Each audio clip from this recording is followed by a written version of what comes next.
Nye Street Religion, Chapter 1.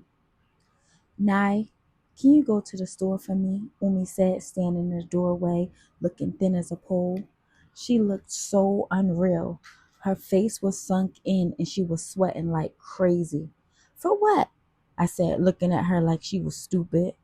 Come on, I need a pack of cigarettes, she said, slurring her words. All right, I said, giving her the cold shoulder. Umi, that's my mom. Her name is Ariana Jones. She was the baddest thing in Atlantic City, or at least that's what I heard. I've seen old pictures of her, and she was gorgeous back in her day. She was about 5'3", caramel complexion, light brown eyes, and her body was stacked, thick as a brick. But unfortunately, my mom has been a crackhead ever since I could remember. Me and my brothers grew up in and out of diapers, and up until I was about 13, I grew up with a lot of resentment towards Umi. But at the same time, when your mother finally does come around, you try to block out the past because you're just glad to have her, whether she's a crackhead or not. And my father, he got killed when I was 2.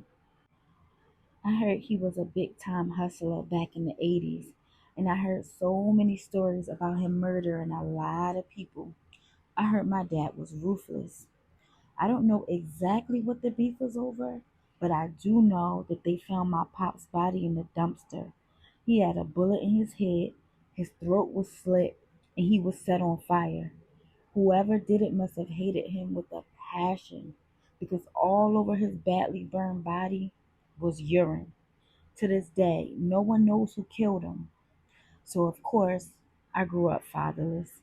Umi told me that I was daddy's little girl and that he loved me to death and he took very, very good care of his family.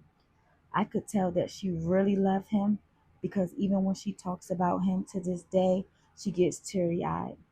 He probably was the best thing that ever happened to her. But instead, she's dealing with this knucklehead named Terry. He smokes crack just like her. He's not about nothing but getting high and stealing. Thankfully, he's locked up right now up north, and things are so much better since he's been gone. Umi's been doing amazing. She started going to rehab. She even got a job. I'm so proud of her. Plus, now she can keep herself out of trouble. Me and my brothers pretty much grew up fending for ourselves. So now with Umi around, it feels like she's more of a child instead of a mom because we gotta watch her at all times. If it wasn't for my 2 big brothers, Saddam and Sahir, I don't know where I would be. We all hold each other down. Saddam, he's the oldest. He's 23, dark brown skin with dark brown eyes and a low haircut. He's super smart and super business minded. He's been a hustler ever since he was 17. And when he started getting that money, me and Sahir was so happy. In our neighborhood, we grew up known as the dirty kids. We didn't have a mom, a dad, or even a grandma to wash our clothes and make sure that we took a bath or brushed our teeth. I remember plenty of times when Sahir went to school with dookie stains and the kids would tease him and say he smelled like poop. And he would just sit there with his thumb in his mouth and cry, and the tears would roll down his ashy face, leaving the dry tear marks. He always had a runny nose, and he was one of those type of kids who licked their snot or wiped it on their shirt. Sahir was just nasty. When I was a little girl, nobody ever did my hair, even though it never looked nappy because I had a cute, curly, beautiful texture. I wore the same outfit about 3 times a week because I didn't have anything else to wear. There was nobody there to tell me to take care of my hygiene, and I would go to school without deodorant, and the girls would tell me that I smelled like onions. When we would go swimming at Uptown Complex Elementary School, I would always be so embarrassed to put on my bathing suit in front of all the other girls because they always laughed at me and they would say, "Ew, look at Nye panties," because I always had pee stains and skid marks in my underwear. It was not our fault that we grew up with less than everyone else. All we were focused on was surviving. There was plenty of days and nights that we didn't even eat. In school, me and Sahir would scarf down our school lunch. And sometimes we would even eat our friends' food too, because we didn't know if we were going to eat a meal when we got home. At one time, we were living in Saddam's friend's basement. It was roach infested, and there was only one bed that me, Saddam, and Sahir shared. Saddam, he was never there. He was always out trying to make money and get things right for us. So, for about 6 months, me and Sahir slept there on a mattress that was on the floor. And at night, I would be so scared because the rats would be running around the floor. And I just prayed to God that a rat did not jump up on that mattress. I felt safe that Sahir was with me, but also he wet the bed. So every morning I would wake up with his pee on me, and that would make me so angry. Our childhood was rough, but Saddam always told us that it would get better and that he would take good care of us. So when I was about 13, my big brother started getting that money. And next thing you knew, we wasn't dirty no more. Me and Sahir had all the hottest clothes. Then when Saddam really started coming up, he got us the crib that we live in now. We from the hood, but now we live in a two-story house with gray carpets, leather couches, plasma screens, and expensive chinas. Okay? Saddam is 23, yet so mature and focused, and I love my big brother because he holds this family down. Sahir, he is 22. He is my best friend. He has the funniest sense of humor, not to mention he's a straight cutie. My brother is dark brown skin with hazel eyes and curly jet black hair. My two big brothers mean the world to me, and I would die for either one of them. Nye, hurry up, Umi yelled upstairs. As I was getting off my bed, I heard the phone ring. Hello? I said as I was putting my shoes on. What's up, baby? The sexy voice said on the other end. You, I said, smiling in a flirtatious way, wrapping my fingers around the phone cord. You miss me? The male's voice said, and I could just picture his luscious lips over the phone, and I was getting wet just thinking about him. Of course, babe, I said. When you gonna come see me? I asked him flirtatiously. Don't worry about it, he said. I'll be there soon. I love you, he said. I love you too, I told him. And then we hung up. When we got off the phone, I had butterflies running all through my stomach. That was my boo, Quadir.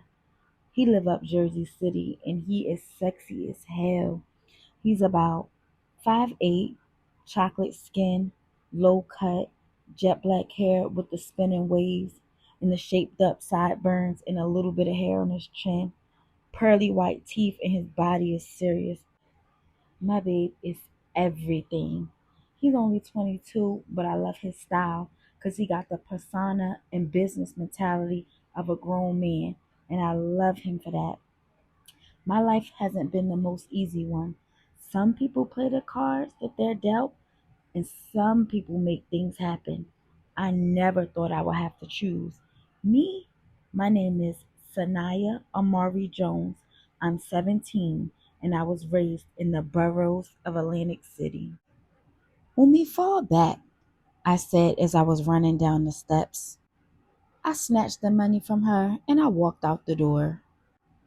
It was early May and the weather was so nice in New Jersey. I had on my baby fat denim miniskirt and a tight fitted baby fat top that showed my belly ring with my gold rhinestone baby fat earrings. I had on the baby fat open toe shoes with the fresh pedicure as my big earrings were dangling against my shoulder against my silky jet black hair. Excuse me, shorty, I heard a voice say as I pulled my baby fat shades off my face. Damn, shorty, the voice said as he got a glimpse of my cat-shaped hazel brown eyes. What's up? I said as he stared at my sexy lips covered in Victoria's Secret sweet talk lip gloss. My, you sexy as hell. Hop in so I can take you for a ride, he said. I have to admit, his offer was tempting. He was looking real sexy leaning in his shiny black Benz sitting on 24s. Thanks, but no thanks, I said. I don't think my man would appreciate that, I said as I started walking away switching. My, your legs are sick, he said with his eyes glued on my smooth, slick, thick, toned legs propped up in my baby fat heels. I turned around and kept it moving. I heard him say, I hated that you leaving, but I love to see you walk away. And I grinned to myself, not letting him see that I was flattered, and I went inside the corner store. I need a pack of Newports and a lollipop, I said to the clerk. I'm only 17, but I never get carded with a body like this. I was holding a conversation with the person in the back of me, then the clerk said, $7.89. I pulled Umi's money out of my shirt, and this heifer only gave me $1, and I was pissed off. The girl in back of me that I was talking to told me not to worry about it. She said she had it. She pulled out $100 bill and paid for me and her stuff. Thank you, I said as we walked out of the store. What's your name? She said. Saniyah, but everybody called me Nye, I said. My name is Kiori, the girl said, holding her arm out to shake my hand. You need a ride? She said as she was walking to her car. I figured, yeah, what the hell? She pressed a button on her key and her car lights came on. Baby girl had a clean white drop top Porsche. I was in shock, but me being the heiress I am, I wasn't going to let her know that I was tight flattered, and we got in. You live close? She said. Yeah, I live about 3 blocks away, I said, looking around her car, and I had to admit her ride was definitely fly. We pulled up to my house about 5 minutes later. It was nice to meet you, Nye. I'm new to the area, so how about we exchange numbers so you can show me around? You seem like somebody real cool that I could hang out with, she said, pulling out her cell phone. I pulled out my phone too, to lock in her number as well. So where you from? I asked her. I'm from Cali. I'm just in Jersey on a business trip, she said, with a mysterious smirk on her face. I didn't really read too much into it, honestly, because to tell you the truth, I really didn't care. We exchanged numbers, and that was that. When I came in the door, Sahir was sitting on the couch rolling a blunt. What's good, little sis? He said, smiling. Where you coming from? He asked me. I had to get Umi some cigarettes, I said, walking right past him. Yo, what I tell you about wearing those little ass skirts? He said, giving me the face to let me know he wasn't playing. Shut up, I said, not paying him no mind, and I walked into the kitchen where Umi was. Here, Umi, I said, giving her cigarettes. Girl, what took you so long? She said, snatching the pack out of my hand and anxiously sparking up the first bogey she could get her hands on. She lit up the cigarette and inhaled it real deep, and then she exhaled real slow. I was at the sink stirring up some Kool-Aid when I heard, Come here, Nye, Umi said, patting the chair, coaxing me to sit. I walked over to her and sat down and looked at her. Girl, what you looking at? You think you too good to sit with your mother? She said, smiling. Nye, she said as I sat down, I want you to know that I love you. I know that I wasn't the best mother, and I'm definitely trying to make it up to you and your brothers. You are my baby girl. You're a splitting image of me when I was younger, but you're better than me. And always remember that, she said, taking a puff of her cigarette. Then the phone rang and I hopped up. Hello? I said when I heard the operator say, You have a collect call from, and a man's voice said, Terry. I automatically hung up. Who was that? Umi said. It was the wrong number, I told her as I was finishing making my Kool-Aid. 3 minutes later, the phone rang again, and Umi picked it up this time, and I saw her press the button accepting the call. Then she got up and went into her room and closed the door. I just brushed her off and said to myself, she is so stupid. When I came back to the living room, Saddam, Sahir, and a couple of their friends was wild and having fun. What's poppin', little sis? Saddam said, giving me a hug with one arm and a Remy Martin bottle in the other. They was getting drunk and I knew they was about to be so obnoxious, so I went up to my room. I was laying down watching BET, then I heard my phone ring. Hello, I said with a tired voice. Hey baby, what's up? Guardier said. Nothing, I'm tired, I told him. Well, my boo got a birthday coming up in 3 days, huh? Guardier said, sounding suspect. Yeah, I said, flattered. I got something real special for you, he told me. But babe, I'm going to let you get off the phone and get your beauty rest, all right? He said, and we both said I love you, and we got off the phone. The next morning, I got up for school, got in the shower, and put on my Prada one-piece outfit with a pair of Prada loafers and my Kate Spade square frame schoolgirl shades. I was looking good as usual. My girl Sheeta came to pick me up like she do every morning. Sheeta, that's my right hand. We've been best friends ever since 5th grade. Girls in school hate us because they not on our level. What's good, Sheeta? I said as I hopped in her car. Girl, nothing. I was up all night arguing with this stupid nigga, she said with her proper, strong New York accent. For real, I said as I started laughing. Sheeta and her man stay arguing because he's all the way in Brooklyn and she stays in Jersey. So he feels as though another nigga is going to dig all in his territory. Which I don't blame him. Cause she be doing her thing with the men. She all about them dollars. She can smell when a man got money. And if you ain't got no dough, I suggest you don't even glance her way. Nah, I spent all day with the nigga. We did brunch. He took me shopping in Manhattan. He dropped me off yesterday around 8 o'clock, and he's been sweating me ever since. See, Nye, you can't be nice and give a nigga no head in a 5-star cafe without him getting all sprung, she said sarcastically, and we both started laughing. See, when it comes to men, she'll do what she want. She is so cocky and beautiful. Sheeta is dark with smooth chocolate skin. She has long Indian jet black hair. Her eyes are chinky with long black lashes that complement her brown pupils. And she has the prettiest full lips and a little gap in between her pearly white teeth. She's only a year older than me, but her body is so mature and voluptuous. That's my girl. We shared a few more laughs and then we drove off to class. Every day after school, Sahir comes and walks me home because Sheeta stays for cheerleading practice. The girl don't do no schoolwork, but she manages to stay on a cheerleading squad.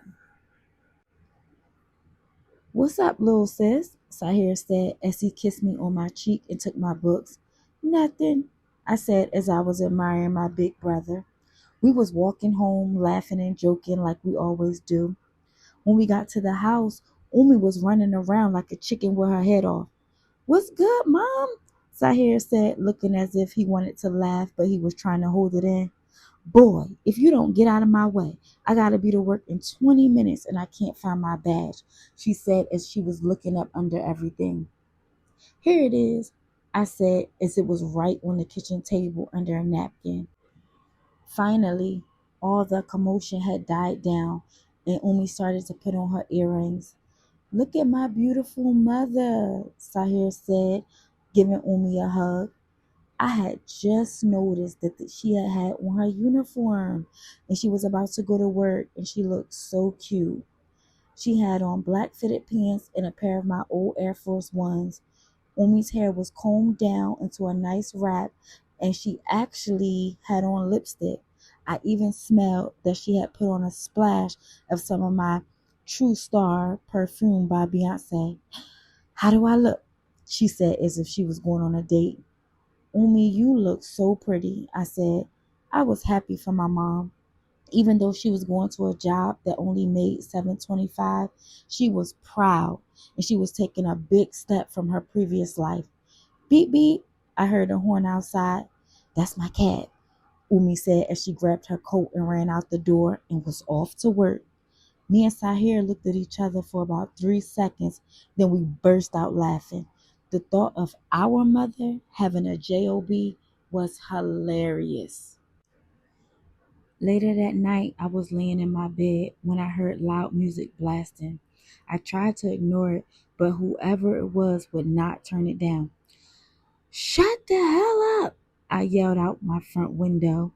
The driver rolled down the window and said, So you gonna talk to your man like that? Oh my God, it was my baby Quadir. When I tell you, I flew down the steps, and when I opened the door, I jumped into his arms and kissed him uncontrollably. My baby was looking sexy. He had on a pair of Sean John denim jeans with a crispy white Sean John top and a pair of white Air Force Ones and a white fitted hat that was turned to the back, and he was rocking it Myth Bleak style, just like I like it. Baby, oh my God, you didn't tell me you was coming, I said excitedly as I was still in his arms. I wanted to surprise my boo. Tomorrow's your birthday and you're going to be the big 1-8. So we're going to go out tonight and bring your birthday in right, he said, handing me a big Bloomingdale's bag. Babe, what's this? I said, looking in the bag. Don't worry about it. Just go and get dressed, he said, smiling. So I went upstairs, waxed, hopped in the shower, and dipped my hair into big flowing curls and put on my MAC eye makeup and lip gloss. Then I opened the bag that Quadir gave me, and inside of it was a beautiful, tight fitted red Prada dress that hit every curve on my body. There was also a pair of red Prada stiletto pumps that were bad as hell. My baby knows my style. I put on my 2-carat diamond necklace that Cartier got me for Christmas with a pair of 2-carat each diamond studs that he had bought me when we went to a diamond outlet in New York. And that set the whole outfit off. I splashed on some of my favorite J'adore perfume made by Christian Dior. I grabbed the Prada bag that came along with my outfit and I was ready to go. When I came downstairs, I felt like a princess. Quadir stood up. Damn, baby, you look good as hell, he said, turning me around to get a good look. I know, I said flirtatiously. You better take good care of my little sister, Saddam said as me and Quadir was walking out the door. My big brothers don't like the fact that I have a boyfriend, especially one like Quadir, because they know what he's about. But they figure he's cool as long as he keeps me happy. Quadir drove his all-white Benz with the chrome wheels, cherry wood interior, and leather seats this time, and I really felt love because he calls this his special occasion car.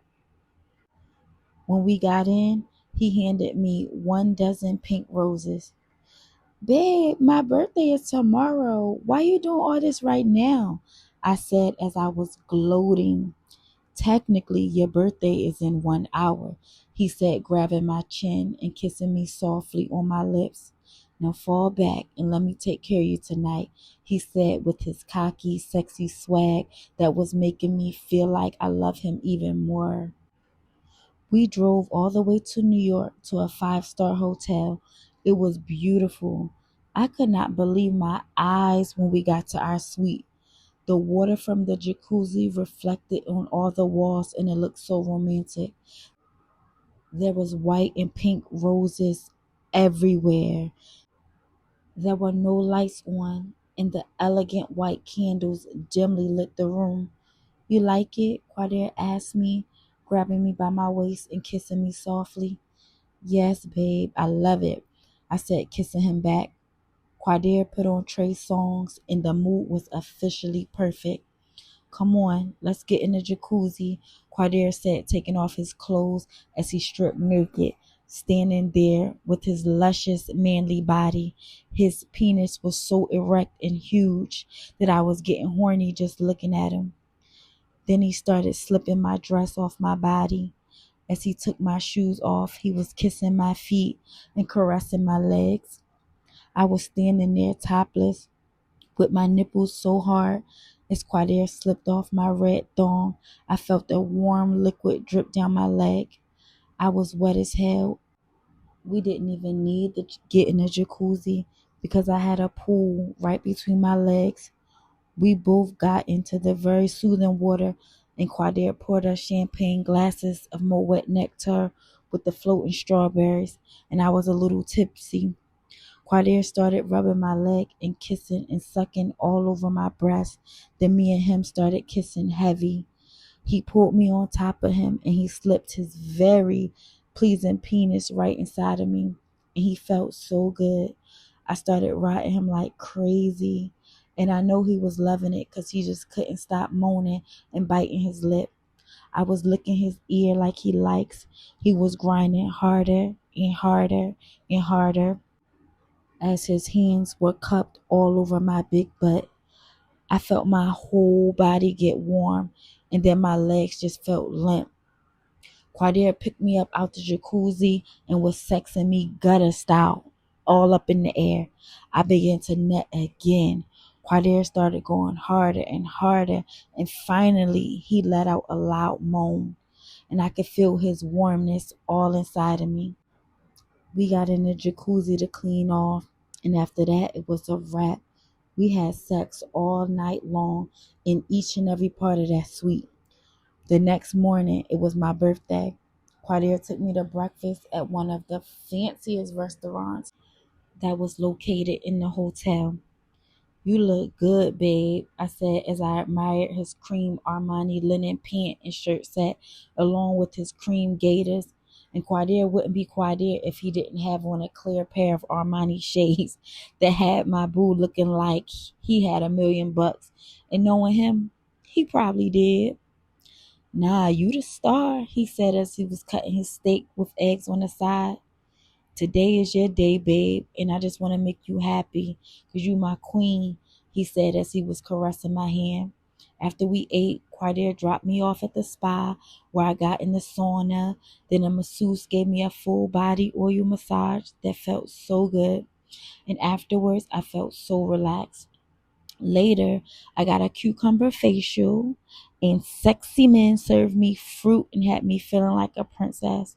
Afterwards, I got a manicure and pedicure. My day at the spa was everything, and I felt like a whole new woman. Quadir came back to get me, and we went shopping. I splurged on Donna Karan, Prada, BCBG, Louis Vuitton, Coco Chanel, all types of other designers. That night, when we got back to the suite, Quadir figured we had been out all day, so he ordered room service. We had a candlelit lobster dinner in our room, and it was so romantic. I was blown away by my babe. He really overdid himself. But at the same time, Quadir always does everything way big. That's why I love him, because he aims to please. "Babe, did you enjoy your birthday?" he said, looking into my eyes. "Yes, I had a ball. Thank you, babe. I felt so special." After we ate, there was a knock at the door, and Quadir told me to get it. When I opened the door, my face lit up. It was a huge cake with 18 candles and strawberries all over it, and the server sang happy birthday. My face must have been red because I was blushing like crazy. Me and Quadir ate some cake, then we fell back and watched a movie. I wrapped myself in his arms and I felt so comfortable. He was my heart, and I loved everything about him, from the way he walked, to the way he talked, to the way he dressed, to the way he smelled. Everything. Next thing you know, I was fast asleep in his chest. The next day, me and Quadir drove back to my house, very refreshed from our mini getaway, just to be greeted with the streets filled with the police. "What's going on?" I said as I hopped out the Benz frantically. Stand back, ma'am, a police officer said as he was putting up yellow tape. Then I saw Umi and Sahir standing on my porch, and I ran up to them in relief that they were not hurt. What happened? I said as I hugged Sahir in confusion. I don't know. Saddam and the white nigga next door got into an altercation over some crack. The nigga is from out of town visiting Nick and them, and I guess he was looking for some hard. So he came to the crib and knocked on the door. Saddam told him that he ain't serving him because he don't know him first of all. But nah, you know he ain't gonna pump out the crib. Then dude started going crazy, kicking over trash cans and stuff. So Saddam told him to just leave and be easy. He ain't want no problems on the strength that we get down with Nick and his sister. So dude left eventually, and it was all over. Now the cops is around here investigating and whatnot, and Saddam ain't nowhere in sight. Tahir said, looking confused and taking long pulls of his cigarette. Nick, that was our next door neighbor. He was a cool white boy. Him and his sister Amy was twins, about 19 or 20, and they smoked crack heavy. But we ain't never bumped heads with them before, and they know how Saddam get down. So I don't even know why they would even have a stranger come to our crib knowing that Saddam wasn't going to serve him, because he watches every single move he makes. After the police left, I went next door. Nick, what's good? I said in a very firm voice. I don't know, man. My uncle came from your crib. Now he's dead. They say he overdosed, man. I think your brother sold him battery acid, Nick said, looking strung out and crazy. What? I yelled. My brother don't even get down like that. He wouldn't even serve your punk ass uncle, let alone sold him no damn battery acid. I said, about to smack the hell out of him for lying on my brother. Then that's when bony ass Amy Fiend ass came outside tripping. She thinks she black anyway. Y'all motherfucking brother killed my Uncle Bone. And I hope y'all know that he's a blood from North and we about to get dirty, she said, pointing her fingers like she was hard.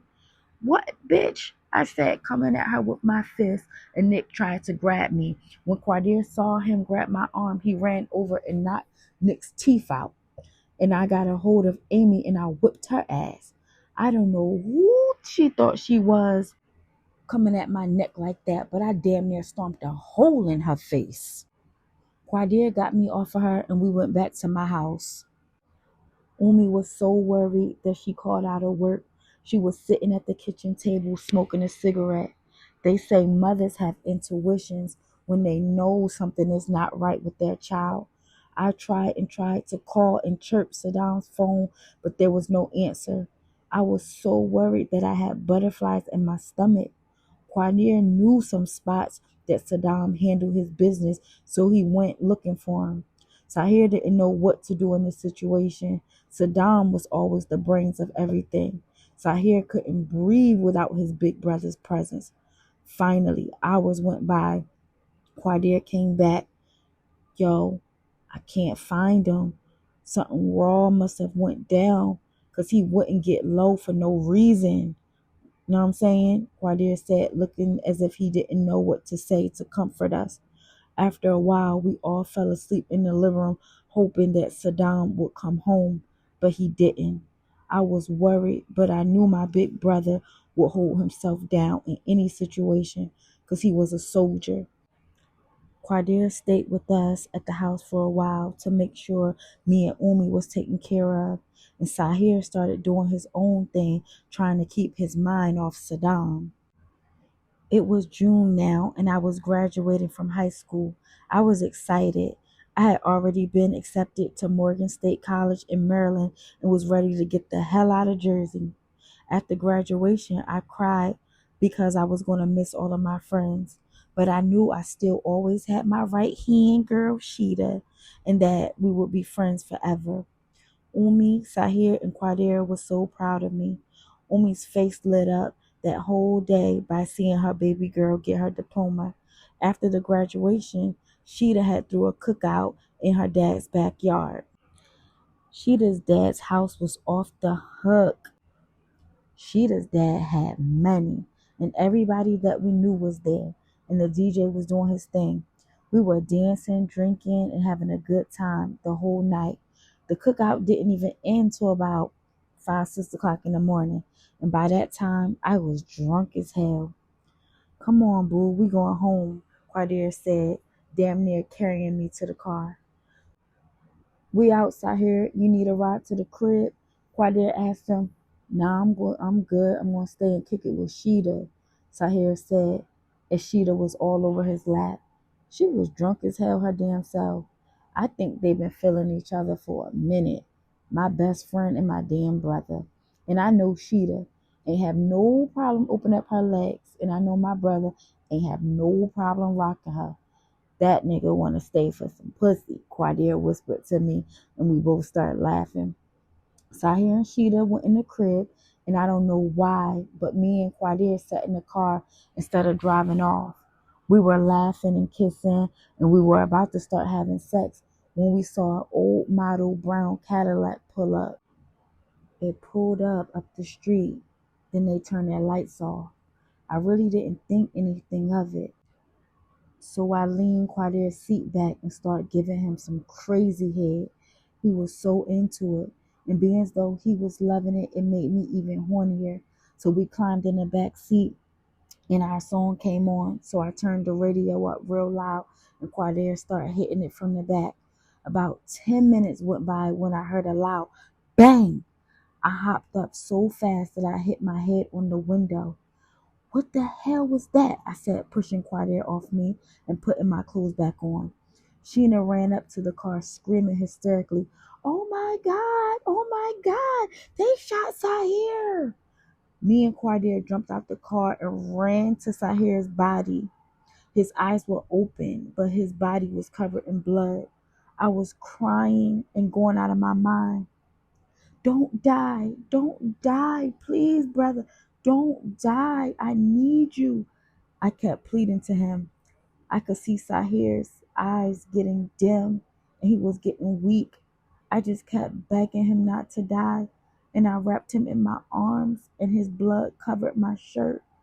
I could feel his heart against mine like we was connected, and I stared right into his eyes and I saw a tear drop and it rolled down his face and it hit the ground. And after that, I didn't feel my brother's heart beating anymore, and his body was limp. His eyes were still open, and I gently closed them shut. I kissed him on his lips, and I cried like I never cried before. The ambulance came about 15 minutes too late. Quadir and Sheeta tried to console me, but I knew there was nothing that was going to bring my brother and best friend back. And mentally, I was going ballistic. When Umi found out, she broke down. I don't think she could take it. Quadir had paid for the funeral and the burial. At the grave site, with everyone dressed in all black, the pastor read from the Bible, and I couldn't believe I was actually burying Sahir, the sunshine of my life. And our lives flashed before my eyes, from the time we was little to the times we laughed together to the times we cried together. And now he's not even here anymore. And I was trying to be strong for Umi, but I felt myself falling weak. Then the pastor read, "From ashes to dust," and the casket began to descend to the ground. I swear, every part of me went down right with him. I was messed up because my other big brother Saddam wasn't even around to bury his baby brother.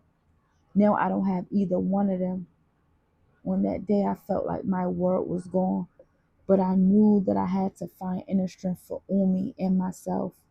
When we got back to the house, family members and friends came to pay their respects, and after they left, I sat with Umi all night and just embraced her because we were all we had.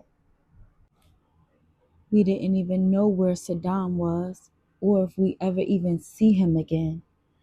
Quadir had been there for us over the next couple of weeks, and I appreciated him and loved him for that. He was truly my angel and my rock.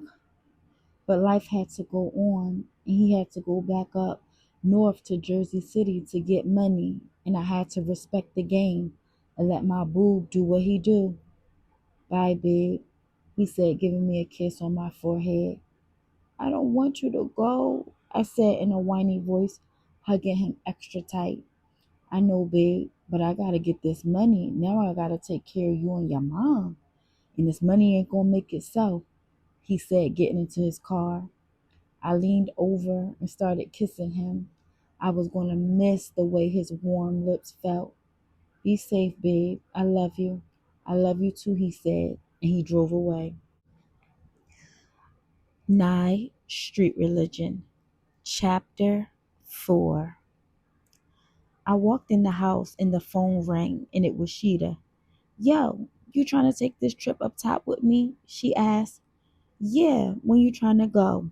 I asked her. ASAP, she told me. All right, let me get dressed, I said. All right, she said, and then we hung up. I got fly as hell because now that Quadir was gone and we buried Sahir, I had to get back into the swing of things. So I did my hair, got my face all pretty, and shined my lips up. By now, it was hot as hell outside, so I had on a cream Chanel corset, a cream Chanel miniskirt, and a pair of cream Chanel tie-up sandals, along with my cream and pink summer cocoa bag, with a pair of hot Chanel shades on. I was looking in the mirror, feeling myself, and thinking, yeah, I'm back. Sheeta came and got me, and we drove to Brooklyn. It was a Saturday night, and there was plenty of things popping.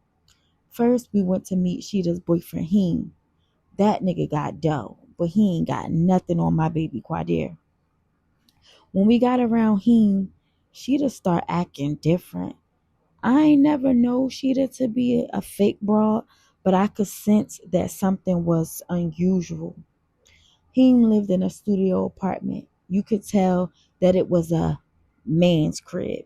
He had pictures of naked girls everywhere. He had the big glass fish tank with the huge piranhas, a pool table, a bar area with every kind of liquor you could think of. And just like a nigga, right in the middle of his living room, he had a mini stage with a stripper pole. There was a lot of traffic in and out of his house, so I was trying to be aware of my surroundings at all times. New York niggas is kind of crazy. One of him's friends came through, and his persona was real cool, so we was kicking it at the bar for a while. He was asking me my name and where I'm from, general conversation. While we was talking, I was digging his style. He had on a custom-made Versace shirt and a pair of Versace tailored pants and a pair of gaiters.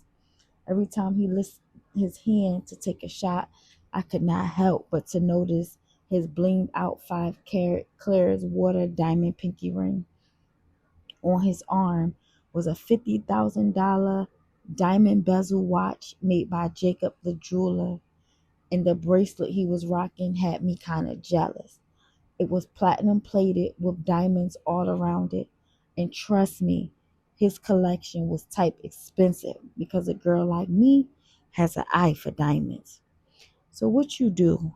I asked, admiring his swag. Usually men are intimidated in my presence, but he had me feeling a little inferior, I had to admit.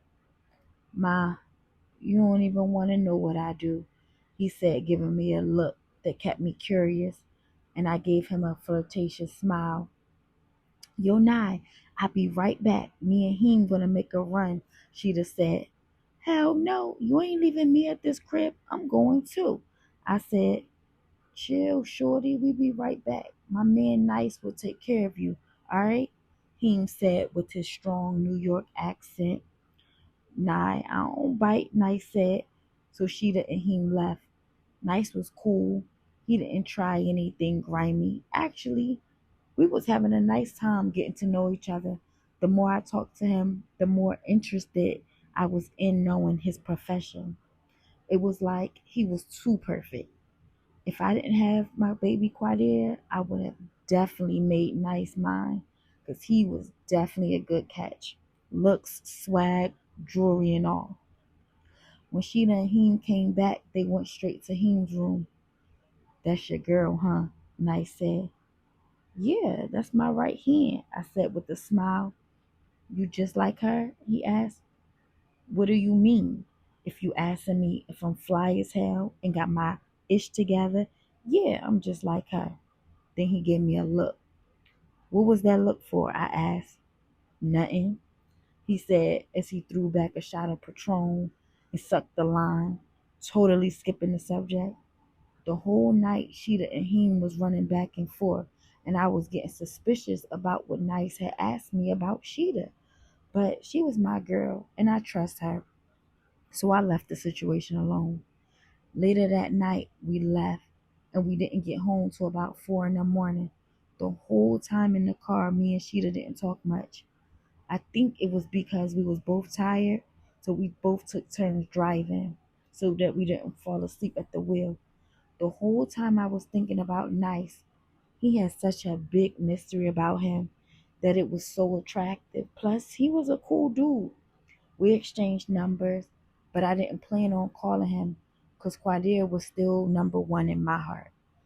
She'd have dropped me off, and then she went around the corner to her house.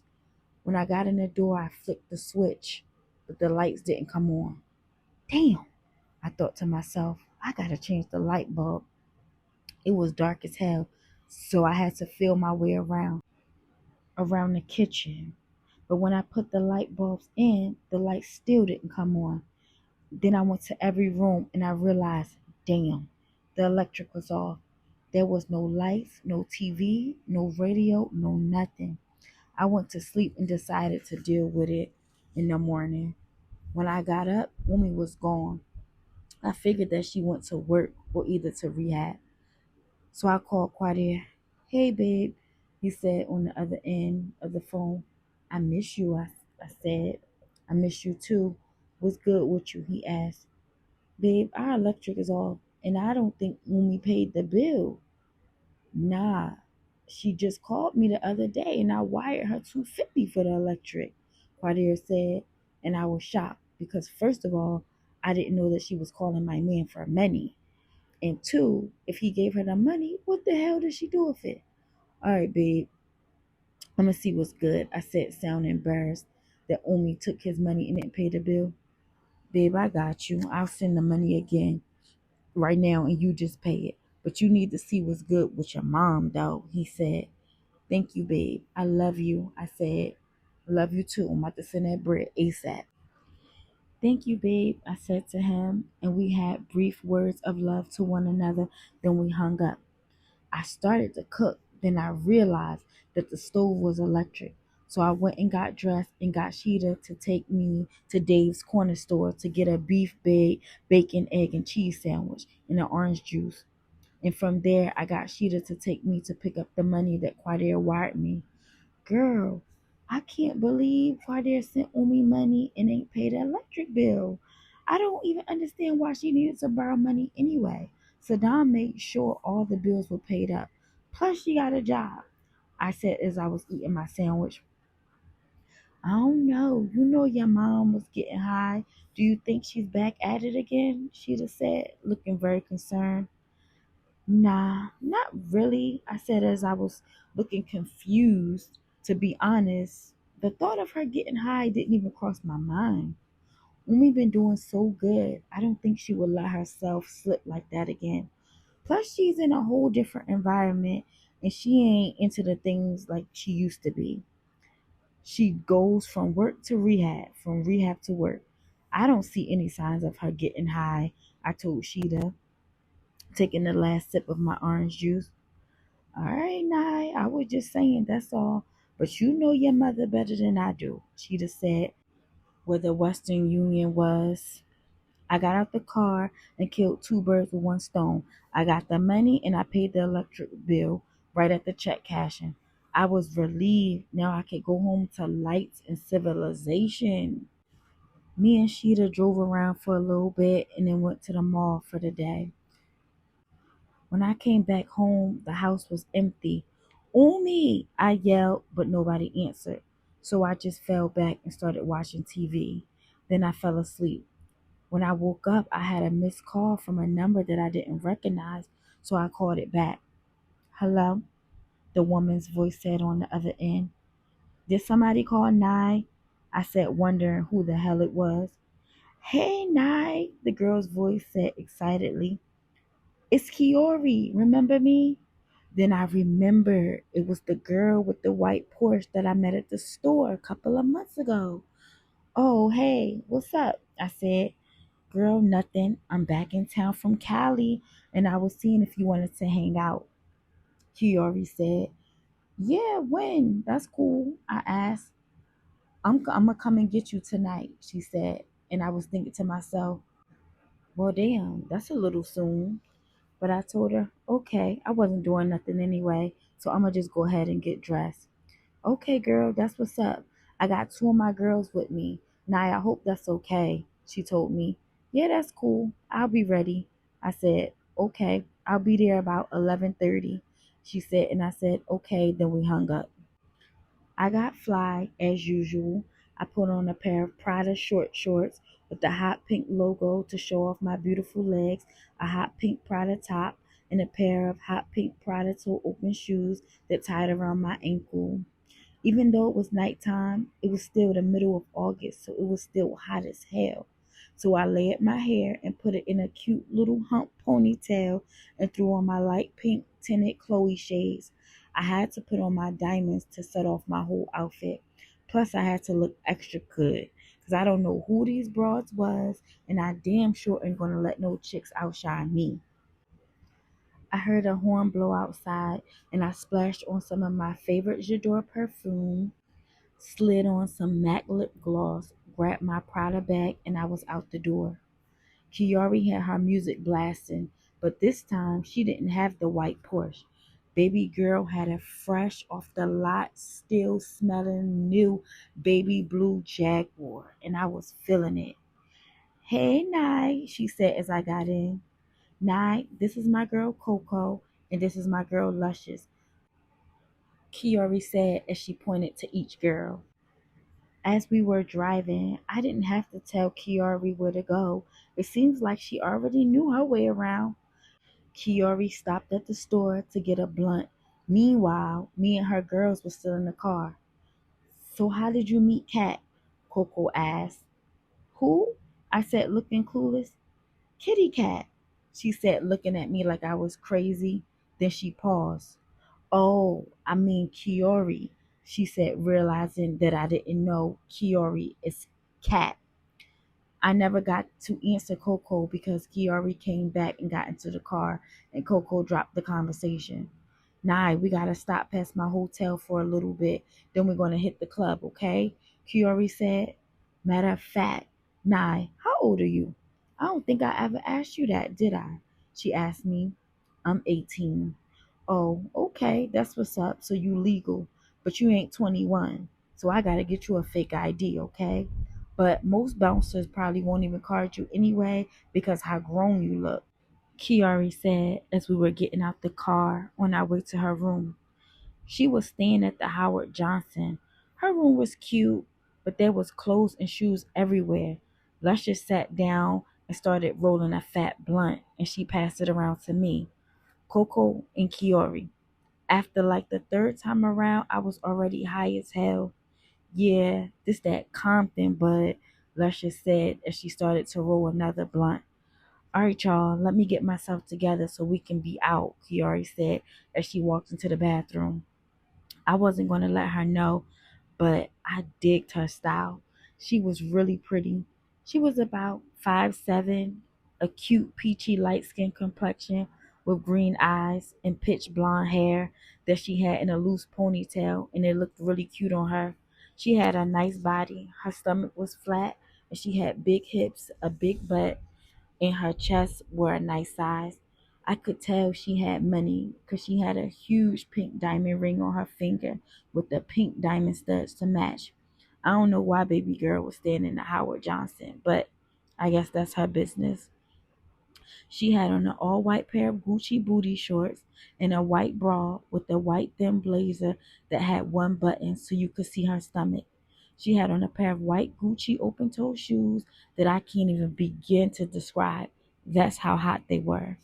Coco and Luscious was sexy too, but they didn't have anything on Kiori.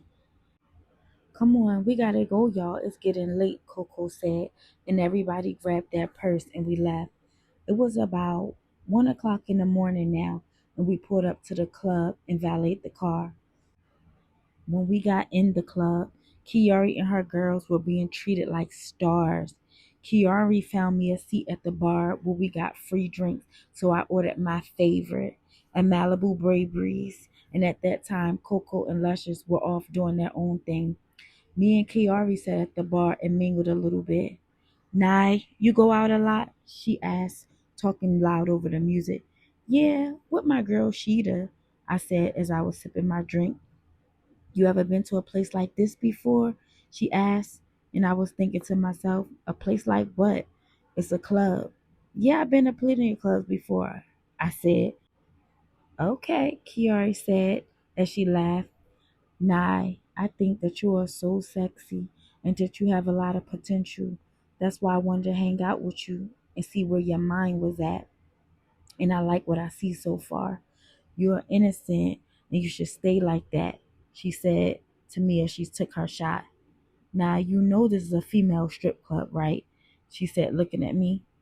Yeah, I see all these naked bras around here, so I figured that, I said to her as I was looking around. All right, she said as she took another shot. We started kicking it for a little bit and with a couple guys. Then Kiari whispered in my ear, Nye, I'll be back. Stay here and don't get lost, okay? She said to me, then she walked away. I was still at the bar kicking it with this cutie when about 10 minutes later, the lights turned red and the DJ announced, Here is Miss Kitty Cat, and the crowd went nuts. Kiori came on stage wearing a patent leather cat suit, a pair of platform stripper shoes, and a mask with T-Pain's song I'm in Love with a Stripper playing in the background. She came on stage and started grinding to the music, and the crowd went crazy. She crawled around the floor like a seductive cat. She was doing her thing up there, and my mouth was wide open. I was in shock. Kat started stripping off her clothes and the men were going nuts. Finally, all she was wearing was her mask, a patent leather thong, and her stripper shoes, and she was shaking and popping as the men was throwing their money at her. She threw her mask into the audience and showed her pretty face with her blonde hair out of the ponytail and flowing, making her look even sexier. Then she danced on the pole and hopped on it and slid down, upside down like a true pro. When she came to the floor, her legs were in a complete split and she seductively crawled off the stage. I could not close my mouth. I could not believe what I just saw. I would have never guessed that Kiori was a stripper, even though now that I think about it, the signs were all in my face. Her and her girls were strippers. Then she came back to the bar where I was and she was smiling at me. Now you know what I do. My name is Kiori. Everybody calls me Cat, and my stripper name is Kitty Cat. I didn't want to tell you up front because I didn't want you to think of me as the stripper girl, she said as we laughed. So come on and let me take you home. It's getting late. Then she grabbed my hand and me and her girls left. Cat dropped me off home, but when I got to my door, I remembered that I left my keys in my other purse. What's wrong, Nye? Cat yelled from her car. I left my key, I yelled back to her. Come here, she yelled again, and then I walked up to her car. I left my key, but I'm cool. I'll just bang on the door and my mom will open it, I said. Nah, it's like damn near 5 in the morning. Don't wake nobody up. Come with me to my hotel and I'll bring you back in the morning. So I just got in the car and we went back to the Howard Johnson. Luscious and Coco went to their own room, and I went to Cat's room. At that point, my eyes were about to drop. Now, you know you can get comfortable, girl. I know you're tired, she said as she was putting on some night clothes and she handed me a nightshirt to sleep in. My eyes must have been like bricks because as soon as I hit the bed, I was out. We woke up about 2:30 in the afternoon, and I told Kat to take me home ASAP because I refused to wear the same clothes I had on the day before. It just gives me flashbacks of when I was younger. So Kat dropped me back off at home. When I came into the house, I smelled beef bacon cooking, so I knew Umi was there. Umi! I yelled as I walked in the kitchen. Hey, Nai, she said as if she seen a ghost. Why you look surprised? I am your daughter. I do live here, I said, smiling and being sarcastic. And Umi, why did you get the money from Quadir for the electric bill but you didn't pay it? I added, but this time I was being serious. Nai, I'm the mother, so you don't need to be asking me no questions, she said, being smart. Well, I can ask whatever I want if it involves you asking my man and him giving you money, I said with a very firm tone. Then I got off the subject. Oh, Umi, you cooked me breakfast too, I said, smiling and giving her a hug because she had enough food in the pot for more than one person. Whatever, Nye, she said, brushing me off, and I laughed. I went up to my room for a while and I blasted the radio as I was ironing my clothes. I had remembered that I had left one of my favorite shirts in the dryer, so I went downstairs to get it. When I walked into the kitchen, my heart fell into my ankles. It was Umi and Terry sitting at the kitchen table eating pancakes, scrambled eggs, beef bacon, drinking orange juice like one big happy family. Oh, hell no, I yelled. What the F is this? What is this mother effer doing here? Oh, you gotta go, I yelled as I grabbed his whole plate and threw it in the trash. Nice, stop, Umi yelled, trying to restrain me, and I pushed her bony ass right out my way. I grabbed the knife and I came charging after Terry. I don't know who the hell he think he is stepping into my brother's crib knowing that he is not welcome. Now, has Saddam and Sahir been up in here? One of them would have put a bullet in his ass and he knew that. Terry grabbed the knife out of my hand and put it on the counter. Then he ran out the door like the punk that he is. Nye, what the hell is wrong with you? Umi yelled at me. You think you're going to move that crackhead into my brother's house? Are you crazy? I screamed. Terry lives here now, and I don't care if you don't like it or not. What do you want me to do? My son is dead. Who the hell knows where Saddam is? And I got a daughter that ain't never around. Nye, I get lonely too, you know, and Terry is clean, just like I am, Umi cried. I couldn't even bear to look in her face. That is how disgusted I was with her. So I just turned and walked away. I could not believe what was happening. I hated that man with a passion, and I knew that he was bad news for Umi. Times like this is when I needed my brothers, and the pain of them not being here, it started to hurt so bad. I tried to block them out of my mind at times, but I couldn't. In them is where I found my strength and guidance. Now I was in this world all alone, fitting for myself, and it hurt bad.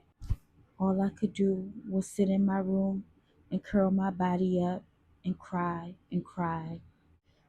Nye Street Religion, Chapter 5.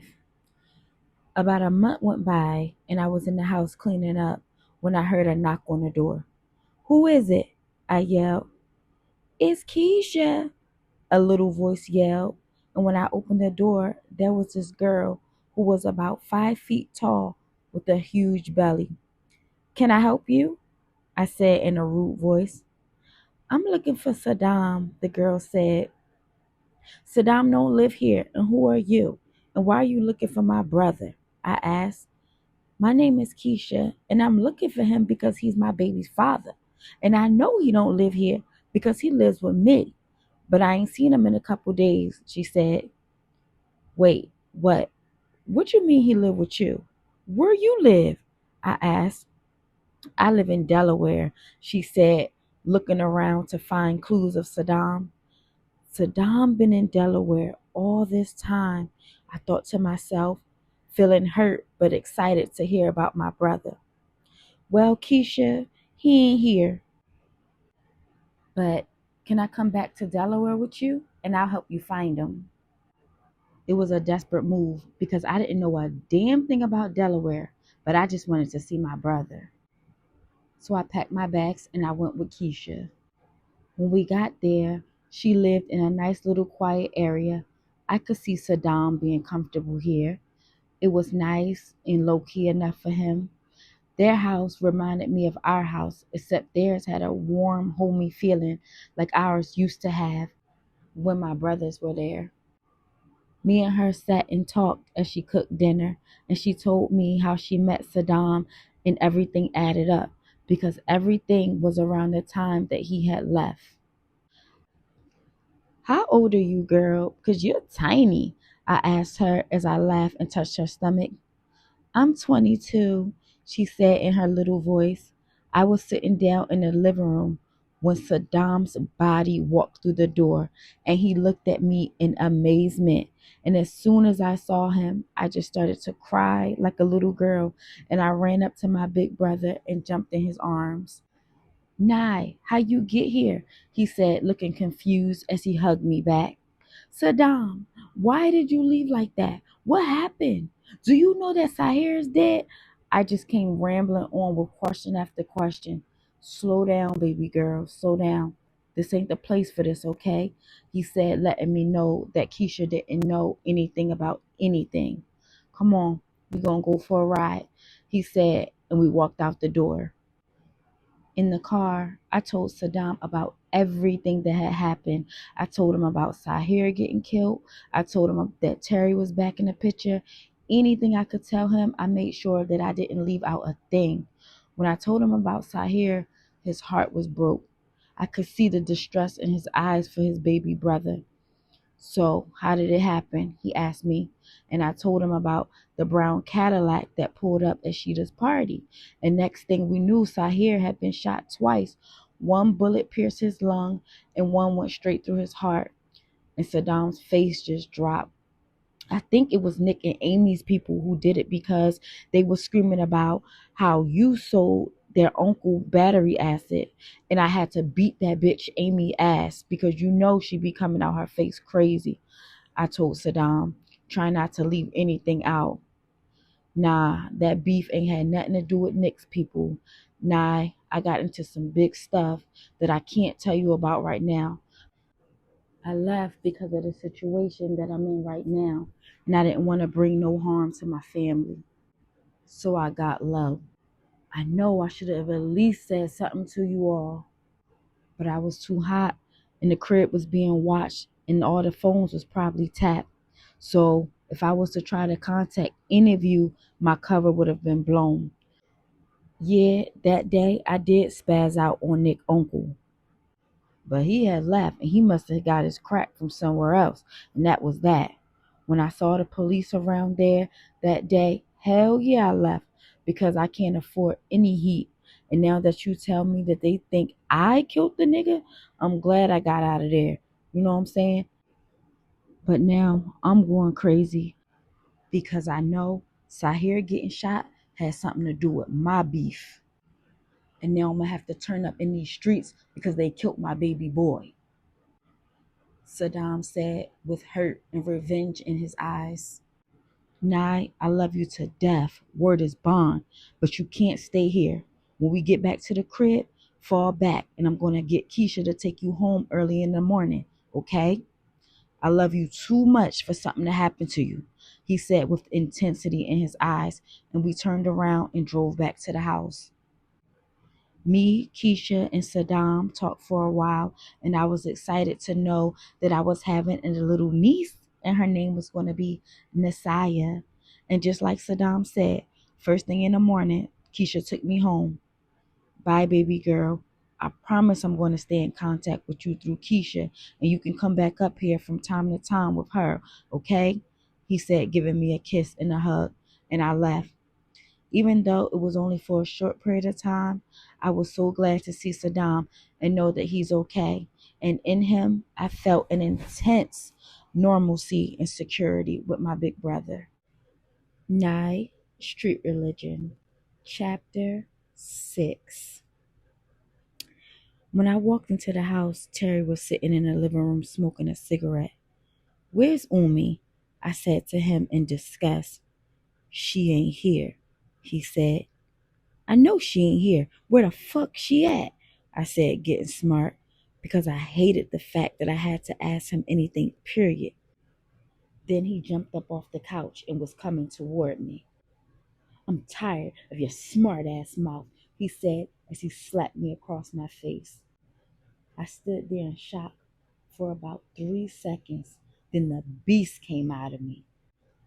I started punching and hitting him with any and everything that I could find.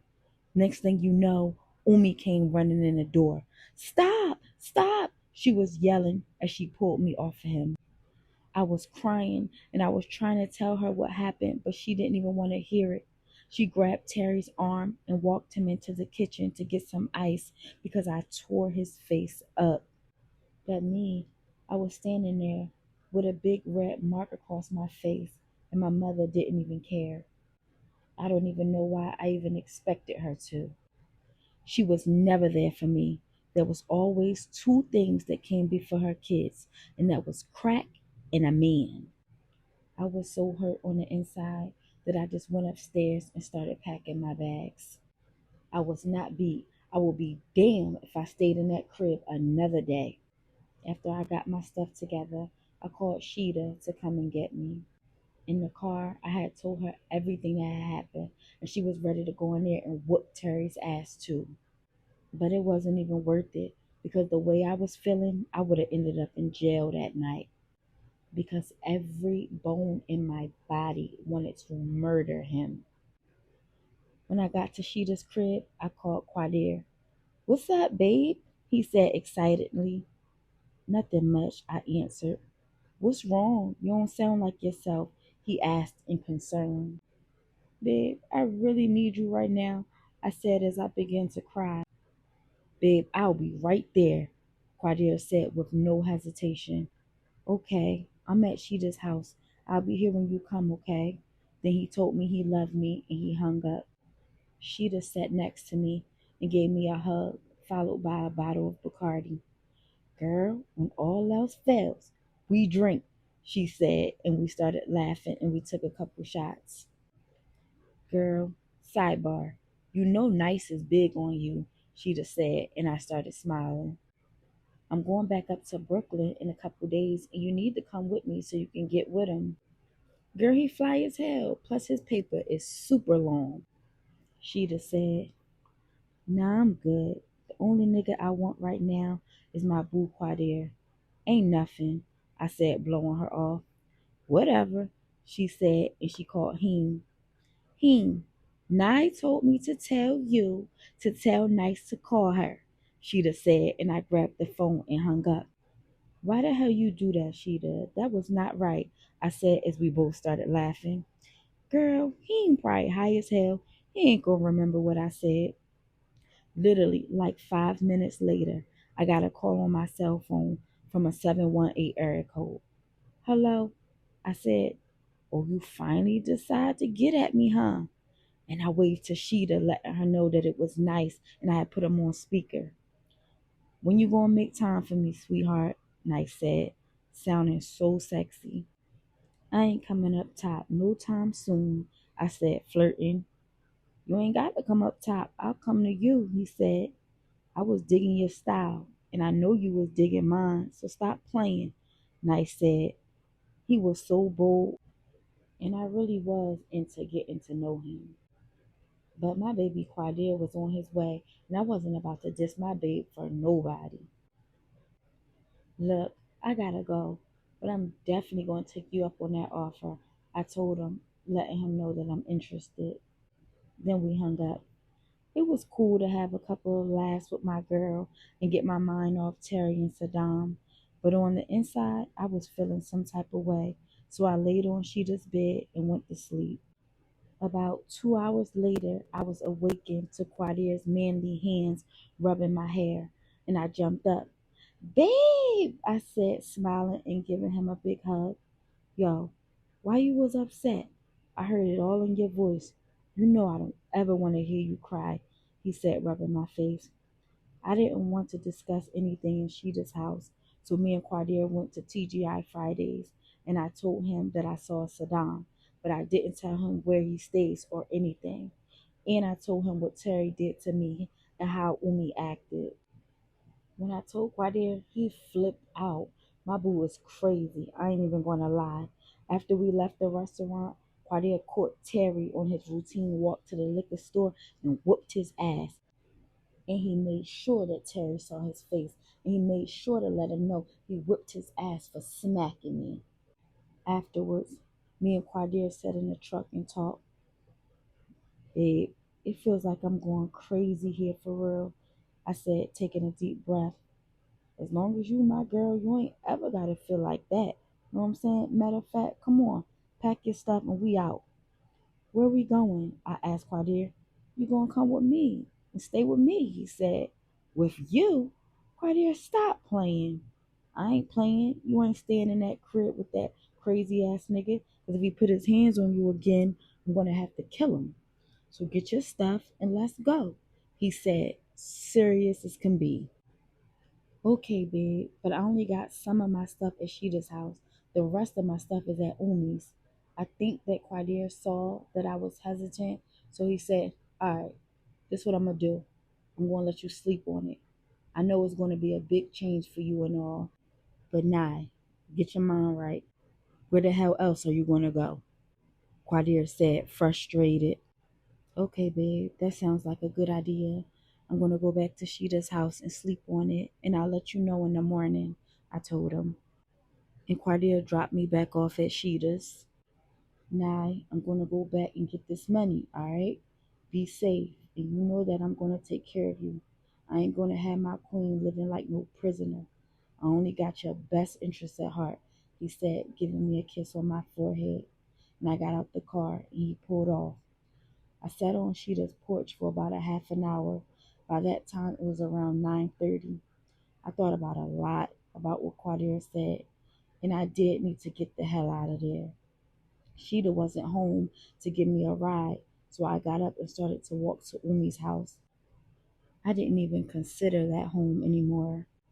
It hasn't felt like home since my brothers were there. When I opened the door, the house was dark, and I figured that no one was home, which was a good thing. I could just get the rest of my stuff and be gone. I was damn near done packing when I heard the shower come on. I figured it was Umi, and I ain't have no words for her, so I just kept on packing. The shower went off, and I heard a knock on my door. Leave me the hell alone. I don't want to be bothered, I yelled, and I started moving faster so I could hurry up and leave. Next thing you know, I heard the door open, and to my surprise, when I turned around, it was Terry. Get the hell out, I yelled as my heart dropped from fear. So, that's what you do now? You get your punk ass boyfriend to beat on me, huh? You know that was fucked up, right? He said as he was walking closer toward me. Get out, I kept yelling, but Terry kept walking closer and closer to me. Nah, you know when I got locked up, I got beat on by them niggas every day? Did you know that? He said, looking deranged. I don't give a damn, I yelled as I picked up a wooden baseball bat and positioned it to hit him with it. But it was too heavy, and he grabbed it out of my hand, and he grabbed me and threw me on the bed. Little girl, I'm going to show you what it feels like to be beat on, he said as he started unzipping my pants. I was kicking and screaming with all my might, but he was just too strong. Finally, he slipped off my panties and turned me over, and he rammed his penis up my butt, and it hurted so bad that I began to throw up from the excruciating pain. I was crying and crying, and he kept saying, How it feel to be beat, how it feel to be beat, he said as he was ramming harder and harder. Then he turned me over on my back and he put his penis inside my vagina. And at that time, I was in so much pain that I didn't have any more fight left in me. I just laid there like a dead dog, letting this man do whatever he pleased to me. And he was enjoying every minute of taking away my dignity. Finally, it was over, and he let out a loud moan, and he didn't even pull out. I felt every bit of his disgusting nut all inside of me. When he was finished, he got up and walked out the room as if nothing had happened. I ran to the bathroom and I threw up again, and I got in the shower to clean away all of his nastiness. The water ran down my body along with blood from my butt. My anus was hurting so bad.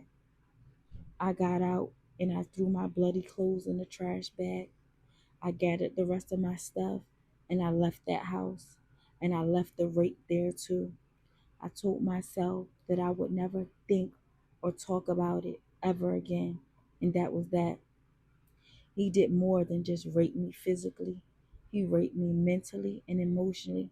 And everything I spent my life to build, he took away in a matter of minutes. I didn't go back to Sheeta's house. I called a cab and I got a hotel room. I stayed there all night and I cried and cried.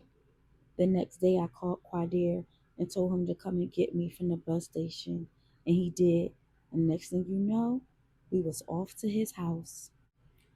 Nye Street Religion, Chapter 7. On the way there, I was quiet. "What's wrong, babe? You nervous?" Quadir asked, trying to make me feel comfortable. "No, I'm good. I'm just tired," I said, lying, and I purposely went to sleep so I wouldn't have to talk to him. My body was in so much pain, but I didn't want to tell him about what had happened. Finally, we got to his house in Jersey City. He lived in a high rise on the 8th floor. That was my baby, but I had to admit, I never been to his crib before. I never had a reason to. He always kept where he lived very low key, since he hustles and don't want anybody to know where he rests at. And I learned to respect that. "Home sweet home," Quadir said as we walked through the door. His house, or should I say, our house, was decked out real nice. The living room had a suede sectional with glass holders, foot and arm rests, and built-in massage seats. He had a huge plasma screen TV and entertainment system with like every movie that was ever made. The kitchen was so cute and classy. The table and chairs were made from pure crystal. Everything looked so expensive that I was scared to touch it. Our bedroom had a king-size bed with a huge canopy over it. Quadir told me that he bought it just for me because he knows that I like to feel like a princess. He even bought me a vanity set with the cashmere seats so I could even feel more special. The bathroom in our room had his and her sinks and a huge jacuzzi tub that you had to go up and step into to get into.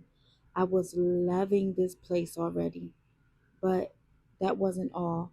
In our bedroom, there was a balcony that had a view of the whole city, and Quadir put up a nice patio set and put a grill out there so we could barbecue. "Babe, this house is too nice. Did you decorate it all by yourself?" I asked him in amazement. "Yeah, you know your man got skills," he said, smiling. "Babe, finish making yourself at home, get your stuff all unpacked, and when you're done, I'm going to take you to my mom's crib," Quadir said, and he walked out the door. "Where are you going so soon?" I asked him. "I gotta make some runs," he said, and my facial expression became a little sad. "Look, babe, it's not going to be like when I come and see you and I'm with you each and every moment. I specially and specifically designed that time for you. But when I'm home, there's money to be made. So, babe, I just need you to understand and don't be in your feelings, okay? You still my queen. It's still all about you. But I also got to make means to support you." You a expensive little joint, he said, smiling and trying to make a joke out of the situation. Nah, but on a serious note, I love you and don't nothing come before you.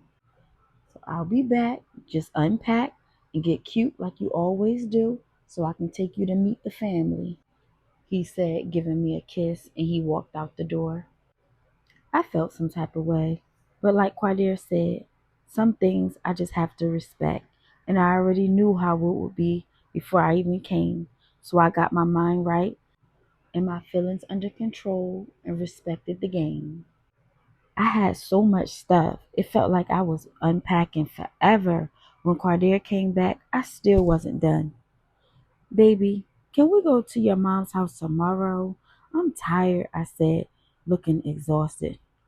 All right, babe, we're going to play the crib tonight then, he said as we walked into the kitchen.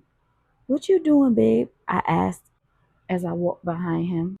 I'm about to cook, he said as he was searching through the cabinets. I just started smiling. I felt so honored that my man was cooking for me, and I walked back in the bedroom to finish putting my clothes away. About 40 minutes went by, and Quadir had called me into the kitchen. Where the food at? I asked, looking around, and he started laughing. Oh, you thought I was talking about that kind of cooking. Nah, I had to cook this raw, and I need you to bag it up, Quadir said, still smiling. What you mean, bag it up? I asked, confused. Come here, I'll show you, he said as he pulled a chair out for me, and he showed me how to do it.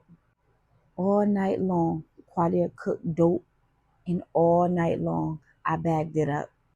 When I woke up in the morning, Quadir was already gone, so I went and made breakfast and watched my favorite movie, Belly. About a half an hour later, Quadir came home with more crack. Nye, I need you to bag this up ASAP. This right here is blazing in the streets.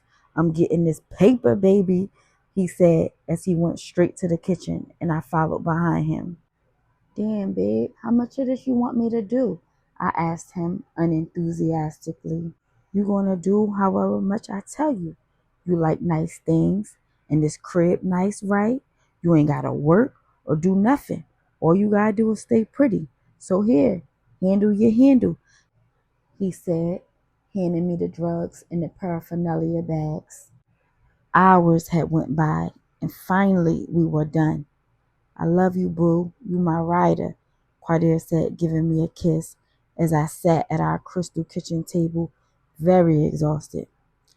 I ain't mean to come at your neck earlier, but this is my lifestyle. You know that, so just roll with it, okay? I gotta keep us fly, and this is how I do it, he said, pointing to the drugs. I told my mom we was coming tonight, so get dressed. I'll be back in like 2 hours. Then we out, okay, babe?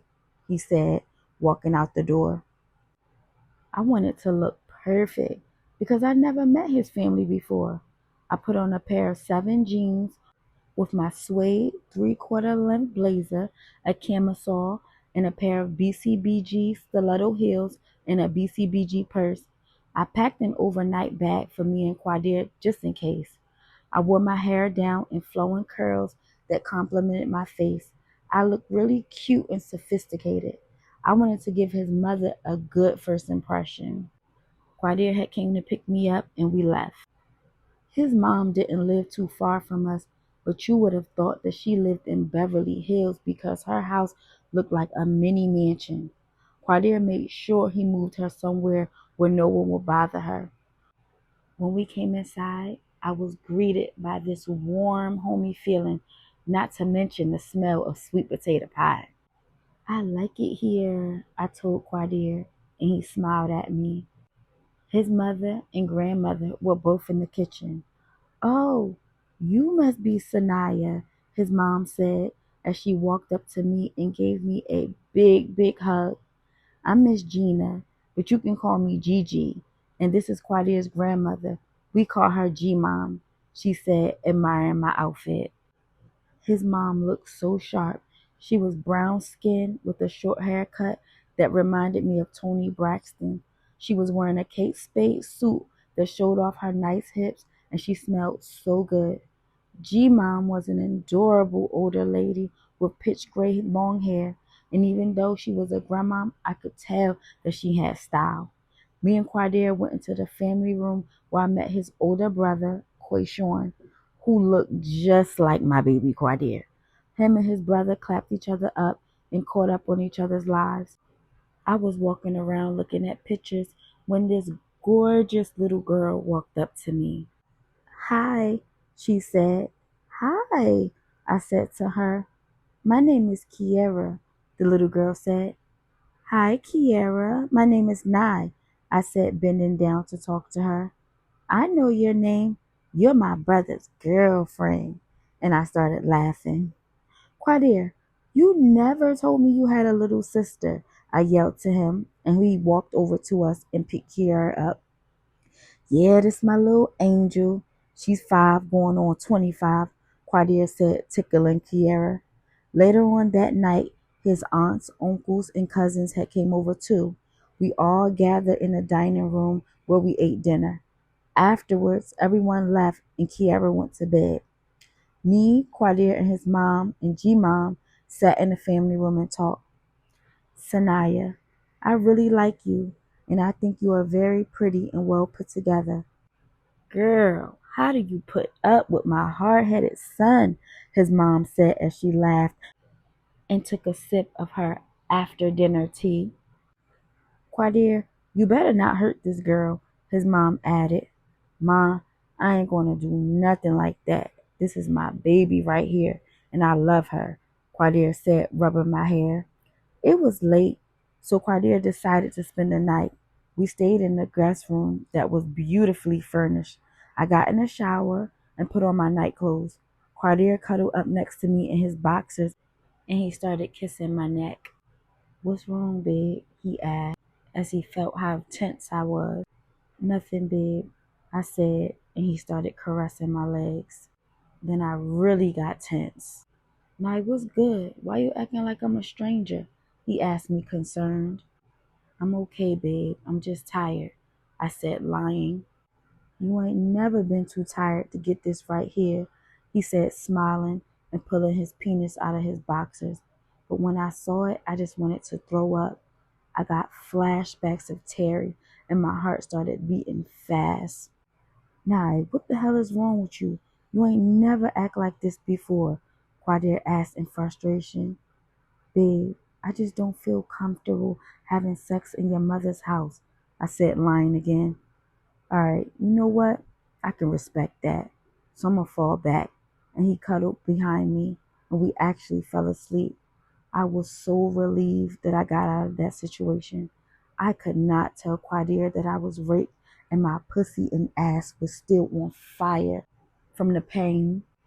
His mother had woke us up early in the morning. "Sunshine," she said as she pulled the curtains back. "Mom, why you up so early?" Quadir said as he was wiping his eyes. "Boy, you know it's Sunday, and you know on Sundays we go to church in this house," she said as she walked out the room. "Church?" I asked. "I never been to church before," I told Quadir. "I don't want to go," I said. "Well, my mom don't play. If you in her crib, you going to church," he said. So I pulled my clothes out of my Louis Vuitton bag, and Miss Gina came back into the room. "You okay, baby?" she asked me. "I don't have any church clothes," I told her, as I was getting aggravated. "Baby, whatever you have is fine. The Lord says, 'Come as you are,'" she said humbly in a sweet voice that made me feel a little bit better. So I put on one of my DKNY blouses, a pair of Donna Karan jeans, and called it a day. "You look very gorgeous," Miss Gigi told me, as she was very pleased with my outfit. And we left for church. I was feeling nervous because we sat right in the front, but after a while, I started to loosen up. As the choir sang and danced, I had to admit that the drummer was doing a hell of a job. I got scared as people started speaking funny and falling out. "What's going on?" I asked Quadir's mom. "Girl, they done caught the Holy Ghost," she whispered in my ear. Then the preacher began to preach, talking about Jesus and being saved. I didn't understand any of this. When I was growing up, we prayed to Allah, the Most High God. I never heard of Jesus or the Holy Spirit, none of that. And that's why I don't go to church, because all of that was way too confusing. I was thinking to myself. Then the preacher began to preach, and he said, "The Lord is patient. The Lord is merciful. He loves you when nobody loves you. He'll pick you up out of the gutter and embrace you, just like the prodigal son. Glory to God." The preacher preached as sweat poured down his face. You cannot do it by yourself. Give the Lord a chance. He'll change your circumstances. Open your heart and watch what he'll do, the preacher said, as the church members shouted, "Amen." After church, me and Quadir headed back home. It was a nice experience, but I wasn't really into the religious thing. I was so happy to finally be back at our house and back to reality. As the weeks passed, Quadir ran his errands and I stayed home and bagged his work. I got used to it.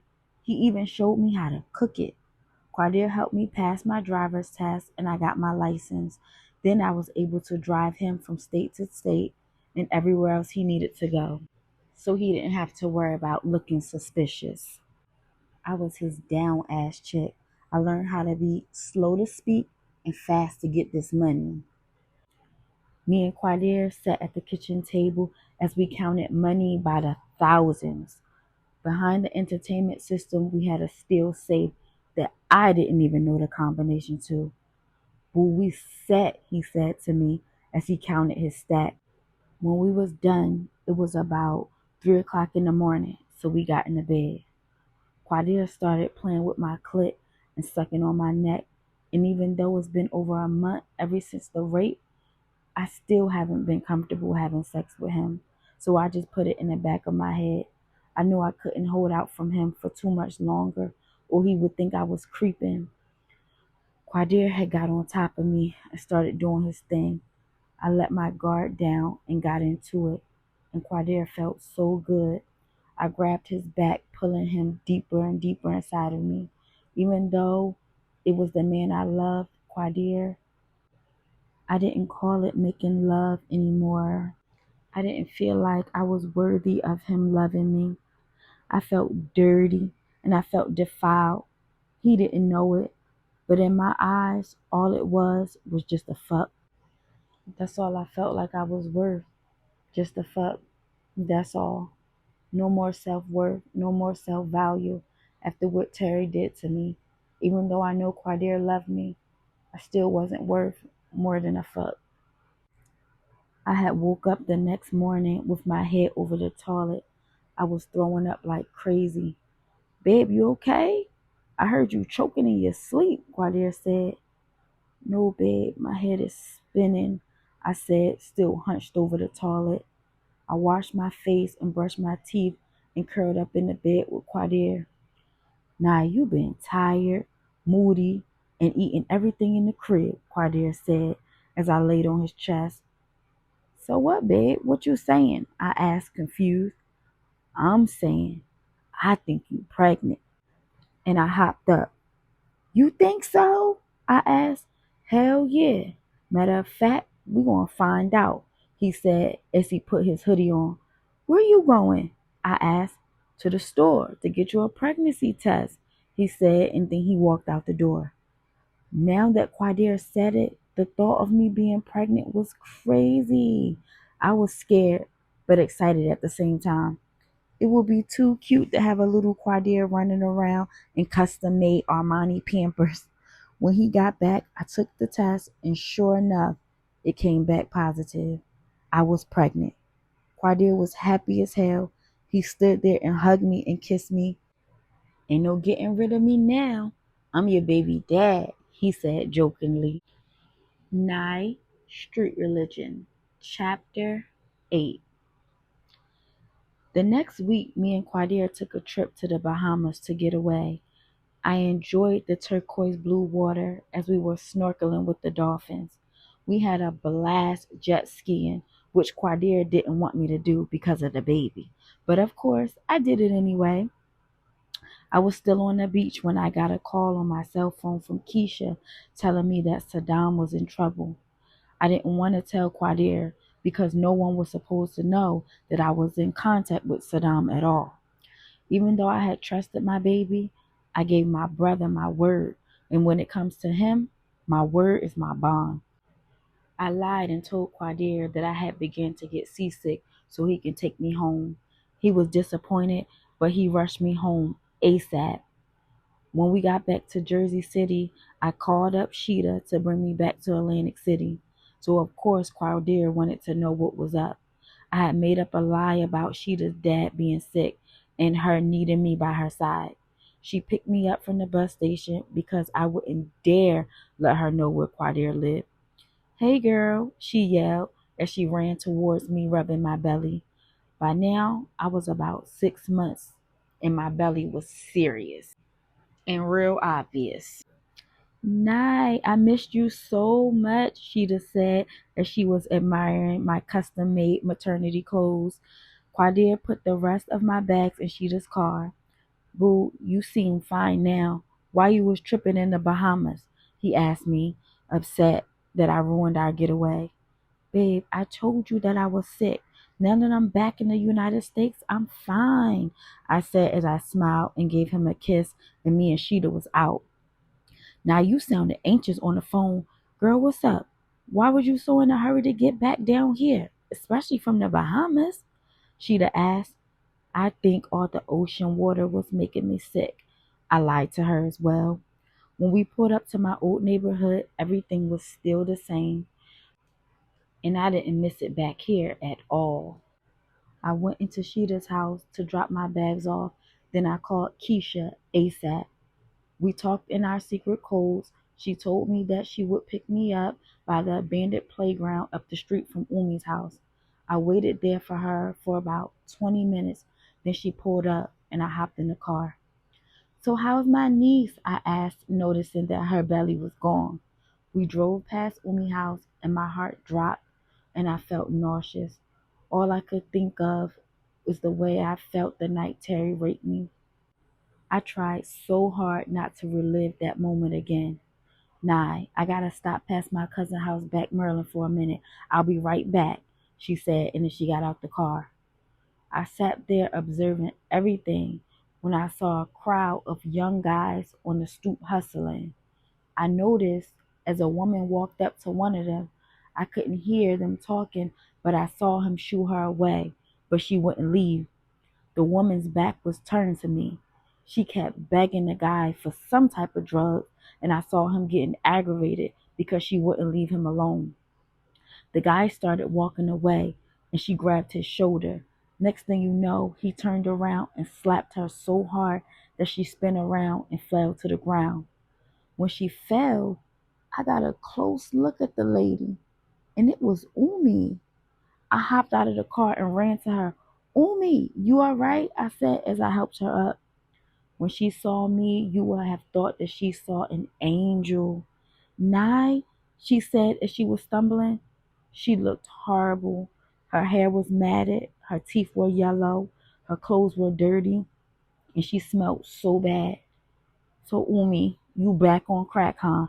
I said in disappointment. "Nye, I don't want you to see me like this." And she touched my stomach and laughed. "I'm going to be a grandmother." "Umi, go home," I said. "I ain't got no home. Terry moved in and robbed me blind. He took all my money and I got evicted," she said, searching on the ground, looking for crack rocks just like fiends do. "So you're homeless?" I asked. "Nah, I ain't homeless. I stay in the mission." My heart went out to Umi, but I knew that I couldn't save her. All she wanted to do was smoke her life away. When she turned her face, I noticed that she had blood dripping from the back of her head. "Umi, you bleeding. You need to go to the hospital," I said, using her hand to let her feel the blood. "Who's that, Nye?" Keisha asked me as she walked up. "It's my mom, and she needs to go to the hospital." When we got there, they took Umi straight to the emergency room, stitched her up, and she was free to go. On the way back to the mission, Umi was upset. What's wrong? I asked her. Does your head still hurt? No, Umi said. I got out the car to walk Umi to the doors of the mission. When we got by ourselves, she started crying. What's the matter? I asked. She was hesitant at first. Umi, I said, what's the matter? Nye, today at the hospital, they told me that I am HIV positive. She said in tears. I did not know what to say. The first thing that popped in my mind was, did she get it from Terry? I hugged her and hugged her. Umi, I got some business to take care of, but I promise I'll be back to take care of you.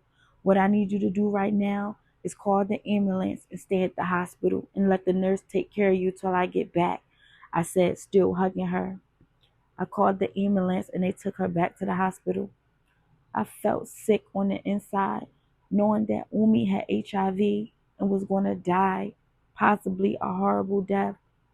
But I knew that I would be there for her despite how I felt about her and in the past. As far as myself, I needed to get an AIDS test ASAP. But for the time being, my big brother Saddam needed me. So after Umi left in the ambulance, me and Keisha headed back to Delaware. I'm sorry, Keisha, but I had to get my mom situated before I left. She don't feel good. You know what I'm saying? I said, not telling her the whole story. Now you're a trooper. I don't know you that well, but I know you've been through a hell of a lot, and I respect you because you managed to keep your head above water. I don't know if I could be as strong as you, Keisha said very sincerely. When we got to Delaware, I met Saddam in a hotel room. Keisha told me you wanted to see me, so I came ASAP. I had to detour because Umi got her ass whooped in the projects and I had to take her to the hospital. And guess what, bro? What? He asked. She's HIV positive and she lives in a mission. She said that Terry stole everything and she was evicted. I told him, not even taking a breath in between my sentences. You know what? I'm gonna kill that nigga. And damn, I wish I could be there for Umi right now. But I'm in a box, Nye. He said, what you mean? I asked him. These niggas is out to kill me, so I gotta watch my back. And the feds is watching the crib, so I can't even go home, Saddam said, looking very stressed. Well, why are you hiding? Who is trying to kill you? And why are the feds watching your house? I asked him all in one breath. These Cuban mob type niggas is looking for me because Nye, remember the night I went out with my man Cash? He asked. Yeah, I said to him. That's around the time you left, I added. Yeah, well me, him, and my other mans was tied up in this Cuban mafia. We was eating off them. They supplied us with the best coke from Cuba and the Dominican Republic.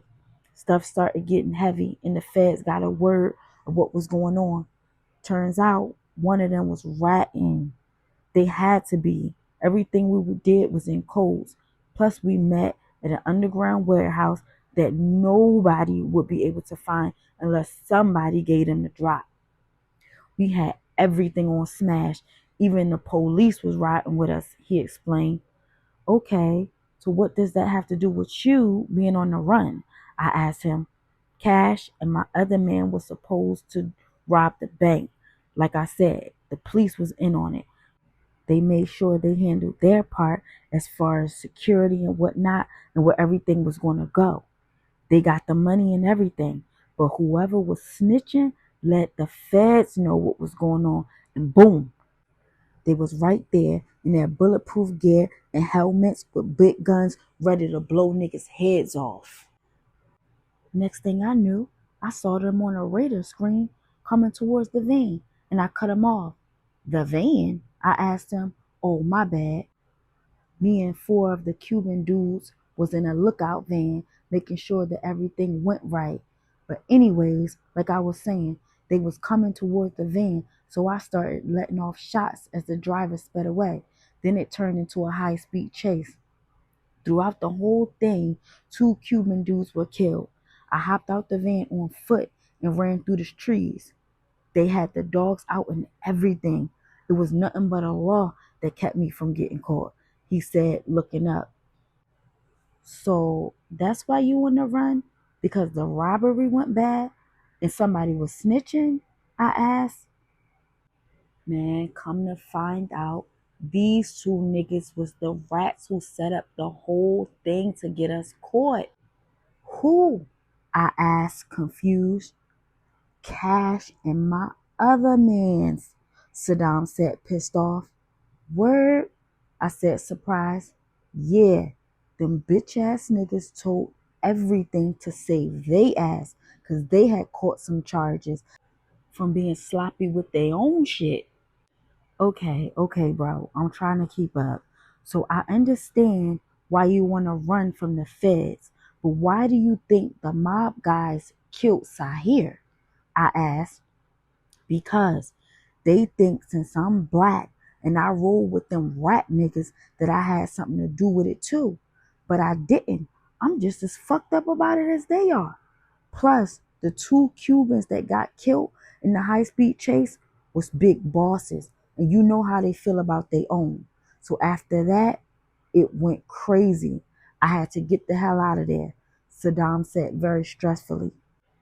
Damn, this whole shit is fucked up, he said as he was pacing the room. We was about to start making millions. Shit. Don't worry, bro. Everything's gonna be good. Won't you get a plane ticket and get out the country for a while? I suggested. Yeah, that's a good idea. You know we got family over in Liberia, he agreed. So I had caught a cab to the airport and booked him a flight to Liberia, and he left later that night. When he left, I felt relieved a little, but at the same time, I knew that my big brother was in some deep ish. Meanwhile, Quadir was calling me off the hook, asking me when I was coming home. Finally, he came and got me from Sheeta's house. Where the hell you been, babe? He asked.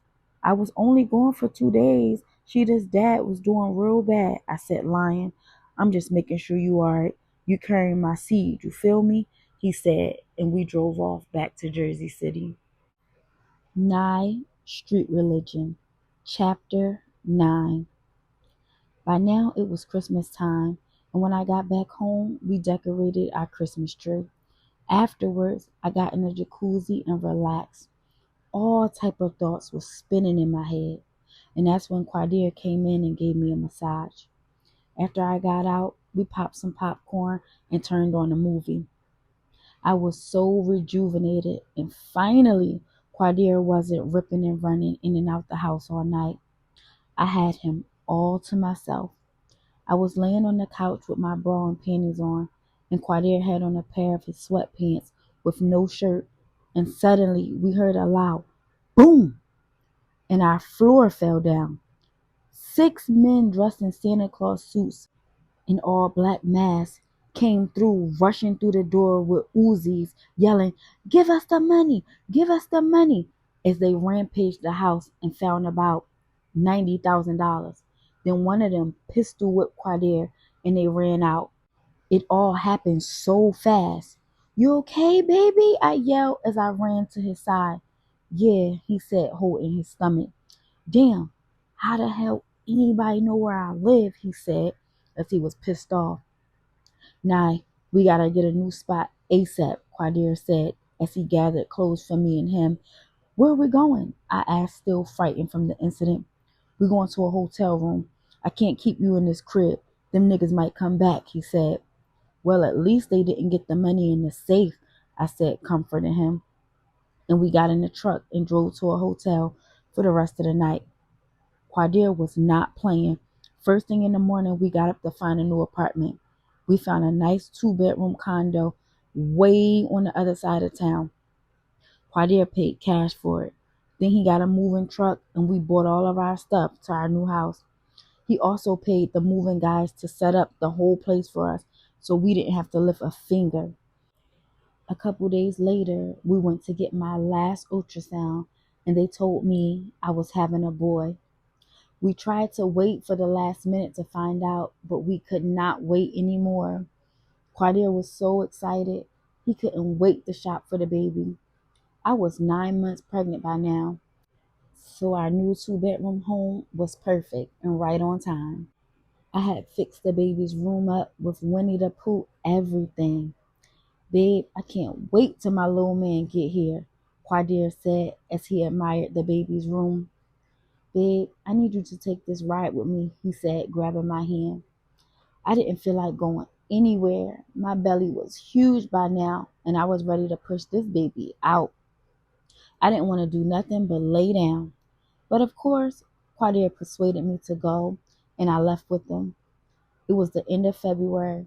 The sun was shining, but there was still a little snow all over the ground. Quadir, I'm gonna fall, I yelled as I was sliding across the ice with him trying to hold me up. And finally, we got into the truck. I noticed that we were on our way to his mom's house. I was thinking to myself, what the hell for? When we walked in the door, the house was decorated with pretty balloons and all the most beautiful decorations. And everybody yelled, "Surprise!" I was so shocked. They had threw me a surprise baby shower. And I had got so many gifts. I had so much stuff. I literally wouldn't have to buy my baby anything till he was about 10. I was sitting at the table eating cake when I started feeling severe pain. Quadir, I think I'm going into labor, I said as I tried to walk. Quadir hopped up and rushed me to the hospital with his family right behind us. When I got there, they rushed me to the maternity ward. My contractions got worse and worse. I was in labor for 28 hours.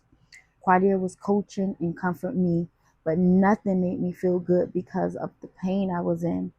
Finally, the baby came, and Quadir's mom got every bit of it on tape. When I saw my son, I started crying. He was so beautiful and tiny. Quadir held him and said, "What's up, my little junior?" "What's his name?" Miss Gina asked me, and Quadir answered, "His name is Quadir Ahmed Green, after his daddy," he said, kissing the baby. I stayed in the hospital for about 3 days, then I was released. I could not wait to bring little Quadir home to his new room. The house would be totally different now that we had our baby there.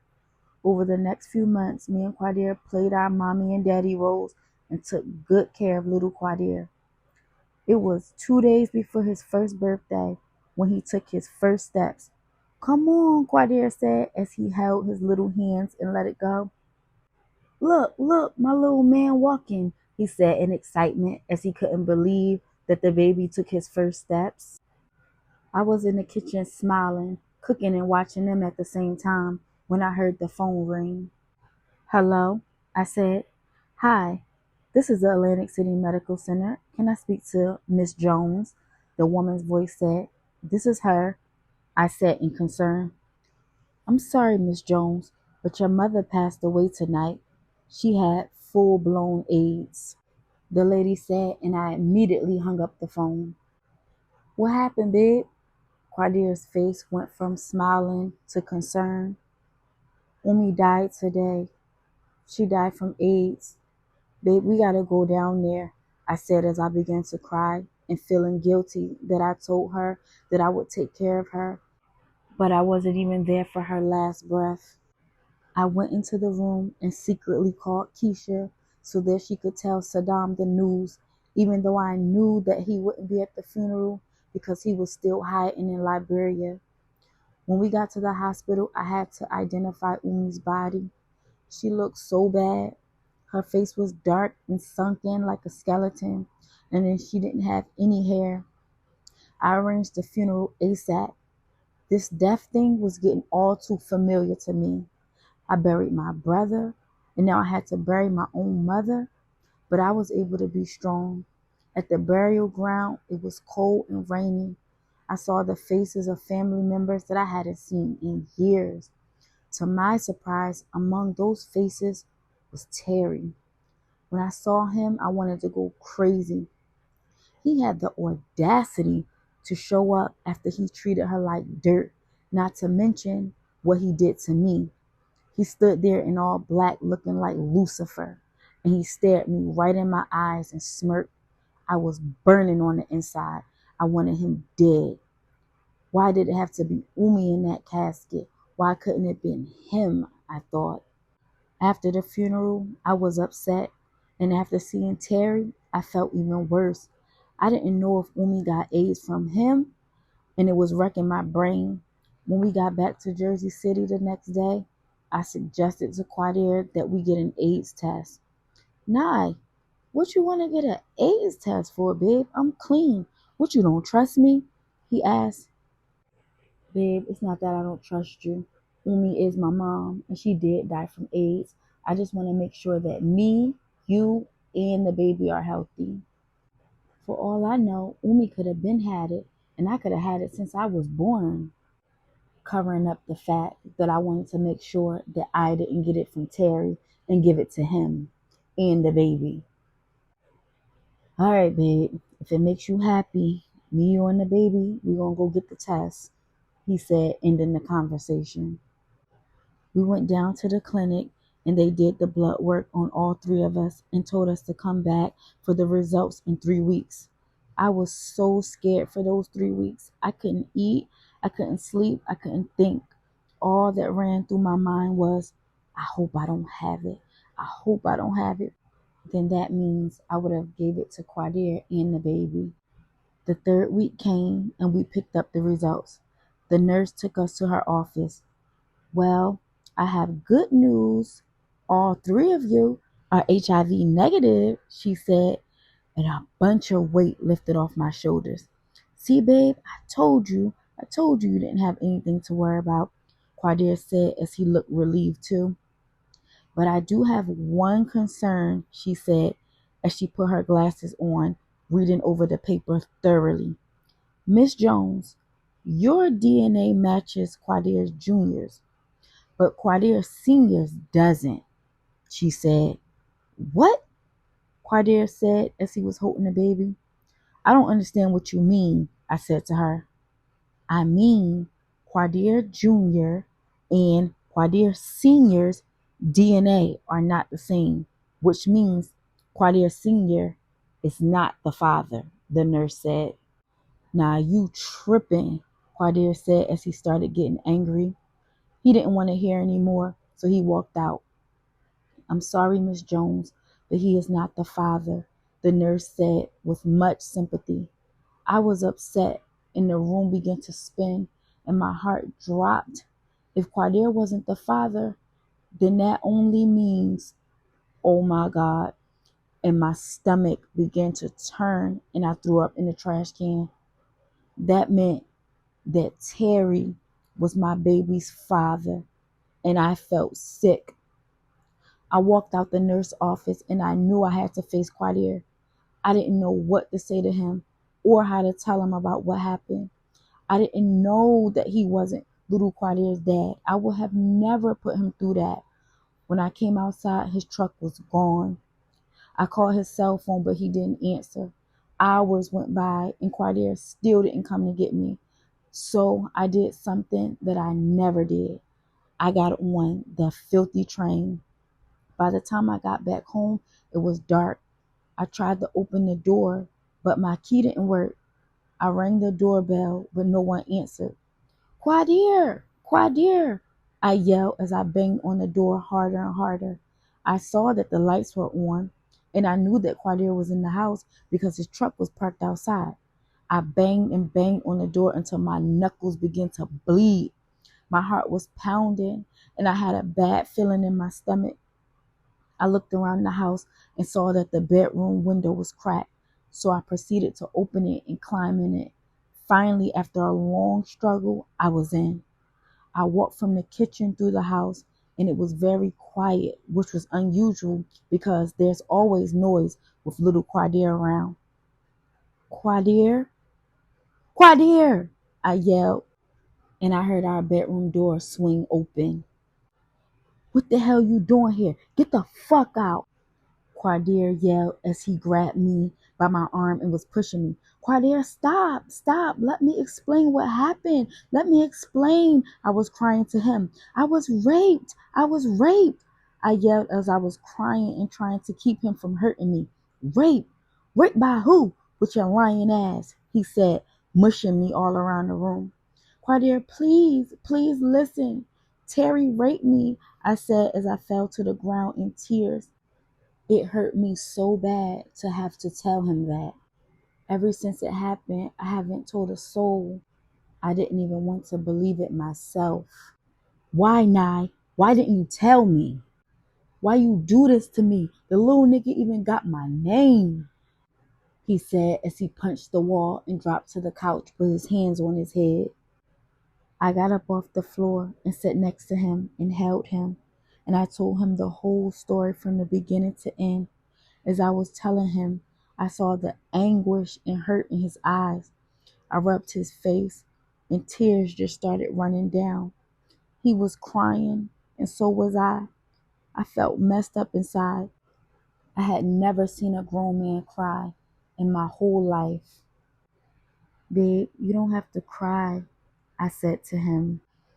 I can't believe he did that to you. And as a man, I'm hurt because I wasn't even there to protect you, Nye, he said with much distress in his demeanor. Where's the baby? I asked him, remembering that I hadn't seen little Quadir. He in the room sleep, Quadir said. Baby, I'm sorry. I would have never done anything to hurt you purposely. I love you. And I didn't think for 2 seconds that little Quadir wasn't your son, I said to him, but he didn't answer me back. He just sat there in silence. I felt like my whole world had crumbled. The man I loved was hurting, and I had to face the reality that Terry was my baby's father. All I wanted to do was find him and kill him for ruining my life. It disgusted me that his blood was running through my baby's veins. I wanted to ask Quadir if he still wanted me and the baby in his life, but I was too scared to. I understood that right now he was hurting inside, so I let him be. In the meantime, I checked on my son and called Sheeta. I didn't tell her what had happened. All I told her was to come and get me ASAP. I had to find Terry's ass. I could have went to the police and had his ass rot in jail for messing up my life, but it wasn't even worth the hassle. Plus, I ain't no rat, and the system ain't worth a damn anyway. Babe, I'll be back, I said to Quadir with my bags packed and the baby in my arms. Where the hell you going? He asked as he hopped up off the couch. I got some business to handle, I said to him with anger in my eyes. Nah, don't try to go and find that man. Just leave it alone. He's a fiend. Don't even do it to yourself, Quadir said as he grabbed the baby out of my arms. I'm gonna kill him. I hate him, I yelled. No, nah, don't do this. Don't keep putting me through this. I will not let this nigga hurt you again, he said. Babe, please, I said as he cut me off. Nah, if you want to go find him, I'm going with you. That way I know you safe. You sure? I asked him. Hell yeah, I'm sure. We gonna drop little man off at my mom's crib for a little bit and we out, he said as he got his keys and we left. After we dropped little Quadir off, we headed to Atlantic City. It was still the middle of the night when we got there, so we got a hotel.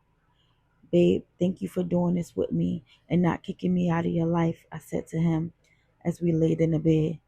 Nah, I ain't that type of nigga. I feel fucked up that I didn't make Lil Quadir, but he's still mine. As for me and you, I love you with all my heart. You're gonna be my wife, and we're gonna have a crib full of kids. I just wish you would have told me, 'cause I would have been murked that nigga, Quadir said. I was so thankful for him. He was my whole world right now. He was all I had, and I don't know where I would be without him. In the morning, we got up and went to some spots Terry used to hang out at, but we didn't see him. Actually, we spent the whole day looking here and there for him, and there were no signs of that fiend ass nigga, and I was getting angry. So me and Quadir gave up, and we went back to the room. He sat at the table drinking his Hennessy as I laid on the bed. Boo, it's gonna be alright. We gonna find him, Quadir said, taking the Hennessy to the face. Then he got up and laid next to me and rubbed my back. I began to kiss him and pull his shirt off. Chill, babe, he said, stopping me. What's wrong? I asked him. My mind just ain't there right now, that's all, he said as he got up and sat on the edge of the bed. I ain't good enough for you no more? I asked him with tears in my eyes. I told you, babe, it ain't you. You ain't the problem. Nah, my mind just ain't there right now.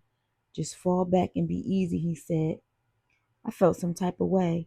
I was already feeling insecure about Quadir knowing that I was raped. Now he was turning my pussy down, something that he never did before. But I fell back like he told me to, and we went to sleep, and he didn't even touch me that whole night. Nye Street Religion, Chapter 10. When we got in the car the next day, Quadir took his Glock out his pants and tucked it under the seat. Babe, why you doing that? I asked him.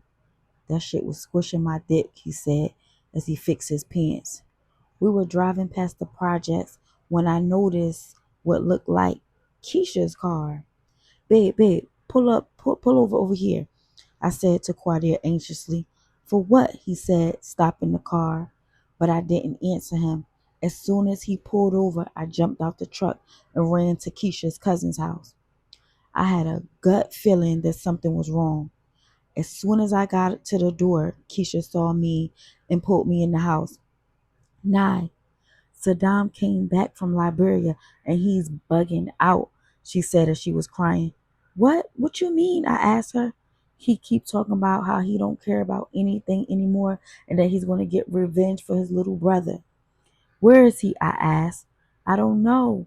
When he left from Delaware, he got into a Jeep with some guys and they rode off, and I figured to look for him here in Atlantic City, she said as she was still crying. I was hoping in my head that he wasn't doing anything stupid, but I knew my brother, and I saw the revenge in his eyes. He wanted to get back at the guys who killed Sahir, and I didn't blame him. But at the same time, I didn't want him to get caught up in no more trouble. I wasn't feeling right, so I walked to the truck where Quadir was.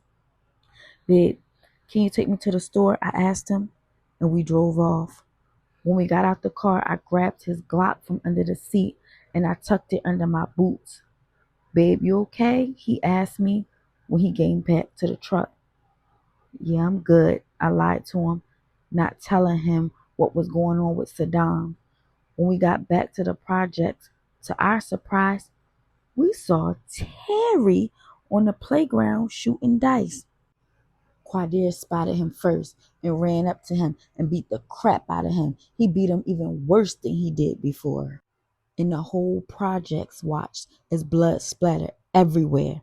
Stop, stop, Terry was yelling, but Quadir just kept punching him until he finally was unconscious. Then Quadir kicked him in the balls and walked away. That nigga lucky I ain't had a hammer on me or I would have blew his fucking face off. As he held his hand as it had blood all over. Come on, Mike Tyson, I said to him as I walked him inside of Keisha's cousin's house to wrap his hand up. After I finished cleaning him up, he stayed in the house and I walked outside. I was on the porch talking to one of my old friends when a blue Jeep Cherokee sped by and Saddam hopped out of it. What are you doing? I yelled at him as he walked toward me with a black hoodie on, covering half of his face, some black jeans and some black Timbs. Nye, go home, he said, but I didn't budge. As we were going back and forth, another brown Cadillac had pulled up, and Saddam's back was turned, so he didn't even notice it. I saw the guys aim their guns, and they began shooting. No! I yelled, and I grabbed Saddam, and we got down. He saw who it was, and he began shooting back. Next thing you know, it was a free-for-all. Gunshots rang from every direction. The whole projects was running, screaming, and ducking down. Everything was cloudy from the gun smoke, and I could vaguely see Saddam. All I could see was his figure and the sparks from his gunfire. Then I remembered that I had Quadir's gun tucked in my shoe, and I pulled it out and started banging with the guys who was trying to kill my brother. Shoot him, Nye! Shoot him, Nye! Saddam yelled as we were a team. Then I heard him yell, ouch! And he fell, and I ran to him. Nye, I'm good. Just keep banging on them niggas, he said as he held the gun wound on his arm. By now, everything was just a big cloud of smoke, and I couldn't see anything, and my gun got jammed. Nye! I heard a voice yell, but I couldn't make out where it was coming from because it was drowned out by all the noise. Finally, the gunshot stopped, and I saw a figure running towards me. It was Quadir. Babe! Babe! I yelled, happy as hell to see him, and he got close where I could see him clearly, so I began to get up off the ground. Babe, you okay? He said as he proceeded closer, and I stood up. But when I got up, even though the gun was jammed, it was still cocked, and I tripped, and the gun went off, and it hit Quadir right in the head. Oh my God! I screamed at the top of my lungs. His eyes had rolled to the back of his head, and he dropped. So I grabbed my cell phone and called 911 immediately for him and for Saddam. The whole time they were both still breathing, and all I kept doing was having flashbacks of when Sahir got killed, and I mentally couldn't take it. Next thing you know, I blacked out, and when I woke up, I was handcuffed to a hospital bed. What happened? I asked the nurse as I rubbed my eyes and noticed a police officer standing in the doorway. You passed out from a panic attack, she said, and immediately after that, detectives and other policemen entered the room and started questioning me. Then the doctor came in and confirmed that I was in good health, and the police put my hands behind my back and took me to jail. When I got there, I was in a holding cell by myself waiting to see the judge. I was scared. I didn't know what was going on. I didn't even fully understand what I did. All I kept thinking about was Saddam and Quadir and if they were okay. Finally, I came out to see the judge in shackles. He told me my charges, which was possession of a weapon with unlawful use, possession of a firearm, and attempted murder. Excuse me, Your Honor, I said as I was shaking. My head was still spinning, and I couldn't even really remember what happened. Miss Jones, the police picked you up on the 800 block of Maryland and Virginia Avenue, passed out, and they recovered a 9mm Glock that had your fingerprints on it, and the shells from the gun were scattered all over the park. Also, a bullet from the firearm was found in a 22-year-old black male who is now in critical condition at the Atlantic City Medical Center.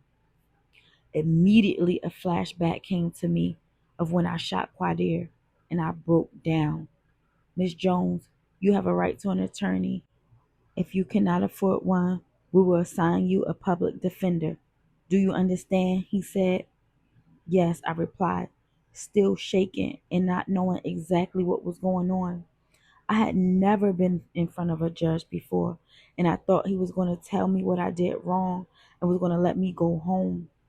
I didn't mean to shoot my babe. It was an accident, but I wasn't about to confess to anything until I talked to my lawyer first. Miss Jones, your bail is $50,000, cash or bond, he said. Your Honor, I don't understand, I said.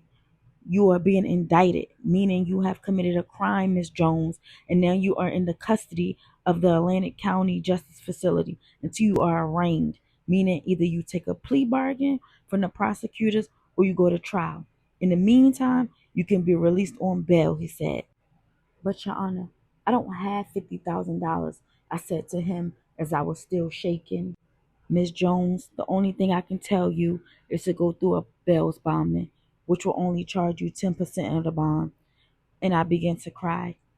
Miss Jones, I wish you the best, he said as he slammed his gavel. The guards escorted me out of the courtroom and brought me back into the cell, which was dirty and grimy. It had a small cot, a rusted sink, a filthy toilet bowl. I sat on the cot and began to get stressed out. How the hell was I going to get out of here? I thought to myself, I accidentally shot Quadir. I don't know if Saddam was okay, and I felt so horrible. Now I was stuck because not only did I hurt the love of my life, but he is the only one who had the money to be able to come get me out of jail. I had to wait for all the other inmates to see the judge before they shipped us back off to the county. In the meantime, the guard brought me a green bologna sandwich, and my stomach turned just looking at it. Finally, they had took us back to the jail. When I got there, I got my first phone call, but I had to keep it short. I called Sheeta. I told her where I was and to come and see me, and then we hung up. Then I had to get processed, and they gave me a number. They took all of my clothes and jewelry and gave me an orange jumpsuit and orange slippers. I felt lower than low. They assigned me to intake because the jail was so crowded. There was women sleeping all over the floor, and the whole cell smelled like fish. There was only one toilet and one sink. It was disgusting. It was late and I needed to get some sleep, but I refused to lay on the floor. So all night I stood up against the wall and eventually fell asleep. I woke up to the sounds of passing out of trays. I couldn't even make out what the breakfast was. If you ask me, it was nothing but slop. But the women were eating it up like it was a steak dinner. I had passed my tray to another girl. You don't want yours? The girl said, surprised. Hell no, you can have it, I said, giving it to her. Girl, if you ain't here long enough, you ain't gonna just be passing your food off. You gonna cherish it, she said as she scarfed my food down. Then I got up and walked away. I began to brush my teeth with the tiny toothbrush. Small plastic disfigured mirror. I saw myself, and for once in my life, I didn't like what was there. I felt ugly, and this place was making me feel depressed. The guards had called for rec, and we went outside for 1 hour. I sat on a bench and looked up in the sky. It was a beautiful day, and the thought that I was actually in jail didn't sink into my mind until rec was over and I had to go back into that filthy cell locked down for another 23 hours. The sounds of those metal doors clinking shut behind me was the worst sound I ever heard in my life and was something that I would never forget. Weeks had went by and I was finally released into the population. It was still dirty and depressing, but at least it was better than being crammed up in intake. I shared a cell with two other girls. They had already had their cots, so I had to sleep on the rock hard floor until I got mine. For 3 days, I woke up with backaches from it. Then I had to carry my cot all the way from the other part of the jail. Passing through the hallways, you can see the other inmates in their pods. And I was walking past, and I happened to see Saddam. And he hopped up and started banging on the glass, and he started doing jail signs, but I didn't understand. So he got a piece of paper and a pencil from one of his inmates. He wrote me and told me that he was good. They patched his arm up in the hospital and took him straight to jail. He goes for his arraignment in another month, and for the time being, the judge didn't give him a bail due to the intensity of his charges. The prosecutors felt like he would be a flight risk. I knew my big brother was about to do some time, but I was glad that at least we was locked up together. And I had him close by, even though I could never have any real contact with him because he was with the males. That was cool though, because we would see each other passing by, and eventually I learned to sign to him, and me and him started kicking it on a regular basis. I didn't have anybody on the outside giving me commissary. I just got the stuff that Saddam would send me from his commissary from time to time. So I had to work for my meals. So far, I didn't bump heads with any of the females. I mostly stayed to myself and thought about Quadir and my son every day. I wrote Quadir's mom and told her where I was, and she took on the responsibility of taking care of my little man until I came home. She was doing a good job too. She sent me pictures of him and he looked so happy. I could not bring myself to tell her that he was not really her grandson. She is all that he had right now, and I didn't want my son to suffer because of my past. Nye Street Religion, Chapter 11. Over the next few months, I was in and out of court. The prosecutors were giving me all types of crazy plea bargains, and I was turning them all down. Initially, I was looking at 30 years if I went to trial and lost, but I didn't care. I was going to keep pushing for the lowest plea bargain. I knew that I had to stand my ground because I had a bullshit public defender and he wasn't trying to help me at all. I was in my cell one day watching TV when the guard yelled, "Jones, visit up." I was shocked because I had been locked up for 6 months so far, and this was my first visit. When I got to the visiting area, I saw that it was Sheeta. I was excited to see her, but at the same time, I was disappointed because why did it take her so long to come and see me? "Hey girl," I said to her as I talked on the phone through the glass. "Nye, I know I should have come sooner, but I can't see you like this," she said with tears down there in her eyes. She couldn't see me like this, and I didn't want her to see me like this either. I kept myself up, but at the same time, I didn't look like the same Saniyah. I wore my hair back in long cornrows, something I never did. My clothes were way too big, and I didn't have on any of my sexy makeup. And for me to see Sheeta looking fly, it reminded me of how much I miss home. "So what's going on in the streets?" I said. "Girl, I moved up top to New York with him, and Nice is still asking about you," she said, laughing. "I didn't tell him that you were in jail, though. So when you come home, you gotta get at him," she said, smiling. "It feel like I ain't never coming home. Quadir's still in the hospital in a coma, and nobody knows the combination to his safe, so I can't even get the bail money," I said, not having my usual spark that I used to with Sheeta. "It'll be all right, Nye," Sheeta said. "You know Nice is feeling you.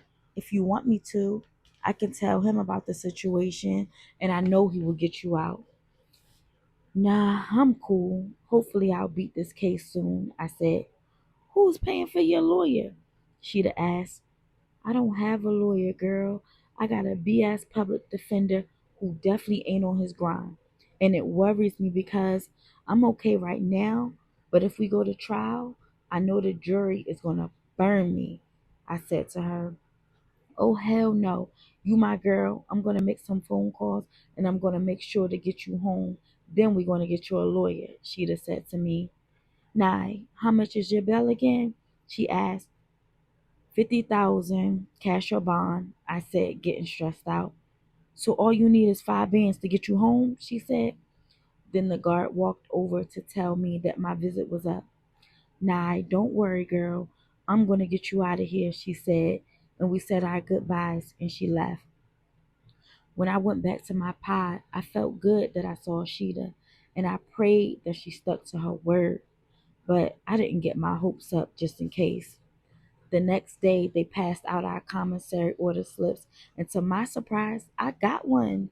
Sheeta had put $300 on my books, and I was good. I ordered blankets, panties, pads, deodorant, all types of stuff that I normally have to hustle for. I made sure that I got lots of packs of cigarettes. And here, having cigarettes is a must. Everybody smokes, and you can make a killing.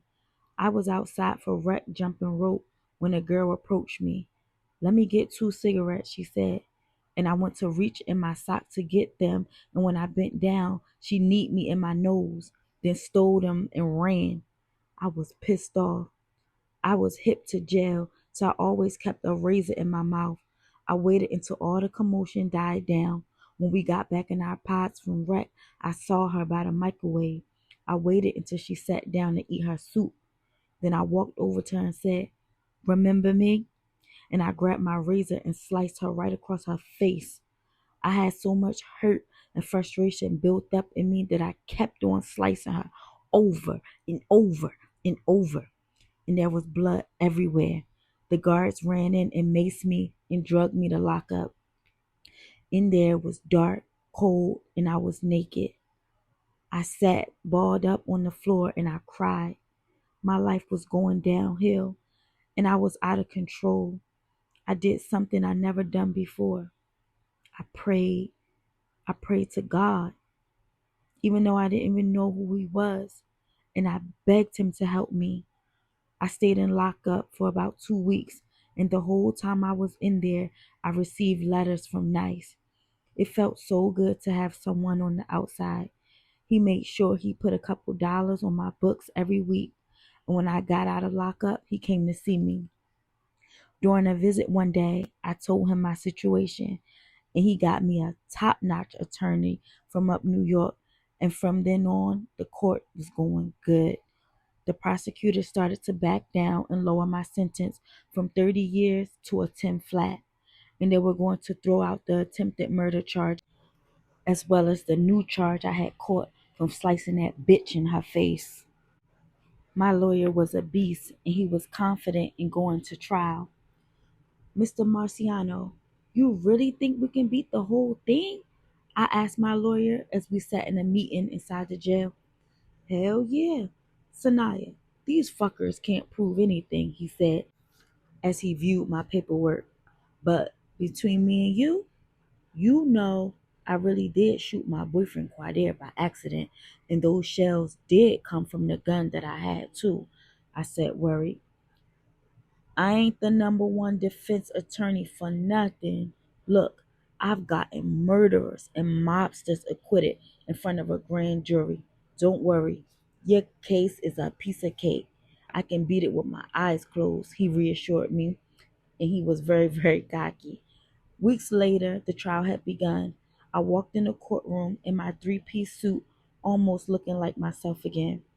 As soon as I stood before the jury and testified, the prosecutors were trying to eat me up, but my attorney had gave me all the pointers to withstand them.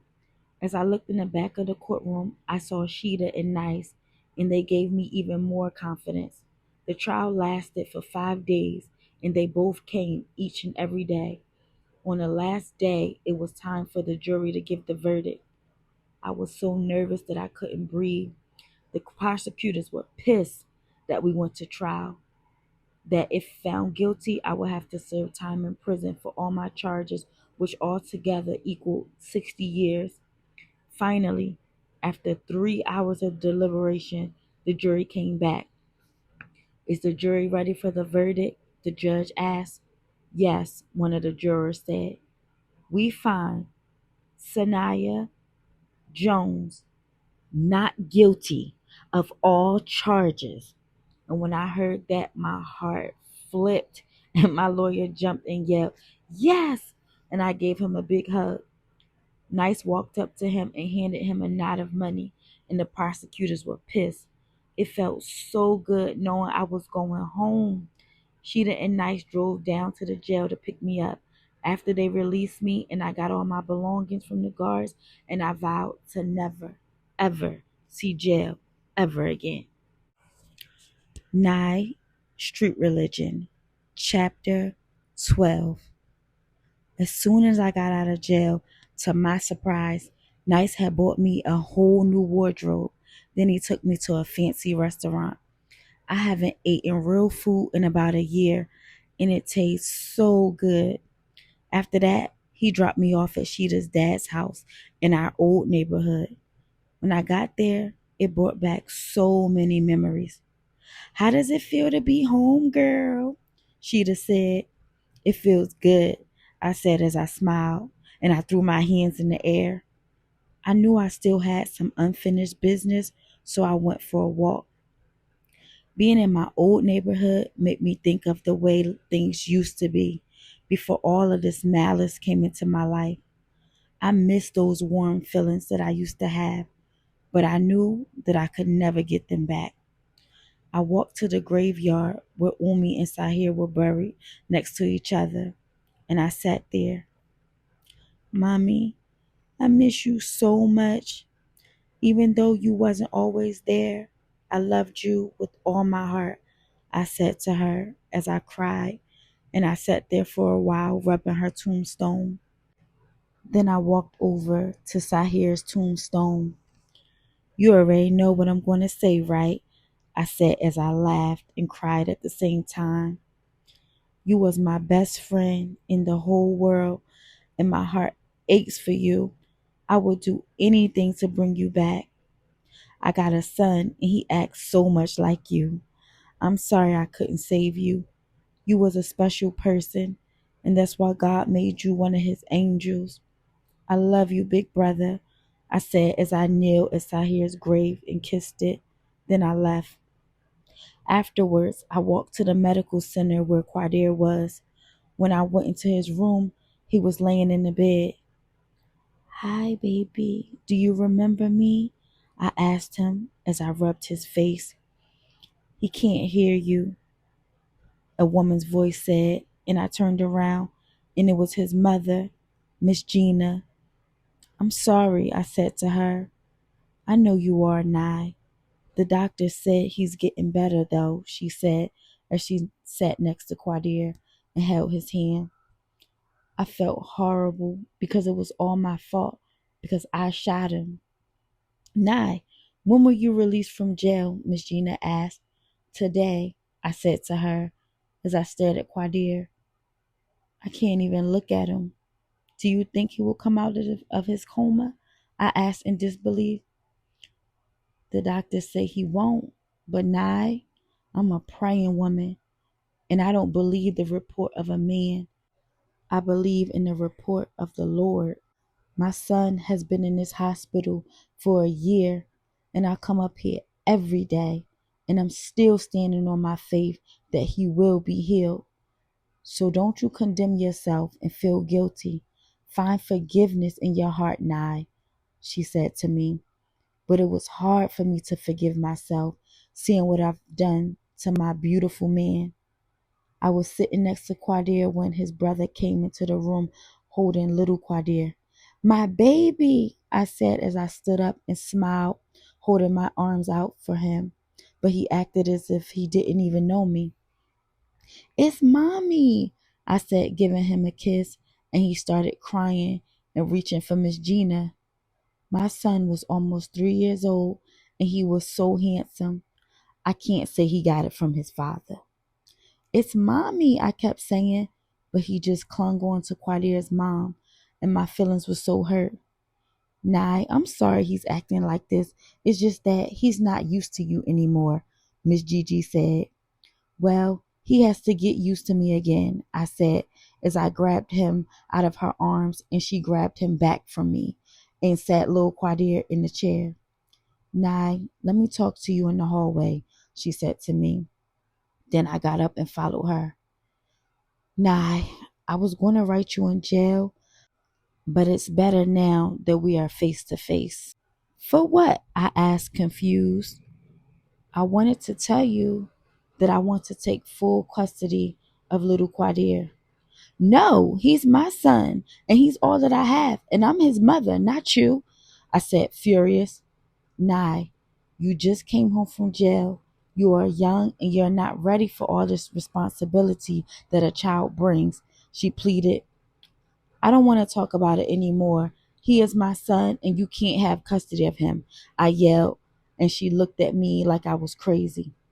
Okay, Nye, fine then. Just let me keep him until you get on your feet. That's all, she asked, and I thought about it. I didn't have a place to stay for me or my son. Quadir's mom sold the condo, and I didn't want my baby in the streets. Nye, if you don't have anywhere to go, you're always welcome in my house, as well as baby Quadir, she said.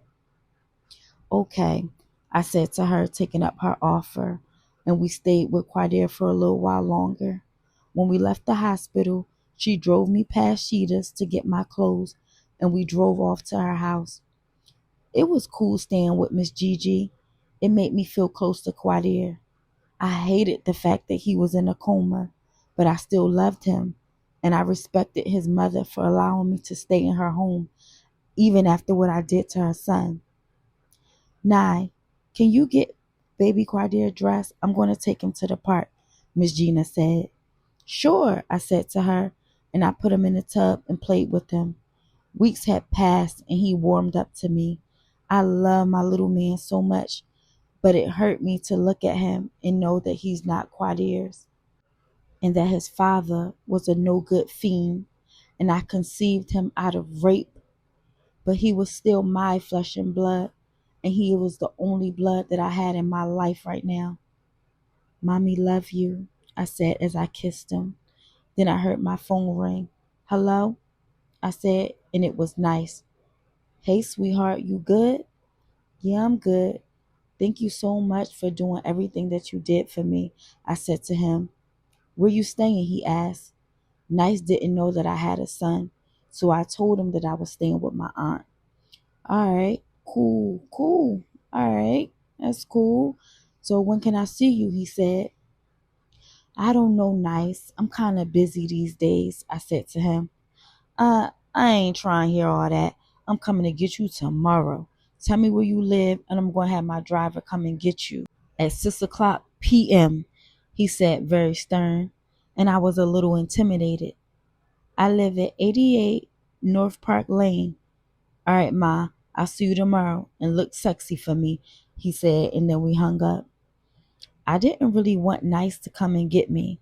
I didn't even want to be bothered with a man right now at all. My boo was in the hospital in a coma because I shot him. And how do I look going out with another man? But I felt like I owed it to Nice because he helped me down when no one else did. The next day came and I got dressed up real sexy like he told me to. And just like he told me, his driver was at my house 6 o'clock sharp. Miss Gigi, I'll be back, I yelled to her as I ran out the door, not wanting her to notice the way I was dressed or to see the big black Escalade that was parked outside her house. The driver was wearing a tuxedo and he opened the door for me. When I got in, there was mink rugs on the floor, champagne coolers, flat screen TVs, the whole 9 yards, and I was loving it. When we got to New York, we pulled up to a popular nightclub where I walked past the line and was escorted straight to VIP, where Nice was sitting there looking sexy as hell. He was covered in a black mink and his hat was over his eyes. He looked like a straight celebrity. Sweetheart, you made it, he said, standing up to give me a hug, and then we sat down. We mingled and talked for a little while. Then he introduced me to all types of important people. When it was time to go, he had his Rolls Royce pick us up from the club. Damn, what are you, some type of record producer or something? Because there was a lot of celebrities in there, I said to him as I smiled after having a good time. You don't need to worry about all that. You don't even need to worry about what I do. You just need to worry about getting on my team, he said to me as I watched his juicy lips. Then we pulled up to his penthouse. Come on, I don't bite, he said, seeing that I was hesitant to get out as the driver opened the door for us. We walked in and I felt like I was in an episode of MTV Cribs. There was marble floors and all types of classy things everywhere. This is beautiful, I said in amazement. I thought me and Quadir was living large, but we wasn't doing nothing compared to this. As I walked around the house, I noticed that there were girls everywhere. They were in the kitchen, they were in the pool, they was in the hot tub, they was in the movie room, literally everywhere, like I said. Who are they? I asked him. Oh, they just some of my employees. They loyal to me, so I let them hang out at my crib. What's the point of having all of this if you ain't gonna share it? He said as he waved his hand across the whole room like a boss. Now you asking too many questions. Don't even worry about all that. Just come with me, he said, grabbing my hand and taking me to his master bedroom, which looked like a suite. It had a sexy vibe. It was dim, and he had satin and mink everywhere. Why you always acting shy around me? You know I'm a good dude. We was kicking it heavy when you was locked up. Now you acting like I'm a stranger. I'm the same old Nice, he said as he sat me on his bed. I'm not shy, I said, trying to keep my composure, thinking about what he was saying. He was right. He looked out for me heavy. Baby girl, I just need you to loosen up a little. You need a drink? He said as he went to the mini bar in his room. Yeah, I'll take a drink. Make me a sex on the beach, I said. And he did. Nice was so sexy that it was hypnotizing. He didn't come off strong at all like I thought he would. He had turned on a DVD and we cuddled up on his bed and he played in my hair. I just kept thinking about Quadir and I felt guilty. But at the same time, being with Nice felt so good. Now I'm feeling you, he whispered in my ear, and chills went down my back. You feeling me? He asked in his sexy voice. Yeah, I said to him. All right, well, what would you do for me? He asked me, sexy. His lips were making my whole body quiver, and I answered, I will do anything, as the alcohol was talking. You want to get money, he said, as he sucked on my neck.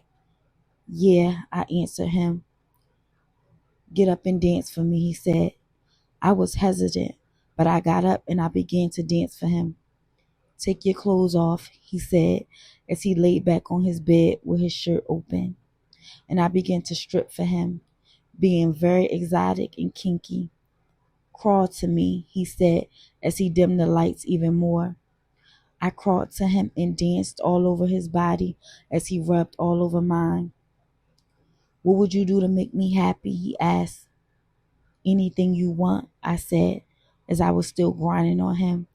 Then he called two girls in the room and they laid next to him on the bed. Nice laid me down and started kissing me. And as he was kissing me, I felt warmness on my pussy. And I looked up and one of the girls was eating me out. And the other girl was sucking Nice off. I was scared. I didn't know what to do. But Nice tongue was in my mouth and then on my breast. And everything felt so good. So I just went with it. The girl got off me and Nice began to have sex with me. He was loving the way I felt, and I was loving everything he was doing to my body.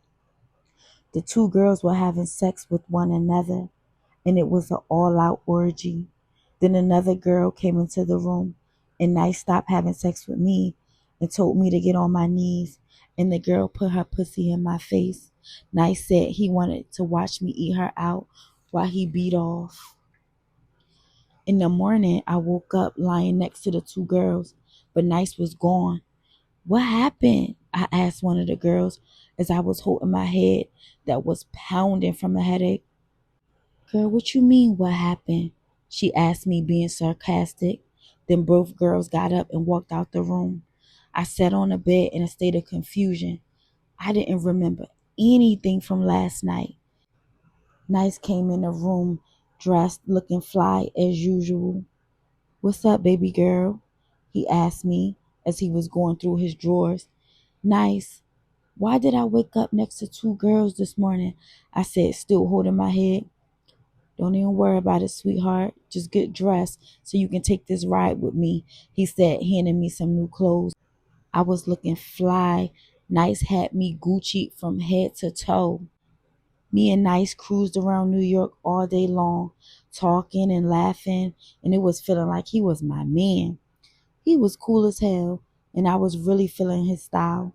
When we got back to his penthouse, it was about 1 o'clock in the morning. Stay here, sweetheart.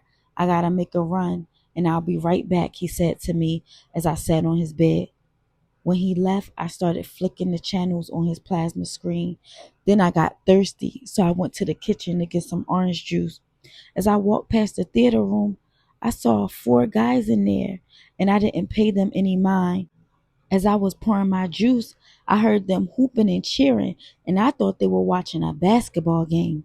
Then I heard the sounds of moaning coming from a porno. I wanted to see what they were watching, so I walked to the theater room, and to my surprise, on the big screen, it was me, Nice, and the 2 girls that I woke up next to having sex. I ran out so fast so that the guys wouldn't see me. I panicked, and I was so hurt. I did not remember any of that. Right then I knew that Nice had drugged me that night, not to mention that I was disgusted with myself. I got my pocketbook, and as I was walking out the door, Nice was pulling up, and he pulled me back in.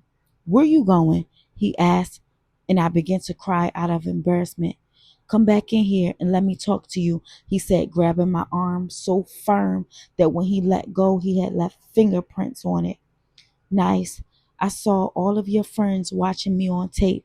I can't believe that you drugged me. And I even asked why we were even in there in the bed and you still didn't tell me. I said, still crying. Baby girl, I didn't drug you. You knew what you was doing. I asked you, what would you do for me? And you said anything. I like to get down with a bunch of women, so that's what I did. And you liked it too, he said nonchalantly. I can't believe you, I screamed.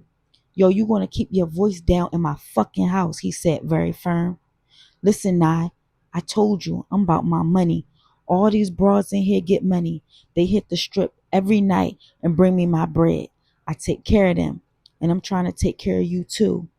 You ain't got nowhere to stay, and you just got out of jail. I'm trying to show you a good time. I'm feeling your swag, and I know you will be an asset to my team, he said softly as he rubbed my ear. I was hurt. I really liked him, and all he wanted to do was make me one of his whores. Don't worry about the tape. All the girls here done been on tape before. You just need to worry about getting this money, Nye, he said to me. So that's all that was about? You came to see me in jail. You wrote me letters and showed me love just to butter me up so I can be one of your hoes? I asked him. Nah, I ain't even living like that. I ain't selling my ass for nobody. And I don't appreciate you humiliating me like that, I yelled. Yo, I told you to stop yelling in my fucking house, he said firmly. Nice, take me home, please, I begged him. Take you home? He asked. Yeah, I want to go home, I said, and he threw me on the bed. You must not understand how I play. Bitch, I don't know what you making a riffraff about. You ain't nothing but a jailbird, and you ain't got nothing. I'm trying to help you. I thought you was a rider, he said as he got on top of me. Nice, get off me, I yelled. No, this pussy right here is mine. This right here is going to make me a lot of money, he said, and he started raping me. Nye, Street Religion, Chapter 13. After Nice was done, I ran out the house. I didn't have any money to get home, so I hitchhiked. Finally, a woman pulled over and gave me a ride. Where are you coming from, young lady? It's late and you should not be out here hitchhiking, the older woman said to me as I sat there in silence. I did not want to talk. I just wanted to go home. She got the picture and she left me alone. All the way to the house, she played her gospel music loudly. Why you listen to this stuff? I asked her. Baby, this ain't just stuff. This is the Lord's music, she said to me as she smiled. I don't believe in all that God talk and going to church and whatnot, I said to her with my arms folded. God is good, but you will never know unless you give him a chance, she told me. God ain't good because if he was, then why did he give me this horrible life? I asked her. Baby, everything we go through is for a purpose. And if you're having hard times and trials in your life, then you are strong. Because God said he will never put more on us than we can bear, she said to me as she held my hand. And after that, I went back to being silent. I wasn't affected by Nice raping me. At that point, I had got used to being violated. We pulled up to Miss Gigi's house and I thanked the woman. Here, young lady, the woman said as she handed me a pamphlet. It read, The Lord and all the love he has for me. Thank you, I said to her as she got out the car and gave me a hug and told me that everything was going to be okay and that God has not forgotten about me and that she picked me up for a reason. But of course, I brushed her off and went right in the house. When I came in the door, everyone was asleep and I crept into Lil Quadir's room and brought him from his bed into mine. I cuddled next to him and held him tight for the rest of the night. The next morning, me and Miss Gigi and my son went shopping and we had a ball. I haven't had that much fun in a long time. I like being around Miss Gigi because she made me smile. Later, we went to see Quadir, and to our surprise, he was talking and moving his fingers. Babe, do you remember me? I asked him as I held his hand. Hi, I heard him whisper. Oh my God, he said my name. He's talking, I said as tears came to my eyes. All I wanted was for Quadir to get up and be himself so he could love me the way I needed him to. Miss Gigi was so happy, even though we knew that he wasn't fully recovered, but we knew that this was a start. We left the hospital and went back home, and we had tons of mail. Where did all this mail come from? I asked. The post office finally sent the mail that I had got forwarded from you and Quadir's old house, and she gave me and his mail, and she kept hers. In the pile was a letter from family court stating our DNA results. I don't know why they sent them to Miss Gigi's house when we already had our results from the clinic. It was a letter stating that Quadir was not my son's father. Miss Gigi came into the room and I rushed and tucked the letter at the top of the drawer so she wouldn't see it. Nye, I want you to help me cook. The family is coming over tonight, she said, and she smiled, and I helped her. But with all the commotion going on, I forgot to throw the letter away. The next day came, and I took little Quadir out for the day, forgetting that it was Saturday. And on Saturdays, Miss Gina does all her heavy-duty cleaning. I remembered the letter was in the drawer, so I rushed home. When I walked in the door, she was sitting on the couch crying. Saniyah, why did you lie to me? She asked. I'm sorry, I said, not even trying to cover it up. I knew that I was in the wrong. You lied to me day after day. You knew this wasn't my grandbaby, she screamed. I forgave you for what you did to my son. I accepted you in my home. I took care of you and loved you, and you constantly lied to me, she yelled, and I could see that she was so hurt. Saniyah, you have to leave, she said, and my heart dropped. Miss Gigi, I'm sorry. I didn't know. I was raped, and Quadir knows. But please do not kick me out. I don't have anywhere to go, I begged her. I don't care. I can't continue to have you in my home. I think it's best, she said, and she got up and walked away. I went into my room and began packing up all my things. I didn't know where I was going to go. Miss Gigi was all I had. And when I was finished packing, I began to walk out the door. Saniyah, you're forgetting something, she yelled, and I turned around. She was holding little Quadir with all of his things packed too. Miss Gigi, please, can he stay with you? Please, can he stay here until I find somewhere to go? I pleaded with her. No, he is your son, and he is your responsibility. I don't want no parts of either of you, she said as she looked me dead in my eyes. I was crushed. I thought she loved my son, but she really didn't, because if she did, she wouldn't want to see him in the streets. She handed my baby over to me with all his things, and we both left. I walked and walked, but I did not have a destination. Lil Quadir was crying because he was hungry and tired. Plus, it was the middle of winter and it was freezing. We went and sat at the bus station pretending that I was waiting for the bus. I called Sheeta and asked her if she could come get me and my son, being as though she was his godmom. But she couldn't do it because she was working. Plus, he wasn't having it. I didn't know what to do. I fed Lil Quadir some Cheetos and M&Ms for dinner. It was late and we still didn't have anywhere to go. And I knew that security at the bus station wasn't going to let us sleep there.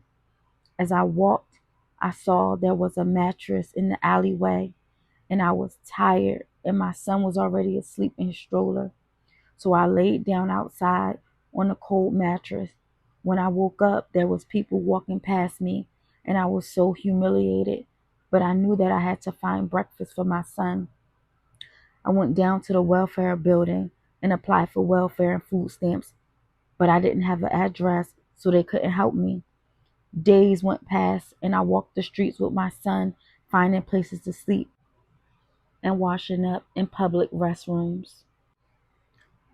There was an abandoned car in an old lot that was in fair condition. It was unlocked, so I sat in it, and I put me and the baby's belongings in the back seat.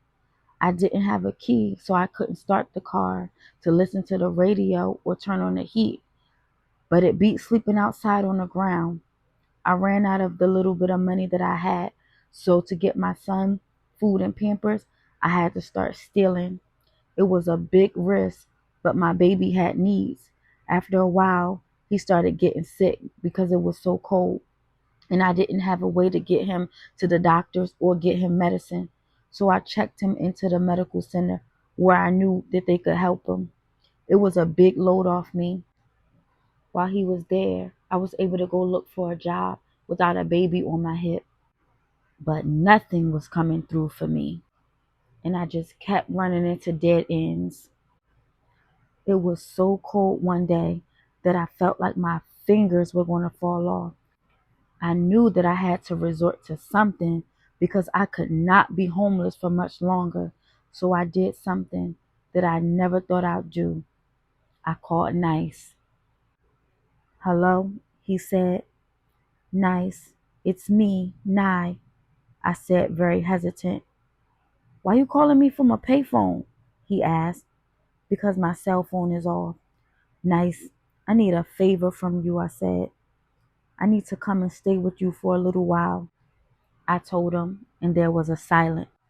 "Nice. Did you hear me? I said I need to come stay with you for a little while."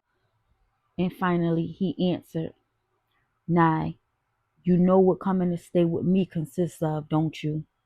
he asked. "Yes," I said as I answered him, and I could not believe that I was stooping that low. "All right, you ready?" he asked me. "Yes, I'm ready," I told him. "All right then, where you at?" "I'm about to have somebody come get you," he said to me. "Not right now, not right now. I'm going to come tomorrow. I got something to handle right now," I said to him as I tried to stall. "Nye, stop playing games with me," he said. "I promise I'm not playing games, I promise," and we hung up. I had to figure out what I was going to do with my son. I knew that I could not bring him with me to Nice House, and I had to pick him up from the hospital that day because he was discharged. When I came to get him, he looked so healthy, and I knew that I would not be able to provide a good life for him, and I felt bad that he had a mother like me. The next day came, and I walked the streets looking for places that I could take Lil Quadir, but I couldn't find any. I sat on a bench, and I saw a nice-looking black woman playing with her son on the playground. Then I watched as the father picked up their daughter. They looked like a happy family, and I wished that I could have that for my son. I got up, and we walked to the store, and I bought him a teddy bear and a juice. "Quadir, Mommy love you, okay? Give me a kiss," I said as he kissed me on my lips. "Stay right here and don't move," I told him as he stood in the front of the store, and I ran across the street to the family. Excuse me," I said to them. "Does anyone know where his parents are?" I said, pointing to my son. "No," the woman said with concern. "Honey, he is all alone. That is dangerous," the woman said to her husband, and then they ran across the street. The husband picked up little Quadir and he began to cry. My heart broke into pieces, but I knew that it was the best thing for me to do right now. I knew that they would make sure that he was in good hands. I walked away as if he wasn't my son, and I came back to the abandoned car and got my things, and went to a payphone to call Nice, and he sent a driver to pick me up. 9. Street Religion, Chapter 14. I knew that I didn't look my best, but I didn't care. I had just went through hell and back, and all I wanted to do was have a hot meal and sleep in a warm bed. When I got there, Nice was waiting for me. "Ma, I knew you would change your mind sooner or later," he said to me. "Now come in the kitchen and let's talk business." I was so hungry that my stomach was touching my back. On the counter was a plate of chicken, macaroni and cheese, and there was a pot of cabbage along with some buttered cornbread, and the aroma had my mouth watering. As Nice was talking to me, all I could do was focus on the food. "Nye, you hungry or something?" he asked. "Yeah," I said, still trying to be cute. Then he made me a plate. I scarfed that food like I never did before, and I didn't even care how Nice saw me eating. That was the most food I had in months, and that food was delicious. "Damn, slow down," he said. "I hope you ain't one of them broads that's gonna eat me out of house and home," he said as he watched me eat. I'm sorry," I said as I wiped my mouth. "Alright, tonight I'm gonna take you and a couple girls to Long Island, and y'all gonna hit the track," he told me. "What you mean, hit the track?" I asked, very naive. "Nah, here we go again. Stop playing games. I told you, if you gonna get on my team, then you gotta get money. You one of my girls now, so you gonna get on the track and sell your ass and bring me back that paper, just like the rest of them do. I don't mean to be blunt, but I'm just keeping it G with you, 'cause you be acting like you don't know what's going on." Then his cell phone rang. He hopped up. As he was talking, I had butterflies in my stomach. I really did not want to do it, but right now, I didn't have a choice. And if I wanted a place to stay, I knew that I had to bring in money for Nice. After we ate, he took me to the mall and bought me a whole new wardrobe. Instead of rocking Gucci and Prada, he had me going to Rainbow and Wet Seal. The clothes were cute, but they wasn't high fashion like I was used to. He made sure that I had the tightest jeans, miniest mini skirts, stilettos, platforms, stripper shoes, and all sorts of thongs and revealing tops. "Why couldn't I just wear my own clothes?" I asked him in disappointment. "Your stuff is too flashy. This is a business, and like any business, you gotta dress the part," he said to me as we walked through the mall. Then we went into the hair store. "Why we ain't here?" I asked him with my nose in the air. "'Cause you gotta get a couple wigs." "Wigs? Wigs for what? I got pretty hair," I said as I took my hair out of the clip and let it flow. "All of that don't even matter. My girls wear wigs to disguise themselves.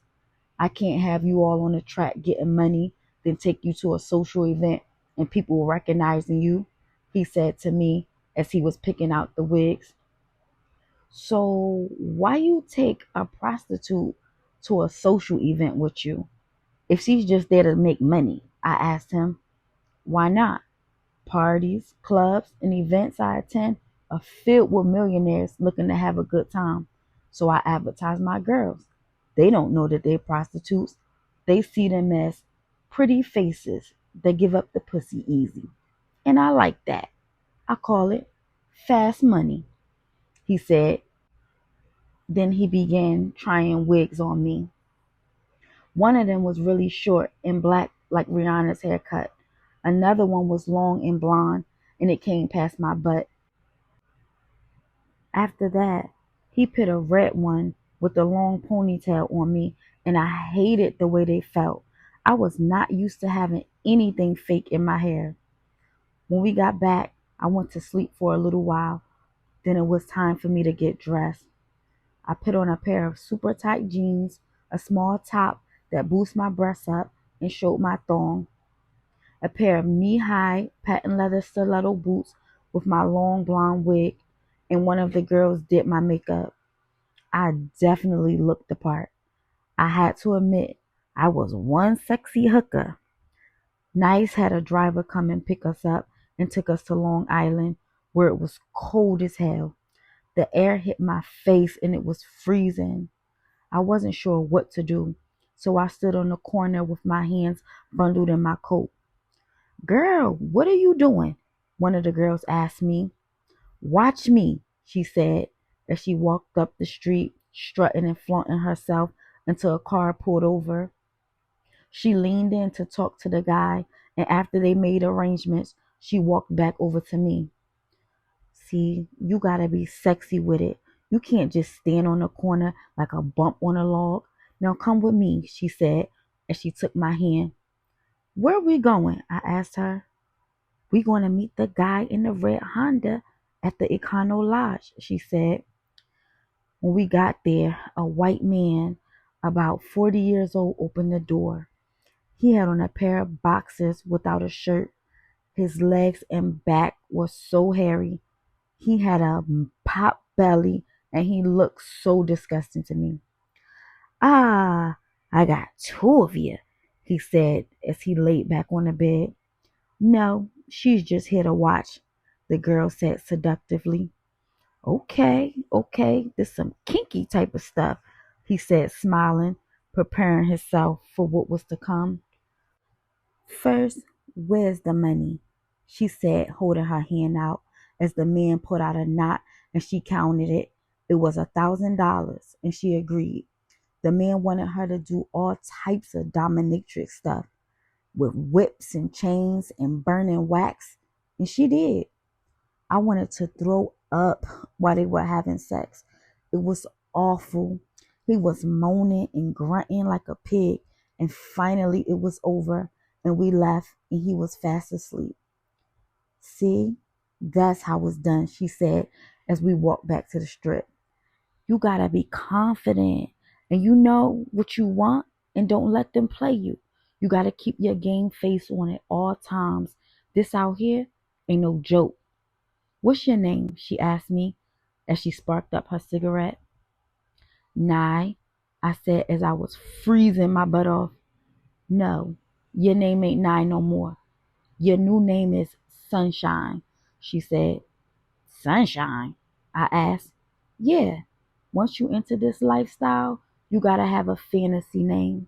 It just makes it easier." Nye would never be on the track selling her ass, but Sunshine would, she said, and it made sense to me. "What made you think to call me Sunshine, though?" I asked her out of curiosity. "Because you are pretty and bright, plus that blonde hair reminds me of a white girl," she said, laughing. "What's your name?" I asked her. "My name is Brittany, but I'm Passion." Brittany was a quiet little schoolgirl who was always shy, but Passion is a sexy vixen who gets down for hers, she said, taking the last pull of her cigarette and then tossing it. Brittany was sexy. She was brown skinned and had a thick body and a small waist. Her teeth were straight and she wore a long jet black wig. As we were walking, a silver Camry pulled up beside us. "Yo, I'm looking for a good time," the man said as he leaned out the window. "This one is yours," she whispered to me, and she slid me a pocket knife and some mace. I got in the car and I was terrified. I was about to turn my first trick and I didn't even know what to do. My heart was pounding as we pulled up to the hotel. "This is it?" I asked him. It was a scummy joint on the side of the road. "Yeah, this is it. I'm going to be in and out. We ain't on no date," he said as we got out the car. And inside was even worse. It was dirty, old, and it smelled so bad. "Come on," he said as he pulled out his penis, gesturing for me to give him head. Instantly, I remember what Passion said. She told me to get the money first. "Where the money at?" I said to him. "Trick, how much you want?" he asked me, and I didn't know what to say. I want $500, I said, with that being the first thing that came to my mind. $500? Oh, for $500, you won't be in here licking my ass, he said, and he gave me the money, and I proceeded to give him oral sex. As I was doing it, I began to gag. Whore, what's wrong with you? I'm about to start deducting money, he said as he was getting aggravated.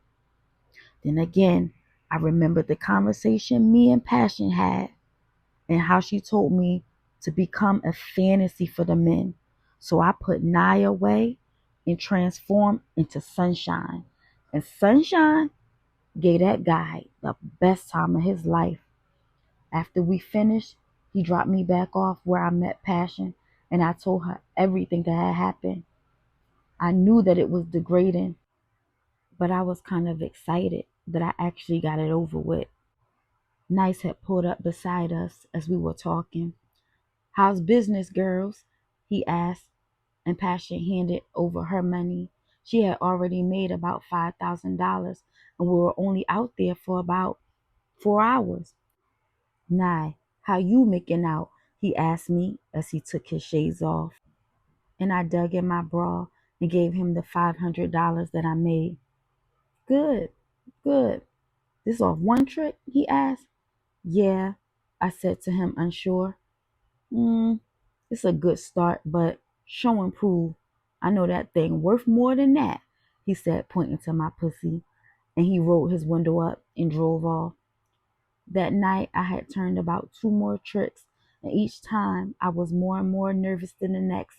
But I did my thing, and I got that money like I was supposed to. Altogether that night, I made about $2,500, and Nice was very pleased. Over the next few months, I got used to it, and it wasn't nothing for me to work the track. I was turning tricks left and right. I even built up a clientele. The pussy and head work was so good that niggas was itching for it. Nye, Street Religion, Chapter 15. Baby, what you trying to get? I asked as I leaned into the black Maserati. I'm trying to get down and dirty with you, miss, the horny guy said to me. If you got a stat, I can give you what you want, I said as I licked my lips. Hop in, he said, and we drove to the Comfort Inn. The guy was very attractive. He didn't even look like the type that would be picking up a prostitute. When we got in the room, I got naked and I was ready to do my thing, but he acted a little suspicious. You ready, baby? I asked him as I rubbed his back. Bitch, get off me, he said as he grabbed my hair. You ain't nothing but a stink hoe. Give me all your money, he said as he pulled out a pocket knife. I was terrified. There was nothing that I could do because my mace was in my coat pocket, along with my cell phone that had Nice's number on speed dial for emergencies like this. Get up and give me all your money, bitch, he said as he grabbed my hair, and I began searching my coat pocket. But I forgot that I had given Nice my money already. He never let us walk the streets with any cash on us. I don't have any money on me, I pleaded with him. Bitch, you lying, he said as he kicked me in my stomach with his Timberland boot. I fell over to the ground in pain, and I screamed. Shut up, he said as he put the knife to my throat. Don't kill me, don't kill me, I begged him. Then he pulled me on the bed and tied each hand to the rail. Why are you doing this? I asked him as I feared for my life. Shut up, bitch, he said, and I saw him pick up a Corona bottle. Please, please don't hit me with it, I said to him as I was in tears. Oh, I ain't gonna hit you. I'm gonna give you what you like, he said, and then he rammed the bottle in my vagina. You like this, don't you? He said repeatedly as he jerked off. And after he ejaculated, he took the bottle out of me and shoved it into my mouth. I felt so violated, but I was glad it was over. Next thing I knew, he untied me and drugged me in the bathroom. Look at yourself in the mirror, and see how much of a whore you are," he said as he tightly held my face and he slammed my forehead into the mirror and I fell to the floor, where he kicked me again and again, and he threw me into the tub and turned on the hot water. It was scorching, and I tried to get out, so I began to fight him. Finally, I got away and ran back into the room, but he grabbed me and put the knife back to my throat, and I began to yell. He held my mouth and threw me back into the bathroom, where I yelled again.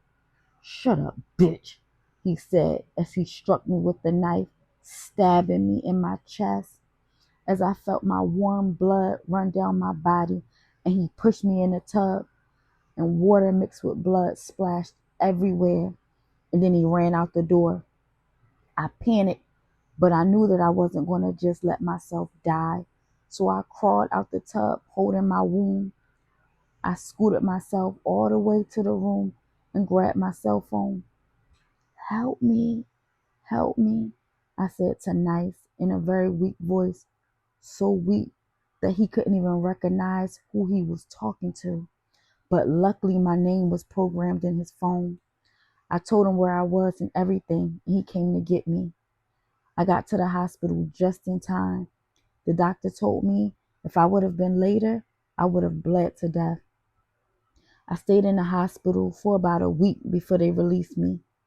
"How you feeling?" Nice asked me as I sat on the couch at his house. "I'm okay," I answered him. "All right, well, get some sleep. There's money to be made," he said to me. "Money? Nice. Are you serious? I just got out the hospital, and you want me to go back on them streets just like that?" I said to him, very upset. "Hell yeah, this part of the game. You already cost me paper while you was sitting up in that hospital. Luckily, you ain't had no money on you that night, or he would have took that too," he said. "I almost lost my life, and all you care about is the money?" I said to him. "Nah, it's the game," he said. "Fuck the game," I yelled at him, and he slapped me right across my face. "Listen, I already told you not to yell in my house. Now either you're going to go get this money or you're going to get the hell out," he said to me as he rubbed his hands from smacking me, and then he got up and he walked away. I sat there and held my face, but I knew there was nothing I could do. I didn't have any of my own money, so I was stuck. After the ordeal, I went to sleep to prepare for the night when I was waking up by Passion.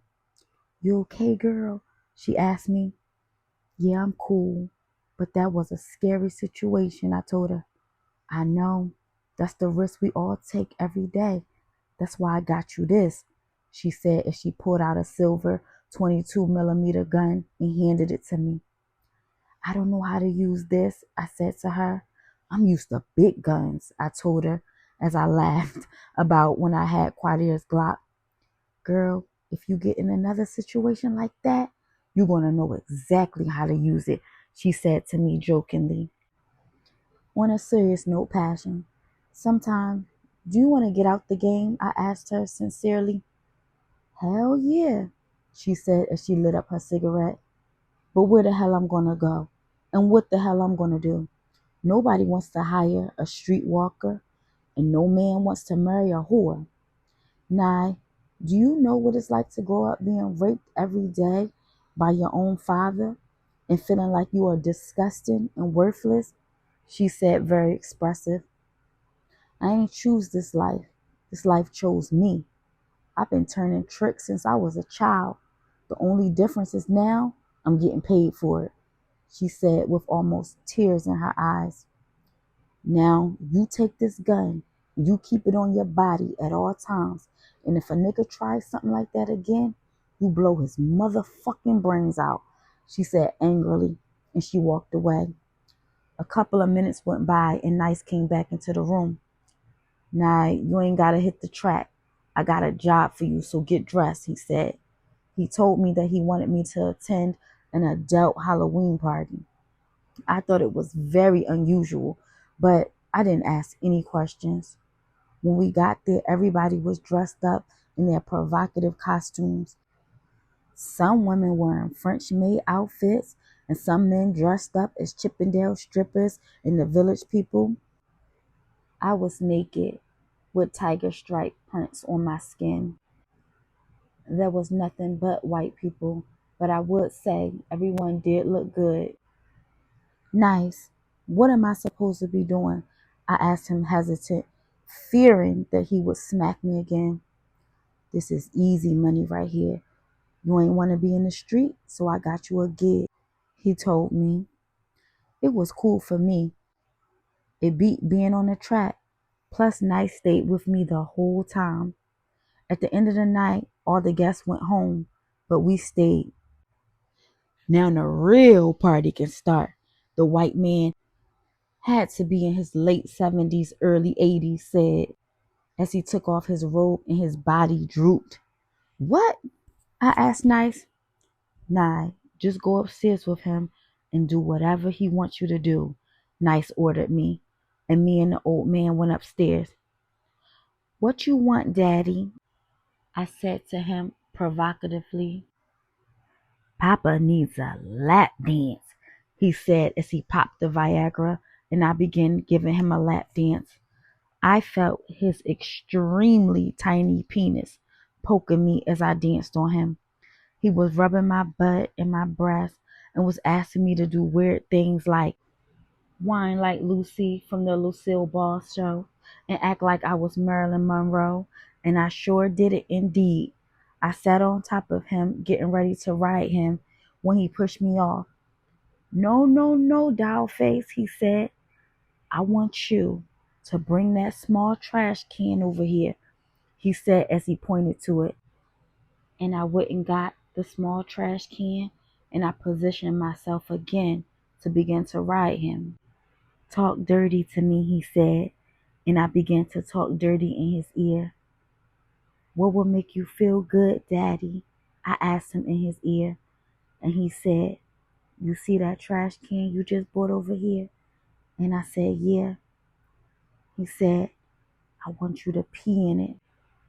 I felt like that was such a disgusting thing to do, but of course I did it. And when he saw me peeing, he began ejaculating. His face was pure red, and then he released himself. When it was all over, he was very pleased. Just for peeing in a trash can, he gave me $5,000, but of course I wasn't able to keep any of it. Nice was right there, making sure he collected all the money. Good girl, Nice said to me, and we got in the car and we went home. Nye, Street Religion, Chapter 16. When we got back to the house, all the girls were out prostituting, so it was just me and Nice, and he ordered some food, and we watched the movie. Nye, I dig you. I think you're a real rider, he told me. I didn't know what to say, so I just nodded my head as I ate my Chinese food. Then we heard the doorbell ring, and it was two of his friends. They were big-time hustlers. One thing about Nice, he only affiliates himself with those who get money. And I like that about him. What's good, baby boy? He said as he clapped his friends up. We gotta talk business, one of his friends said. And all three of them walked into Nice's office, not wanting me in the conversation. I sat and watched the movie when I heard Nice call me into the office. Nye, me, Nasir, and Yaz, he said to me, and the only thing I could think in my mind was, damn, he want me to sleep with them too? I got a proposition for you, Nice said to me. I need you to bag all of this heroin up by the morning, then drive my mans to Baltimore to deliver it, he said as he pulled out a brick of dope. Okay, I said to him, because I knew that saying no wasn't even an option. Baby girl, I'll show you how to do it, Yah said, putting on his gloves. Nah, I'm good, I said, and Nice smile. See, I told you, she get down for hers. Nye, I'm trusting you. Don't fuck this up. I don't ever show my hoes this much respect. Don't fuck it up for yourself, he said, eyeballing me, letting me know that he wasn't playing. Then they all walked out the office, leaving me by myself under the blue light bulb, bagging up the dope. I was used to this. My baby Quadir taught me well. This was a piece of cake. As the night went on, I began to get tired, and more tired by the second. As I bagged and bagged, making sure that every bag was packed full, it felt like the dope just started calling me, like it was saying, Saniyah, Saniyah, try me, please. And I fought the temptation hard. And as I bagged it, I thought about Quadir. I thought about my son. I thought of Terry raping me. I thought of Sahir and Umi dying. And so many other thoughts spun in my head like a tornado.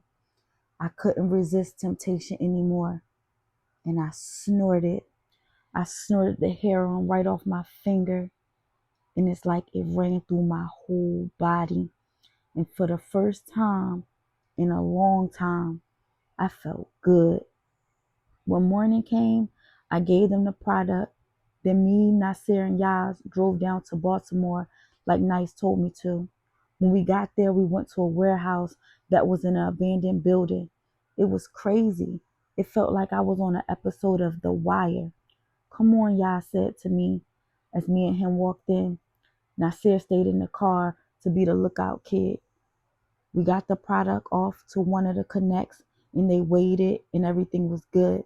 And we counted the money with the money machine and we kept it moving. We left out of there with exactly $1.5 million in a briefcase. We were dealing with a lot of cash, so we had to get back to Jersey ASAP. One wrong move could get us caught up. When we got back, I was the one who gave Nice the money. That's what I'm talking about, he said as he opened the suitcase and was very proud of me. I was laying in my bed and Nice came into my room. Nye, I need you to take this trip with me to Vegas, he said. All right, cool, I told him, and in the morning we took a flight. Nice, why am I the only girl you be taking with you? I asked him. Because I dig you and I know you want to ride for me, he said as he looked in my eyes. Even though Nice was my pimp and I worked for him, I still had mad love for him. I had genuine feelings. And at that point, I feel like I wanted to be with him. But I knew that it wouldn't work because of the situation. So I always fell back. When we got to Vegas, we met Yaz and Nasir there. Then we went to our hotel. And it was decked out, of course. Nice had took me swimming and took me on a tour of Vegas on our first day there to give me the feel of things. That night, we attended a heavyweight fight, and afterwards, we went to the after party at an upscale club in the Palms Hotel. Nice introduced me to plenty of big name people, and I was enjoying myself. But as usual, it was still all about business. As months went on in Vegas, I was his top broad. I was meeting guys and I didn't even have to sleep with them. They was paying me money just for conversation and being an arm piece at famous events. Yo, you doing your numbers out here. I should have brought you to the West Coast sooner, Nice said to me as he counted the money I had handed him. Get dressed, you got a date with Mike, aka Money Mike, he said. Who, me? I said, excited. Money is one of the biggest fight promoters in Vegas, I said excitedly. Hell yeah, he holding a lot of dough. Plus he my mans and we do a lot of deals together. So make sure you show him a good time, Nice told me. Later that night, I got all dressed up, real sexy. Mike had a stretch Hummer come and pick me up. And I met him at a celebrity event where he did interviews for an upcoming fight. I was loving my lifestyle. Everything was high maintenance and I was surrounded by nothing but money. After the event was over, we got back into the Hummer where me and Mike got to know each other better. He was a cool dude, real sexy, real classy, and real professional. He took me to a nightclub. We had a couple of drinks. He paid me my money and I went back to the hotel where me and Nice was staying. When I came through the door, it was dark, so I flipped the lights on, and to my surprise, there was Yaz sitting on the couch with a mirror on his lap and a straw in his hand. "What are you doing?" I asked as my heart was pounding from fear. But whatever Yaz had snorted had him in a deep zone because he didn't answer. "Yaz, Yaz," I said as I poked him, and he jumped a little and wiped the drool from his mouth. "My bad, yo. This shit right here is good as hell. Took a nigga out of the world for a minute," he said as he wiped his nose and stood up. "Where Nice at?" I asked him. "He out and about with some broad," he said. "Some broad?" I asked. "Yeah, some broad. Bitch had a fat ass too," Yah said as he walked out the door, leaving the rest of the dope and the straw on the coffee table. I sat there and I was a little jealous. I knew Nice wasn't my man, but I couldn't help but feel some type of way that he was out with another female. As time went by, I fell asleep. When I woke up, it seemed like the only thing in the room was me in the mirror with the residue on it, and just like before, the dope was calling my name. I found myself sitting on the floor at the edge of the coffee table, fighting to refrain from temptation as sweat poured down my face. Finally, I could not take it no more. I snorted it, and I fell into a whole new world, a world that I didn't want to escape from. I got up and cleaned the mirror and threw away the straw so that Nice would not know what I had done. Also, I put the money I made under his pillow like I usually do. My timing was perfect because soon as I was done, Nice came home. I pretended that I was asleep so that he didn't know that I was high. The next morning, he woke me up. "Nah, I gotta take a trip to Jersey for a couple days. Them hoes over there need to see a nigga face so they don't be getting too comfortable. You know what I'm saying?" Nice said to me as he put on his Rolex. "Nah, I'm gonna need you to hold it down over here in Cali. Remember, it's business as usual. Nasir and Yaz is looking out for you. I'm gonna be gone for about 5 days, so I don't want you working. Just take this time to fall back. This ain't no vacation, but don't fuck it up, okay?" He said as he grabbed his Prada suitcase and left out to catch his flight. I didn't have to go on no dates and do no tricking, so I had nothing but time on my hands. Honestly, I felt free because for the last 2 years, I could not eat, sleep, nor breathe without Nice permission, and I did not know what to do with my newfound freedom. I had gotten bored, so I called Yaz. "What you doing?" I asked him. "Trying to get out of this hot ass Vegas sun," he answered. "Why you don't come over here and keep me company?" I told him. "Everything good?" he asked. "Yeah, I'm cool. I'm just a little lonely." "Alright, I'll be there in a little bit," he told me. Then we hung up. When Yaz got to the hotel, we cooled out and had a couple of drinks, but I didn't want him to come for nothing.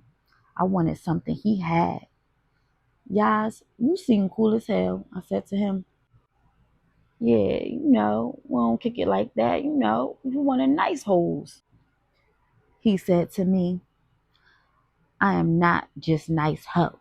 I'm a businesswoman," I said in my defense. "Anyway, I need a close friend that I can talk to because I can't tell Nice everything. You know what I'm saying?" I said to him. "I heard that shit," he said as he sat on the couch. "Well, what you want to tell me that you can't tell Nice?" he asked. "I want to know if you got any more of that butter that you had the other night," I asked him. Nah, that stuff ain't no good for you," he said, surprised. "What you mean? That shit was off the hook. It had me out this world," I said to him. Nah, I can't do that," he said. "Why?" I asked him. "'Cause that shit come from Nice, and if he knew that I was supplying you, he would bust my ass," y'all said, wanting me to end the subject. "Please," I begged him. "I ain't gonna tell Nice. Just this one time. Yas looked at me long and hard, and then he finally gave in. Aight, he said as he pulled the bag out of his pocket, got a plate, and he chopped it up, and he made the lines. First he snorted it, then he handed it to me, and I snorted it. Damn, I said as I fell back into a zone. Hell yeah, this shit good as hell, he said as he nodded a little bit. And before we knew it, the 5 days had flew by and Nice was on his way back to California. Party's over, I said to Yas as we sat at the table, snorting the rest of the coke. Yeah, but be easy. Don't tell nobody nothing about this. If Nice find out, I swear he gonna kill us both, Yas said as he tucked the bag of dope in his pants and walked out the door to pick up Nice from the airport. Nye, Street Religion, Chapter 17.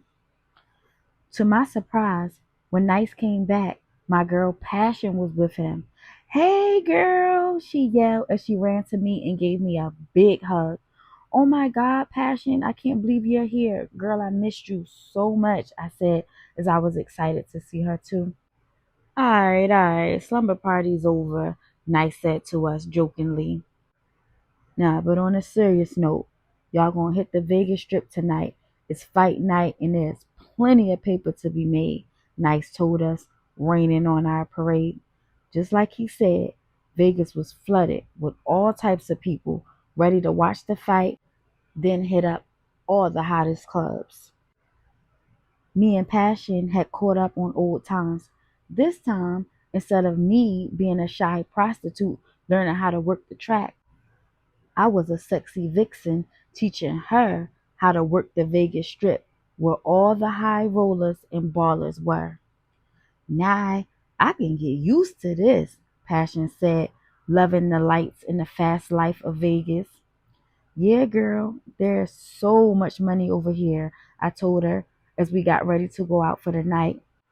I met my first client at a nightclub, but I also introduced Passion to a bunch of important people so she could begin to build up her clientele as well. Nah, I'm digging this, she said. Yeah, girl.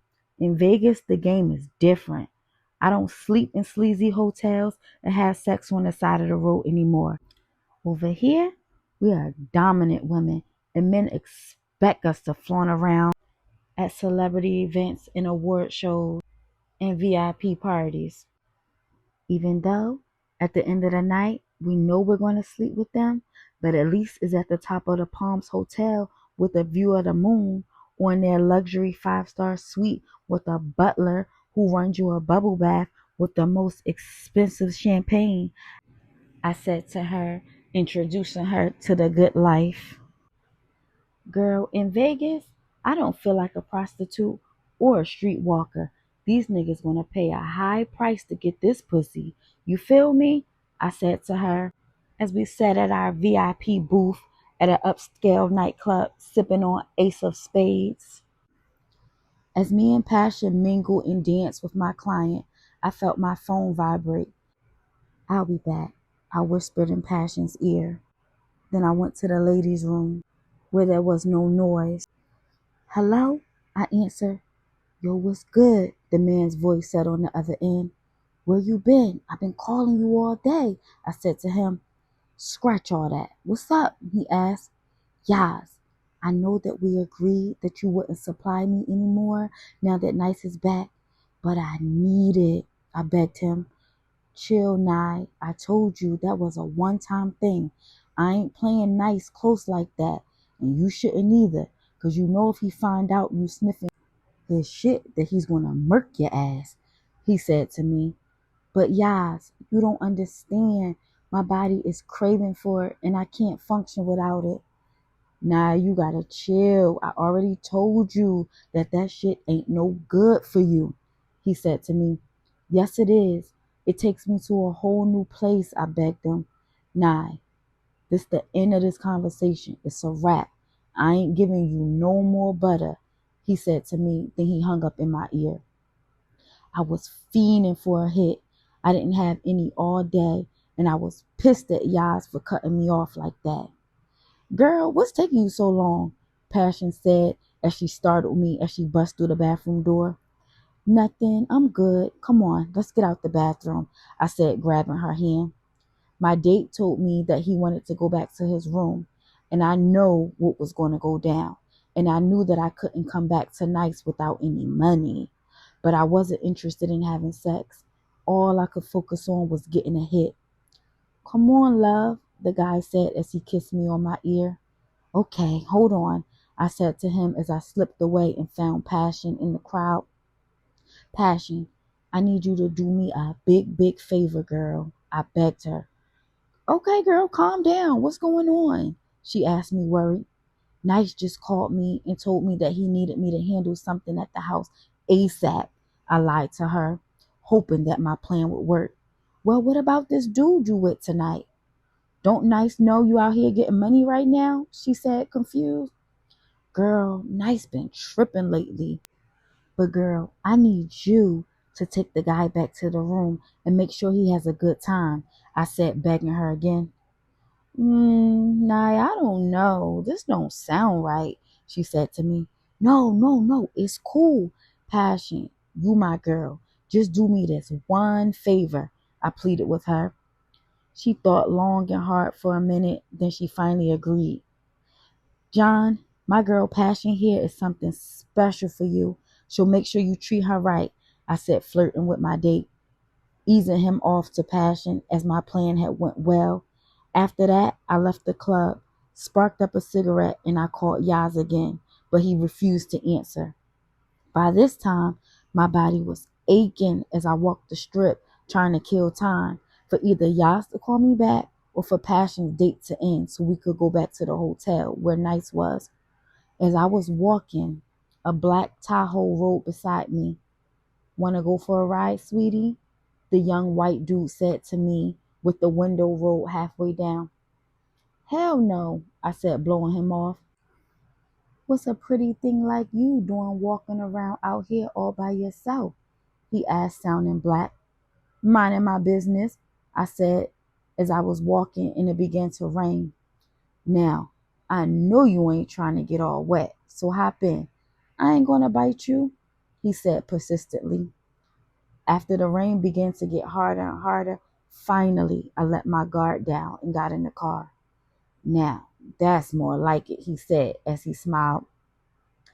I know what you're looking for, and it ain't going down, I told him. Nah, I ain't even on that type of time, baby girl, he said as we drove away.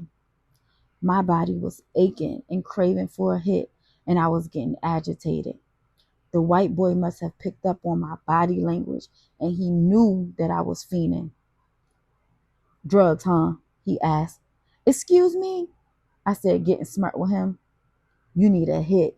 Real bad, he said to me. I think you need to mind your business, I said as I was getting smart again. Chill out, baby girl. For real. You real uptight for no reason. If you trying to cop, I can take you past my man crib, he said to me. How I know you ain't on no bullshit, I asked him. Baby girl, does this look like a face of a man who's on some bullshit? He said to me, smiling, showing me his grills. I had to admit, he did make me laugh a little bit. All right, I agreed, and he took me to the hood where his friends were.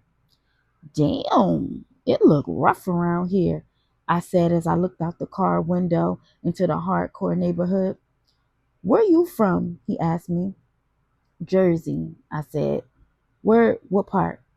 Atlantic City, I answered. That's what's up. You a East Coast broad, huh? Well, welcome to Cali, baby. I'm letting you ask me all these questions, and I don't even know your name, I said as I smiled. Oh, my bad. My name is KD, he said, as he pulled up to the ran down projects. What you trying to get? He asked me. Some heroin, I answered, hesitant. Powder, he asked. Yeah, I said. All right, I'll be right back. Let me make sure everything is cool first, he said as he got out the truck. I was nervous as hell. I didn't know exactly what part of town I was in, but it looked like there was some real gangsters around here. About 5 minutes later, KD came back to the truck. All right, how much you want? He asked from the window. I don't know. I never bought drugs before, I said to him, looking confused. You playing, right? He asked me. No, I'm serious, I said. All right, I'll hook you up with something. Where the money at? He asked. Then I remembered. I didn't have any money on me. I ain't got no money, I told him. Yo, you playing, right? He said, looking at me real serious. Yo, you acting real suspect, sis. Get out the car, he said, grabbing me by my shirt. Yo, if you ain't 5-0, I swear to God I'm going to kill you, he said, yoking me up against the truck. I swear, I'm not the police. I forgot that I didn't have any money on me, but I need some drugs real bad. Please, I'm begging you. I'll do whatever you want me to do. Just get me a hit, I begged him desperately. Finally, he took his hands off me. Come in the crib, he said. When I went in, there was like 15 niggas in the living room getting blazed off some bomb-ass weed. And there was like 5 more guys in the kitchen cooking hard and bagging up powder. KD whispered in his friend's ear, then handed me a plate and a razor, and I made my lines and snorted it. It felt like the best thing in the world, and it was exactly what my body needed, and I was high as a kite. You can have as much as you want, KD said to me in my ear. But how you gonna pay for it? He said. I don't know, I said to him, still high as a kite.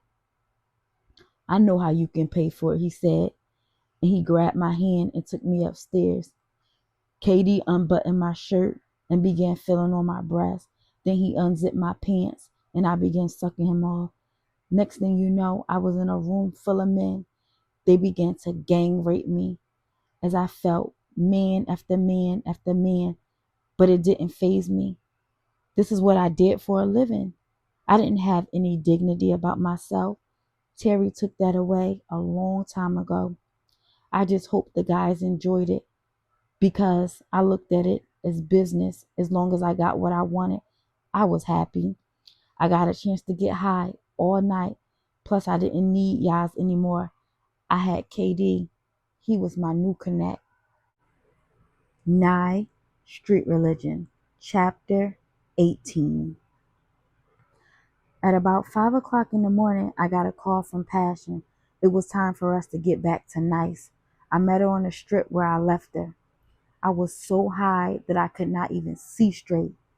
Damn, what's up with you? She asked me. I'm okay. Nice sent me on a strip and I had to do about 12 guys. I lied to her. When we got back to our room, I fell asleep for most of the day. When I woke up, Passion was gone. What's up, Nice? I said as I sat down next to him. Same old, what's good with you, sweetheart? He said to me with his arms around me. You my money maker. You came over here and you holding it down. Word up, he said, smiling. And I smiled back at him. I got the money you left under the pillow. Now you must have did something real good to do to make him give you 7 bands. Nice said, very pleased. Yeah, you know I represent you, so I'm only going to give the client the best, I said to him. Then Passion came in the door and walked straight to her room. Thank you so much for last night, I told her. No problem, you my girl. We ain't just going to make this a regular thing, you know, but I do got your back when you need me. Passion said to me, still thinking it was Nice's idea, not knowing that I went out looking for drugs. After that night, me and KD became real tight. He would call me on the phone, and when I went out at night, he would meet up with me and supply me with that good shit. Those were the only time I got to see him because Nice had everything else on lock. When I had time to get free, I would go around KD's neighborhood and chill with the guys and get high. Not to mention, they let me smoke they bomb-ass Cali weed. It wasn't the best environment, but it was my get high getaway where I could relax and not have Nice all in my ear controlling my every move. Yo, that's your wife now? one of KD's friends said, as me and him and a couple other guys from the hood were on the porch one night passing around blunts. Cool out, KD said as he laughed and put his arm around me. Nah, Naya's my peoples, right? He asked as he passed the blunt to me. Yeah, KD, you know you my dude, I said to him, and we all carried on laughing and chilling. KD got a chirp from a fiend, so I rode with him to make a drug sale. Naya, I'll be right back, alright? He said as he hopped out the truck and he went to the payphone at the corner store that we parked in front of. There was a lot of action going on that side of town. So I got out the truck to be nosy. I was standing there smoking a cigarette when a black Benz pulled up. The windows were blacked out, so I didn't pay any mind to who was driving it. Then I saw two girls hop out of it and walk into the store.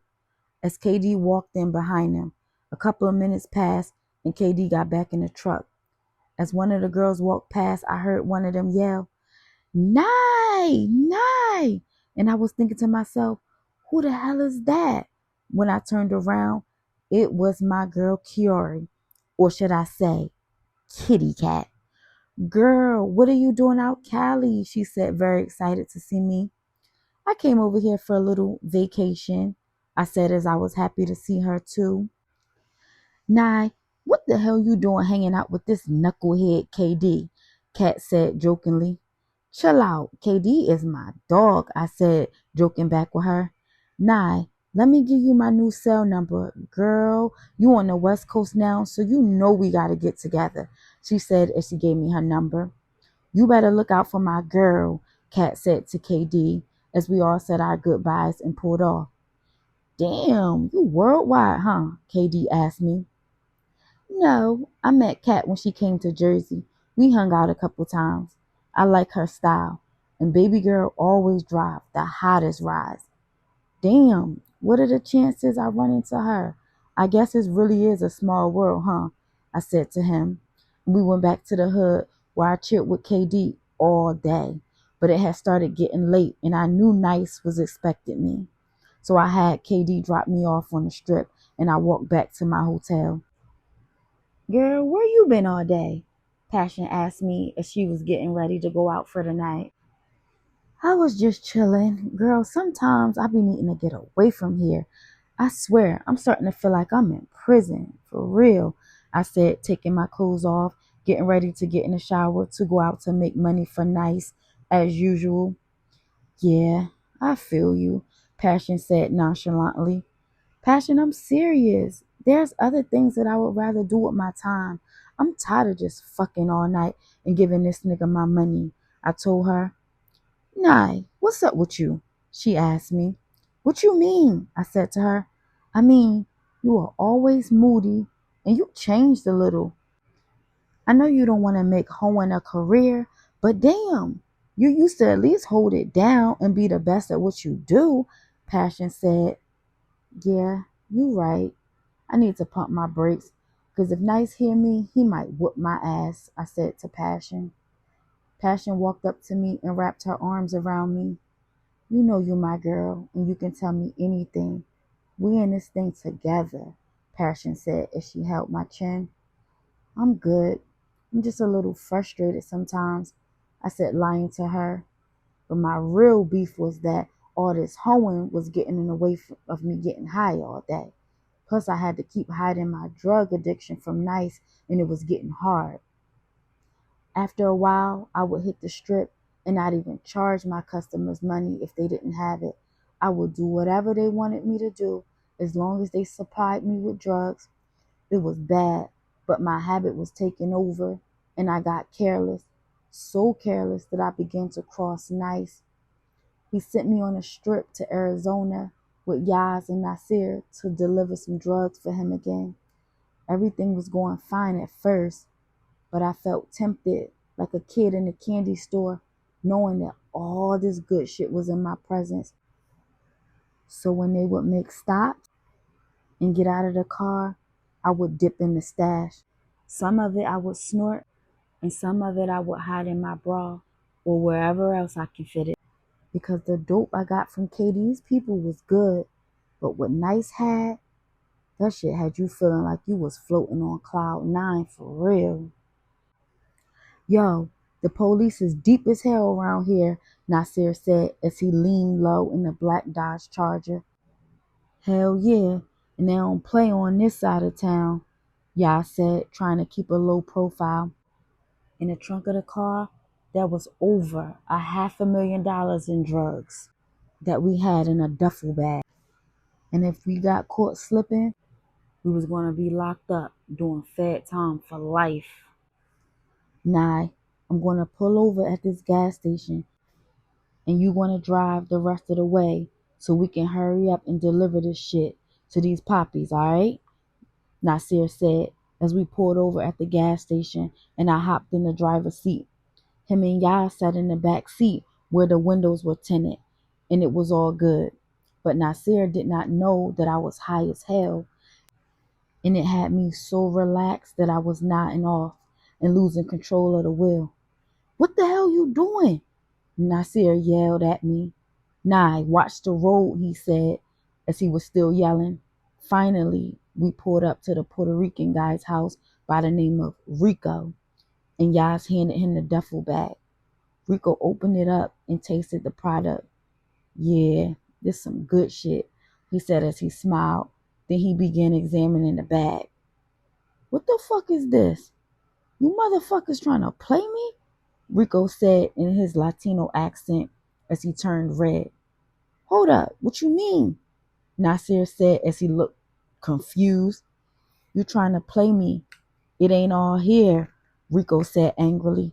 Nah, it's here. Right here. 500,000 worth of pure butter, Nasir said, pointing to the product. These niggers think I'm stupid. Shoot this motherfucker, Rico ordered one of his men. Then the guy put out a gun from the inside of his jacket and shot Nasir in the arm. Damn, Nasir yelled as he fell to the floor. Listen, you little bitch, Rico said as he knelt down and grabbed Nasir by the collar. You get this message to Nice. You tell him, Rico said, kiss my ass. And he got up and shot Nasir in the other arm and grabbed the duffel bag, then walked away. I was scared to death. Me and Yaz ran to Nasir's aid and we called him an ambulance. When we were at the hospital, Yaz had to explain to Nice what had happened. I don't know exactly what Nice was saying on the other end, but all I know is that he was yelling from the top of his lungs. Then Yaz hung up the phone and looked scared to death. This nigga on his way here, Yaz told me, looking worried and pacing the floor. What the fuck went wrong? He said as he punched the wall. Nice must have got on a jet and zoomed to Arizona, because before I knew it, he was standing right in front of me.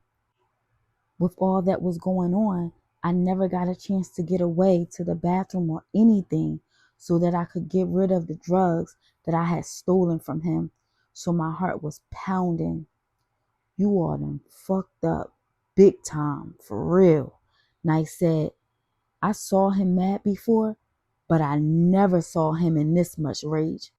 Nasir got his bullet wounds patched up and both his arms were in casts, but other than that, he was okay. Nice left the Dodge Charger we drove and we got back on the plane with him, and it was on when we got back to the suite in Vegas. I played innocent as he was investigating and interrogating Nasir and Yaz. I slipped right into the room with Passion when I broke down from fear. Passion, you have to help me, I begged her, very scared. Girl, why you acting like you seen a ghost? She said to me, very concerned, and I began whispering. Passion, I need you to help me get rid of this, I said as I began pulling bagged up drugs out of my bra and out of the crack of my ass. Girl, what are you doing with this? Passion said as she panicked. Girl, just help me get rid of it before Nice finds it, I said as I began to panic as well. Shove it in you, she said as she helped me shove it in my pussy. As we were trying to hurry up, we heard a gunshot. What the hell was that? Passion said, afraid to go and see. About 5 minutes later, we heard the door slam, and I looked out the window and saw Nice leaving. When I walked into the living room, I saw the frame of Nasir's body sitting in the dark. So I flicked on the lights, and me and Passion began to scream. In the middle of the kitchen floor was Yaz's dead body, surrounded by blood. Oh my God, what happened? Passion asked Nasir in shock. Nice flipped out. He think Yaz had something to do with the packs coming up short, Nasir said, as he shook his head and walked out the door and struggled with his cast. The next morning, me and Passion woke up. Nice was in the kitchen cooking breakfast with Yaz's body still laying right there. Nice's friends would come over to discuss business and whatnot, and nobody said anything about the corpse on the floor. And for days, we had to just walk over him, just like he was not even there. Finally, the smell must have gotten to be too much for Nice to bear, so he got some guys to come get Yaz's body out.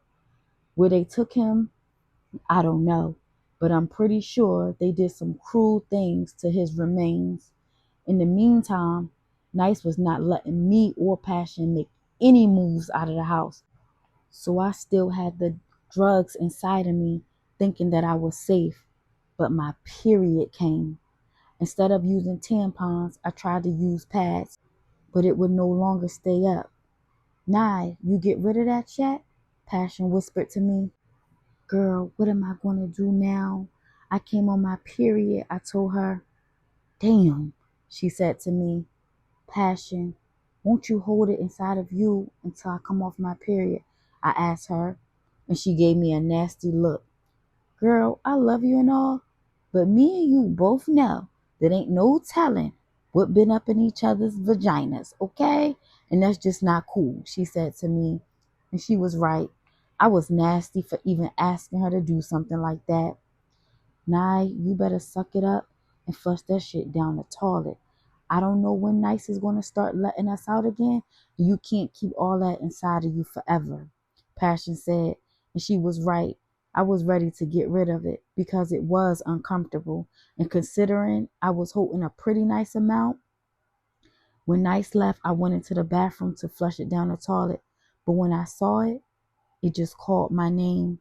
I tried my best to resist the temptation, but I was overpowered, and I knelt down on the floor and made my lines, and I snorted every bit of it. When I came out the bathroom, I was in a zone. "Nye, I know you wasn't in there snorting that stuff," Passion asked as she saw the residue on my nose. I tried to move my lips, but nothing came out. I just stood there in a trance. I was out of it. So out of it that I did not hear Passion warning me that Nice was coming in. I felt him grab me, and I heard his lips moving, but I couldn't make out what he was saying.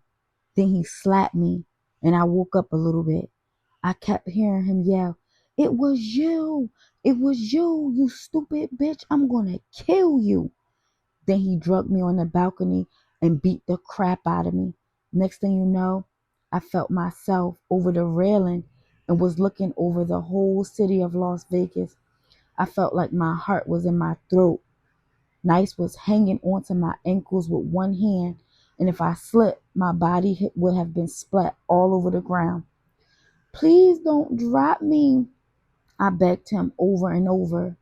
After what it felt like hours of him torturing me, finally he let me up and drugged me in the house. "You like snorting shit, huh?"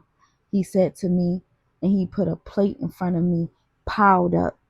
"Snort all of this, you bitch," he said as he mushed my face in it. He sat there and watched me. I snorted so much that I began to throw up, but he didn't care. He made me keep going until the plate was empty. By this time, I was so sick that I began hallucinating, and I was paranoid. Nice let me go through all the emotions of taking in huge amounts of drugs. Then he stripped off all of my clothes, and I was butt naked. Then he poured alcohol all over me, and then he lit a match.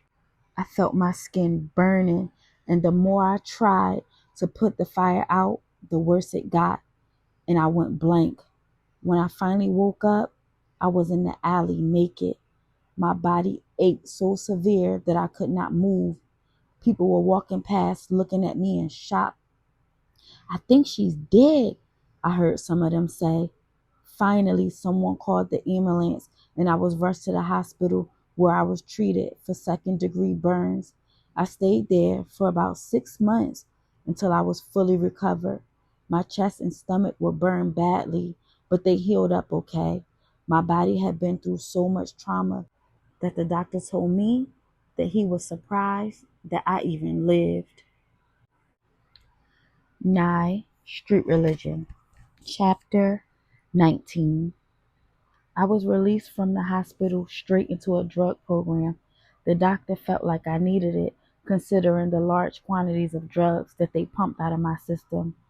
The rehab was a house program, so it was my new home for a while. I attended meetings every day, and I worked in the cafeteria on the breakfast shift. The money wasn't anything like I was used to, but the job wasn't for luxury. It was to instill responsibility. We made enough to buy our cosmetic and hygiene needs, plus buy our own food that we liked, as well as our clothes. Along with the program, we did community service. On the weekends, we took the elderly to the supermarket and to their doctor's appointments. We served food at soup kitchens, and we sorted the clothes at Goodwill. It felt good giving back to the community. It wasn't all bad because every other Saturdays we got our time to be pampered. We got manicures and pedicures at the nail salon. We got our hair done and facials at the beauty salon. This was a whole new way of living for me. My life did a whole 360 and I was beginning to get back on my feet. And it felt good. I had completed 1 year of the program and we received the graduation for our success. When I left the program, I went back to the East Coast and moved in with Sheeta. Her and him had broke up, so she moved from New York back to Jersey, and she got her own apartment. I settled myself in, and I told Sheeta about everything that had happened to me over the last couple years. I showed her my stab wounds and my burns. By the time I was finished, she was in tears, and so was I. "Nye, you my best friend, and I'm hurting for you. But at least know that you're safe now and you're okay with me," she said as she hugged me real tight. I had found a job working at Macy's in the shoe department while I went to school for bartending. It was not my ideal job, but I had to make sure I paid my share of the rent. Things were looking up and coming together. As I was working, a lady tapped me on my shoulder. "Excuse me, miss, do you have these shoes in a size 8?" the woman asked, and when I turned around, it was Miss Gina, Quadir's mother. She looked at me very surprised. "Saniyah?" she asked. "Yeah," I said, reassuring her that it was me, and I went back to get her shoes. My heart was pounding out of nervousness because when I saw her, all of my feelings for Quadir came rushing back to me, and I realized how much I missed him in my life. When I came back out, she was sitting down waiting for me. "Here you go," I said to her. "So, how have you been?" she asked me to my surprise. "To be honest with you, Miss Gina, my life has been one big roller coaster full of hell," I told her. "How's your son?" she asked, and I paused. "I don't know," I said. "What do you mean you don't know?" she asked me. "I had to give him up," I said, as I got sad. "Since the day I abandoned my son, I have not had the strength to even think about him or his whereabouts. All that I knew was that he was better off not being with me." "I'm so sorry to hear that," she said. "Maybe it's partially my fault. Saniyah, I'm sorry I put you and your son out the way that I did. It's just that I loved you both so much and I was so hurt and disappointed," she said, very sincere. I didn't respond to her apology. Instead, I just skipped the subject. "Does your shoes fit okay?" I asked her. "Yeah, they're fine," she said as she handed me the box, and I began to walk to the cash register. Wait, she said as she grabbed my arm. I know Quadir would love to see you. And when she said his name, my heart melted. Quadir? I said as my face lit up. Yeah, do you want to see him? She asked me. Yes, I told her, very excited. Okay, what time do you get off work? She asked. Miss Gina, you want me to come see him today? Looking like this? I told her. Girl, you look fine. Him seeing you would be a big surprise, she said to me. Then I thought about it. Okay, I get off at 6, I told her, and she agreed to come back and get me. The rest of my shift could not go by fast enough. I was so excited about seeing Quadir, even though he would be in the hospital bed and he probably wouldn't even know that I was there. But just to be in his presence and know that he was someone who genuinely loved me, something that I had not felt in years. At about 5:45, I went into the employee bathroom and fixed my hair, which was probably the one thing about me that had not changed. It was still long and pretty. I was wearing a tight-fitted two-piece 9 West suit with a pair of mules. Miss Gina came back and got me at 6 o'clock on the dot. As we drove, I had butterflies in my stomach, and it felt like it was taking forever to get there. When I saw the hospital, my stomach turned. Then we kept on driving. Where are we going? There's the hospital right there, I told her. Relax, honey. My baby is not in the hospital no more, she said, smiling. Finally, we pulled up to her house, and when we walked in, it felt so warm and cozy. It still had the same smell as I remembered. We walked upstairs, and I expected to see Quadir with his tubes up his nose laying down in a hospital bed. But when I opened the door, I saw him sitting up on his bed, no tubes or anything. Nye, he said, and I was hesitant, still trying to feel him out because he might still have been mad at me for shooting him. Hey, Quadir, I said, nervous. What you mean, hey, Quadir? He said, smiling, and he hopped up and wrapped his arms around me. I felt like a baby, and I began to break down and cry.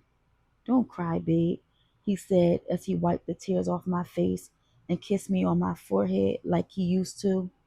Quadir, I'm so sorry for everything. I did not mean to shoot you that day, I told him. I know, babe. A nigga thought he was never going to walk again. For real, he said as he rubbed his legs. I don't want you to think that I just jumped up and abandoned you while you was in the hospital. That day, I had got locked up, and I was down for close to a year, and I thought about you every day. It was rough in there, too. I had to get my hustle on for real. The good thing about it is that Saddam was locked up, too, and I would see him on the other side. Then I paused. What, Nye? He said as he put his arm around me, seeing that I needed comfort. Quadir, my life is not my life anymore. The whole thing went down like a whirlwind right before my eyes, and I didn't even know it. I mean, I'm piecing everything back together, but, and I paused again. Talk to me, Nye. You ain't gotta be scared to tell me anything, he said, and I cried as I proceeded on. First of all, First of all, I gave up little Quadir to some family that I saw at the park. I figured that he would have a better life than I could give him. Nye, you gave away my little man? He said, shocked. Yeah, I had to. Your mother put us out after she found out that he wasn't yours, and we were sleeping in alleyways and living out of an abandoned car. I said in my defense, my mom's never told me that. She said you just bounced one day and you took the baby with you, he said, feeling guilty for what his mother had did. Yeah, well, that's neither here nor there. After that, I fled to New York, and I stayed with the dude who bailed me out of jail. He was cool, and he was looking out for me, but he turned out to be a pimp, and I got caught up in the game. What you mean you got caught up in the game? Quadir asked as he cut me off. I began prostituting for him, I said, and Quadir stared at me in disappointment. Out here in them streets, I've been stabbed, raped, and the whole nine. Then I left for Vegas where I made mega money. But then I got hooked on drugs in the process, and my pimp found out, and then he tried to kill me. He tried to kill you? Quadir said, cutting me off again. Yeah, I messed up his drug money, so he threw me over the balcony by my ankles, and I begged for my life. I thought he had mercy on me, but when he pulled me up, he threw alcohol on me and set me on fire. And when I woke up, I was being treated for my burns, I said, showing Quadir my burn marks. After that, I went to rehab and got clean. After I graduated, I got on a flight back to Jersey, got a job, and now here I am, sitting here talking to you. Damn, babe, that's deep. You've been through a lot, but I always knew you was a rider, and you made it through all of that. Damn, but I can't believe my little man is gone. What, he like 11 now? Quadir asked. Yeah, he's 11, and I miss my baby, but he deserves better, you know? I said to him. I can't believe my mom did you dirty like that. I would never see our little man in the street like that. She was wrong. I'm going to deal with her for real. Plus, I'm hot because she ain't even tell me, he said, very angry. Nah, I'm better now, so I'm going to be there for you from now on, and you ain't got to live like that no more. You hear me? He said, very firm as he grabbed my chin. Yeah, I hear you, I said as I smiled and gave Quadir a big hug. Babe, I gotta go. I'm staying with Sheeta for now, around my old way, I told him. All right, babe. You be safe and take down my number, and you holler at me anytime for anything, he said as he rubbed my back, and I took his number, and his mother drove me back home to Sheeta's house. 9. Street Religion, Chapter 20. Girl, where you been? Sheeta asked me jokingly as I walked through the door. Sheeta, girl, you ain't gonna believe who I was just with, I said excitedly.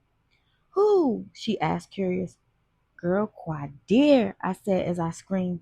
Quadir, girl, you ain't seen him in years. What did you all talk about? Was he mad you shot him? She said. Nah, he was cool.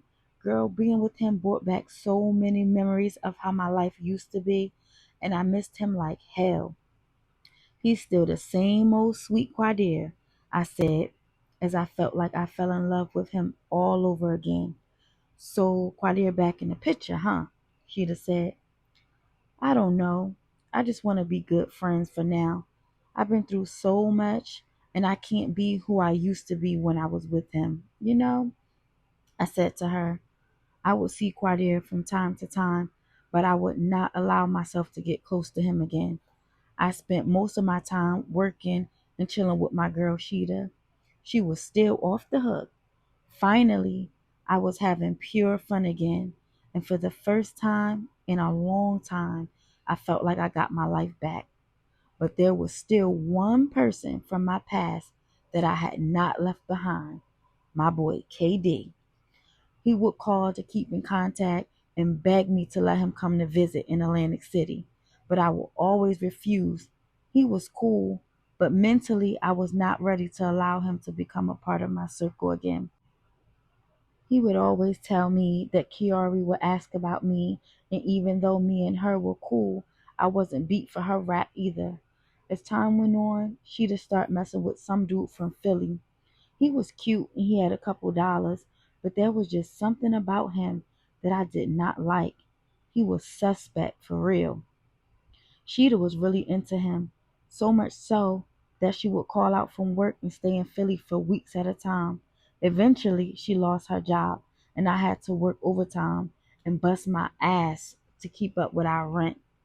But I had bills of my own, and I fell short. I cannot take this. She tripping for real. It's like this nigga got her brain. I know she'd be falling for dudes, but she ain't never act like this, I told Quadir as we walked down the street. I knew from the rip that spoiled broad wasn't going to be responsible. She don't know responsibility, and you know that, Nye, Quadir said to me, and I agreed with him. Quadir saw how frustrated I was, and he put his arms around me. It's cool. If you want, we can get our own spot, he suggested. The thought of me living with Quadir again made me feel so warm inside.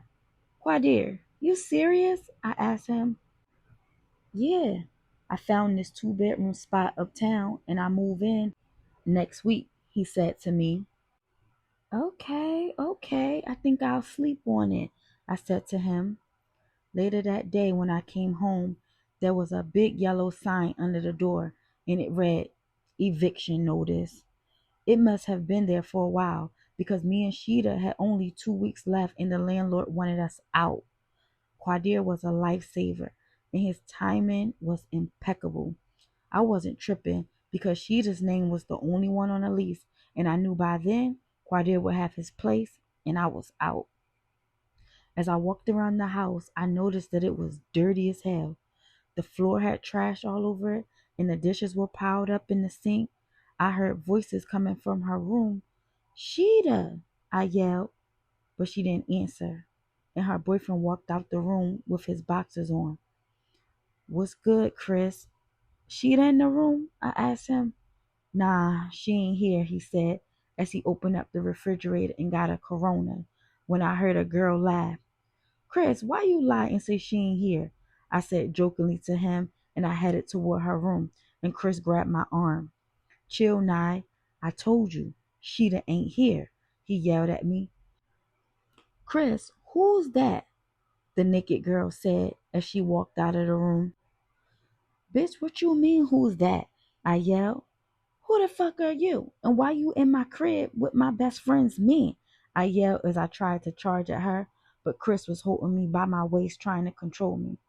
You ain't gotta hold her back, Chris. Let that bitch go, she said as she stood in the doorway naked and sparked up a cigarette.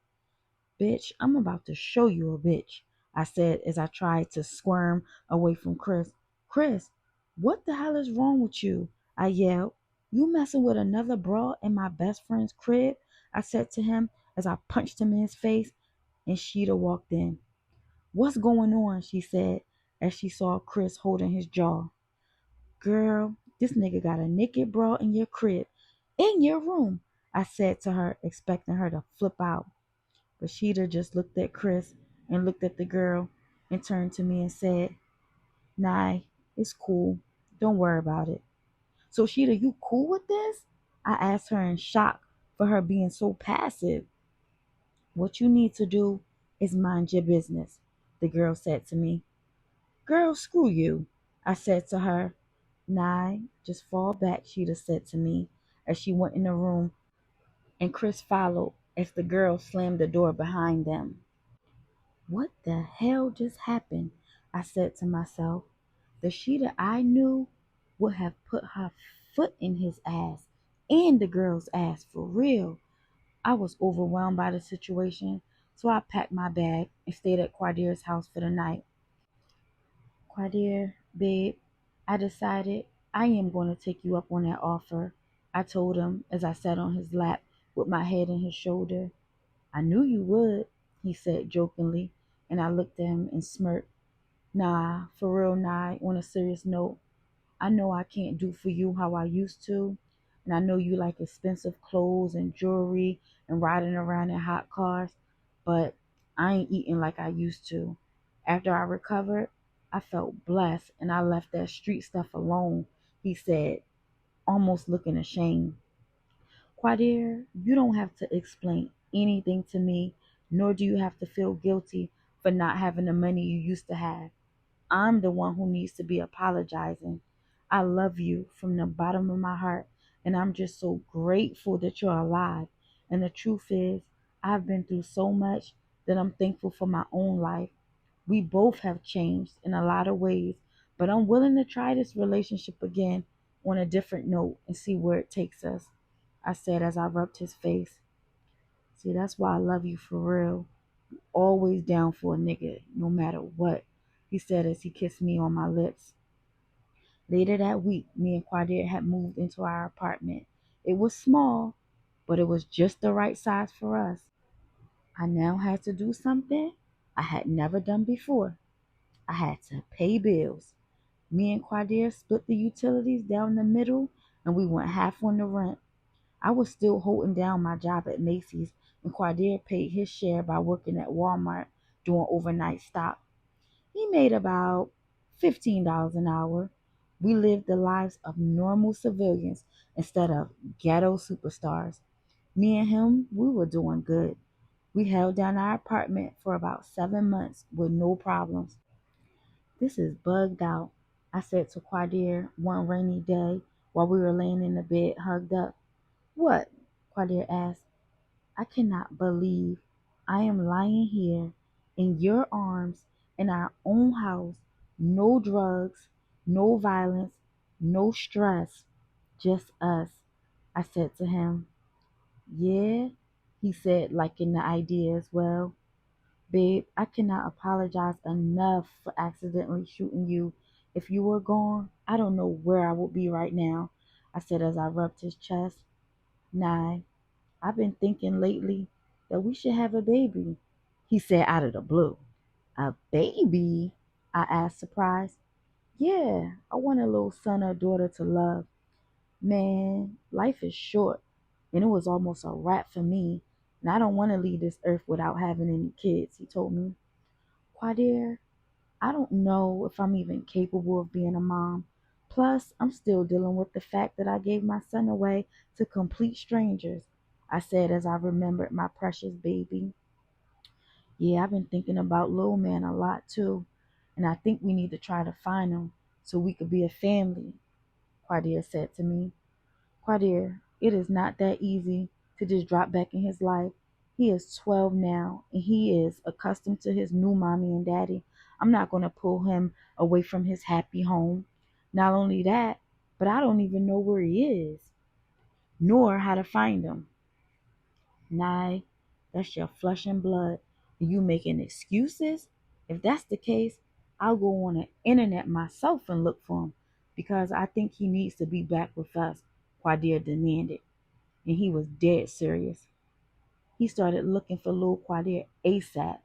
In the meantime, I did become pregnant, and Quadir was the happiest man in the world. He was even more ecstatic when he found out that we were having a baby girl. When she was born, Quadir named her Queen Siani. My baby was gorgeous. She looked just like Umi. She was Indian complexion, with hazel cat-shaped eyes and silky jet black hair. Quadir loved her to death. She was his world, and at last he finally had a child of his own. Quadir was a man of his word, and he never gave up finding little Quadir, just like he promised. He hired a missing persons investigator, but I still wasn't sure if we was going to have any luck. Knock, knock, knock. I'm coming, I yelled as I ran to the door, trying to see who was knocking like the damn police. It was the investigator Quadir had hired. Miss Jones, I found your son, he said proudly. Oh my God, you did? I said in shock as I coaxed him to come in and sit down, and I called Quadir to the living room. Baby, he found little Quadir, I said as I began to cry. Word, Quadir said as he held Siani and his eyes lit up. The investigator was smiling and excited as well. All right, Miss Jones, I just need you to fill this out, he said as he handed me some paperwork. I could not believe that he found my son. I had not seen him since he was 3 years old, and by this time he was 14. I don't know, boo. He might not want us to take him from his new family. We live in the hood, and he was probably living a good life where he is now, Quadir said to me jokingly. I know, but I don't care what it takes. They're going to give me my baby back, I said to Quadir as I joked back with him. What family? The investigator asked me. The family that he's been with, I said to him. Miss Jones, I'm sorry, but I found your son in Ancora Psychiatric Hospital, he told me. What? I asked confused. I'm sorry for the disturbing news, but records show that he has been in and out of mental institutions since the time he was 9 years old. He said, "Are you serious?" I sat with my hands over my mouth and my heart dropped into my gut and I felt horrible. "Quadir," I said as I looked at him and began to cry, this time out of hurt. "It's okay, babe. We're going to get him back home with us, all right? And we're going to make sure he's straight," Quadir said as he comforted me. The next day, the investigator took us up to Angkor so we could visit little Quadir. In the visiting room, I was so nervous as I waited for him. I had chills running all through my body. Finally, when he came down, there was this 5'7" boy with curly jet black hair, brown eyes, and a dimple in his left cheek. "Oh my God," I screamed as I ran to him and practically jumped in his arms, and I kissed him over and over and over again. And I stopped and I grabbed his face.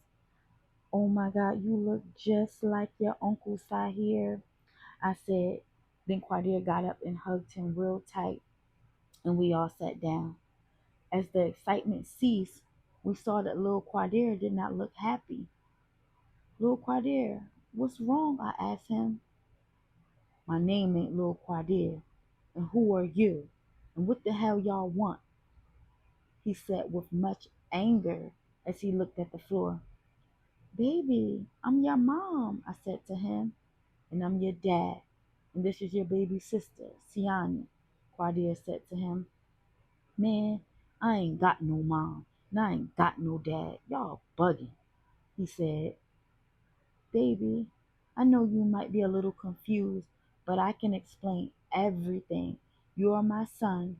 Here's your birth certificate," I said as I showed him, and he knocked it right out of my hand. "Fuck that shit. And I told you, my name ain't Lil Quadir. It's Neef," he said. "I know you're confused. When you were little, I had to give you up for a better family and a better life because I wasn't living right, and I was hoping that they gave you everything that you needed.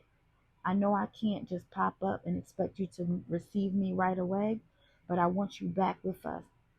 We're your family and we love you. I know I waited a long time, but I want to make it up," I told Lil Quadir as he still looked at the floor. He did not respond to anything I was saying. Visiting time was almost over, so I wrote down my phone number and Quadir's cell phone number on a piece of paper for him. "Here, this is the numbers to home. You can call us anytime, no matter what. I know that you get out of here in 3 weeks, and I don't want to force you to do anything, but we want you home with us, okay?"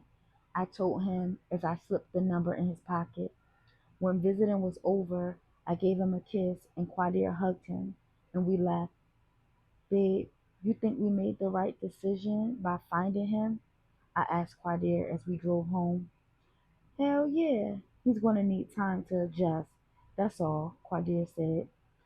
"I wonder why he's in Angkor," I said to him. "I don't know. With the whole situation going on, we didn't even ask, huh?" Quadir said, feeling sorry for our son. "Nah, but I'm scared to find out. I'll ask once my baby is safe at home with me because my heart cannot bear any more harsh news," I told him. "True, true," Quadir agreed as he continued driving. As days went by, finally my baby started calling home and getting to know us. I was enjoying talking to my son. He was very intelligent, and like I said before, he reminded me so much of Sahir. Once he told us that he was ready to come and live with us, me and Quadir were full of joy. Siani had her own room, but since she was only 2 years old, we decided to move her in the room with us and give Quadir her room. We painted the room and fixed it up for him so that when he got there, he would feel comfortable.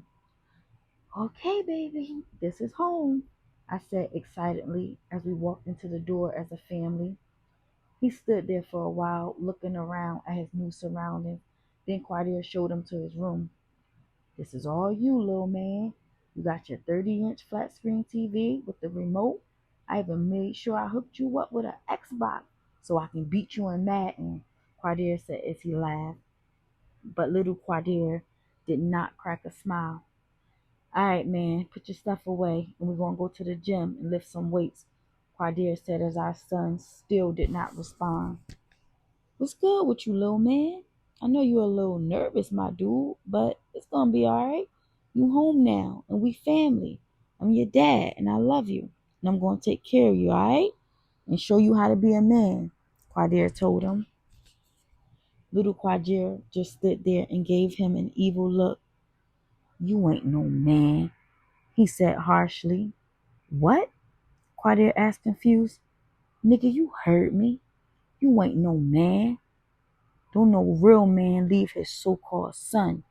Matter of fact, you ain't even my dad. And matter of fact, this ain't even my family. The streets raised me, he said, and he threw his fingers into blood signs and stood like a gangster. Little man, chill out. I ain't never leave you, and I'm sorry for the past, but it's deeper than you think. And Quadir went on to tell him the whole story about me accidentally shooting him and why I gave him up so he could get a better understanding. But he did not tell him that he was not actually his father. As months passed, Lil Quadir was still involved in gang activity and he was constantly in and out of trouble. And on the flip side of things, me and Quadir were beginning to have problems because of all of this. Babe, do you think we made a mistake by bringing him home with us? I asked Quadir as we were lying in bed one night. How could you ask me something like that? Hell no, I don't think it was a mistake. He is just a broken kid who needs guidance, that's all, Quadir said. Well, babe, with the principal constantly calling us off the hook to come to the school, it's really starting to hurt us financially, I said to him. Nah, here we go again talking about money. I'm doing the best I can trying to support this whole family doing overnight stop at Walmart. And I told you that my second job doing roadside maintenance is about to come through. Yeah, you got a Macy's job and I appreciate that, but your only real responsibility is just to take care of the house and my baby girl, he said as he kissed our daughter. Quadir, I understand all that, but all I'm saying is I'm just not used to living like this. That's all, I said to him. Nah, you got a roof over your head and food on the table, clothes on your back, and water to wash your ass. I make sure all of your needs are met.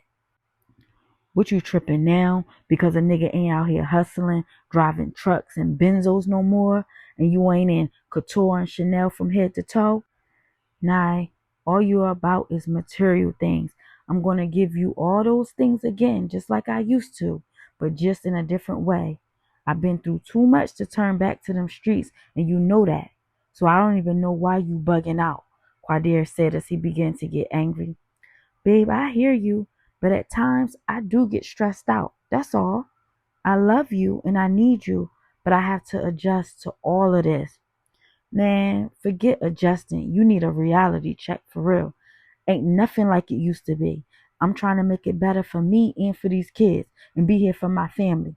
Material stuff ain't about nothing, he said as he turned over with his back facing toward me, ending the conversation. Nye Street Religion, Chapter 21. The next day, I had got a call from Lil Quadir's school telling me that me and Quadir needed to come up there to see the principal. I am sorry that we have to meet again under these circumstances, but I have disturbing news, the principal told us. What's the matter? I asked her. Who is my son beating up or threatening this week? I asked her out of frustration. Miss Jones, I'm sorry, but one of our janitors found Quadir in the bathroom screaming, I want them dead, I want them dead, over and over again. When the janitor tried to contain him, he pulled out a razor and slit his wrist, she said. Oh my God, I yelled. Is my baby all right? He is fine. He was rushed to the hospital and treated for his wounds. But I am afraid that because Quadir has an extreme psychiatric medical history at his young age that the hospital wants to admit him back into Ancora on suicide watch. She said, "What?" I asked her. "Miss Jones, with all due respect, according to his records, Quadir is not very functional in society. Were you aware that he is on 5 different medications?" She asked me. "No," I answered her, confused. "Miss Jones, I understand that Quadir was in foster care. I commend you for getting your son out of the system and getting him back in your care," she said to me. "Thank you, but my son was in a good home with a loving family who provided a better life for him than I could at the time," I said to her securely, and she took off her glasses and paused and just stared at me. "What's the problem?" Quadir asked her. "This must be a joke," she said, very stern. "What's a joke?" Quadir asked her, getting very defensive. "You mean to tell me that your son has been in the system all these years and you didn't know that he was not only in and out of foster care, but he has endured horrible abuse as well as serious injuries?" she asked as she read his chart. "No, we had no clue. I mean, sure, Quadir is rebellious, but we thought it's just because he is angry and is being a typical rebellious teen," I said to her. "Uh-uh. The system is worse than I thought. Your son has been through hell, and his caseworker should have let you know his background before she let him into your custody. The thing is, he is such a problem that no one knew what else to do with him, so they happily gave him back to you to get him off of their hands," is what the principal told me. I looked at Quadir with tears in my eyes. I did not know what to say. After we left the school, we went to see little Quadir in the hospital. He was doing fine, but after he was released, he was put back in Ancora under suicide watch, just like the principal said. It was difficult, but we supported him because he was our son and he was our problem. I felt the most guilt because this was a problem that I had created. If I had been a mother like I was supposed to be, then my baby would have been safe and in my care instead of bouncing around and being hurt by strangers. Immediately, me and Quadir decided to get counseling for our son. It was scary for all of us, but it was something that needed to take place. "Hello, my name is Dr. Stevenson," the psychiatrist said as he held his hand out to shake me and Quadir's as the 3 of us attended the very first meeting. "And you must be Quadir Jr.," he said as he touched little Quadir's shoulder. Quadir gave off an attitude and lashed out. We saw him 6 more meetings after that, and little Quadir had got worse and worse. He had been put in isolation because even under suicide watch, he still tried to kill himself. He tried to drown himself in the toilet when the guard wasn't looking and was hauled off in a straitjacket. When I saw my baby, I was devastated. It was like he had hit rock bottom. "Quadir, look, I know I have not been there for you, and I don't fully understand what you're going through, but me and your dad loves you. And Dr. Stevenson wants to help you free yourself from your issues so we can take care of you better. But you have to let us into your heart and your mind," I said to him as I broke down in tears for my child. "Quadir, can you tell me about your foster family?" the doctor asked. "I ain't have no foster family. I ain't got no family, period," he said as he spit at me and Quadir. "And another thing, you motherfuckers need to stop calling me Quadir.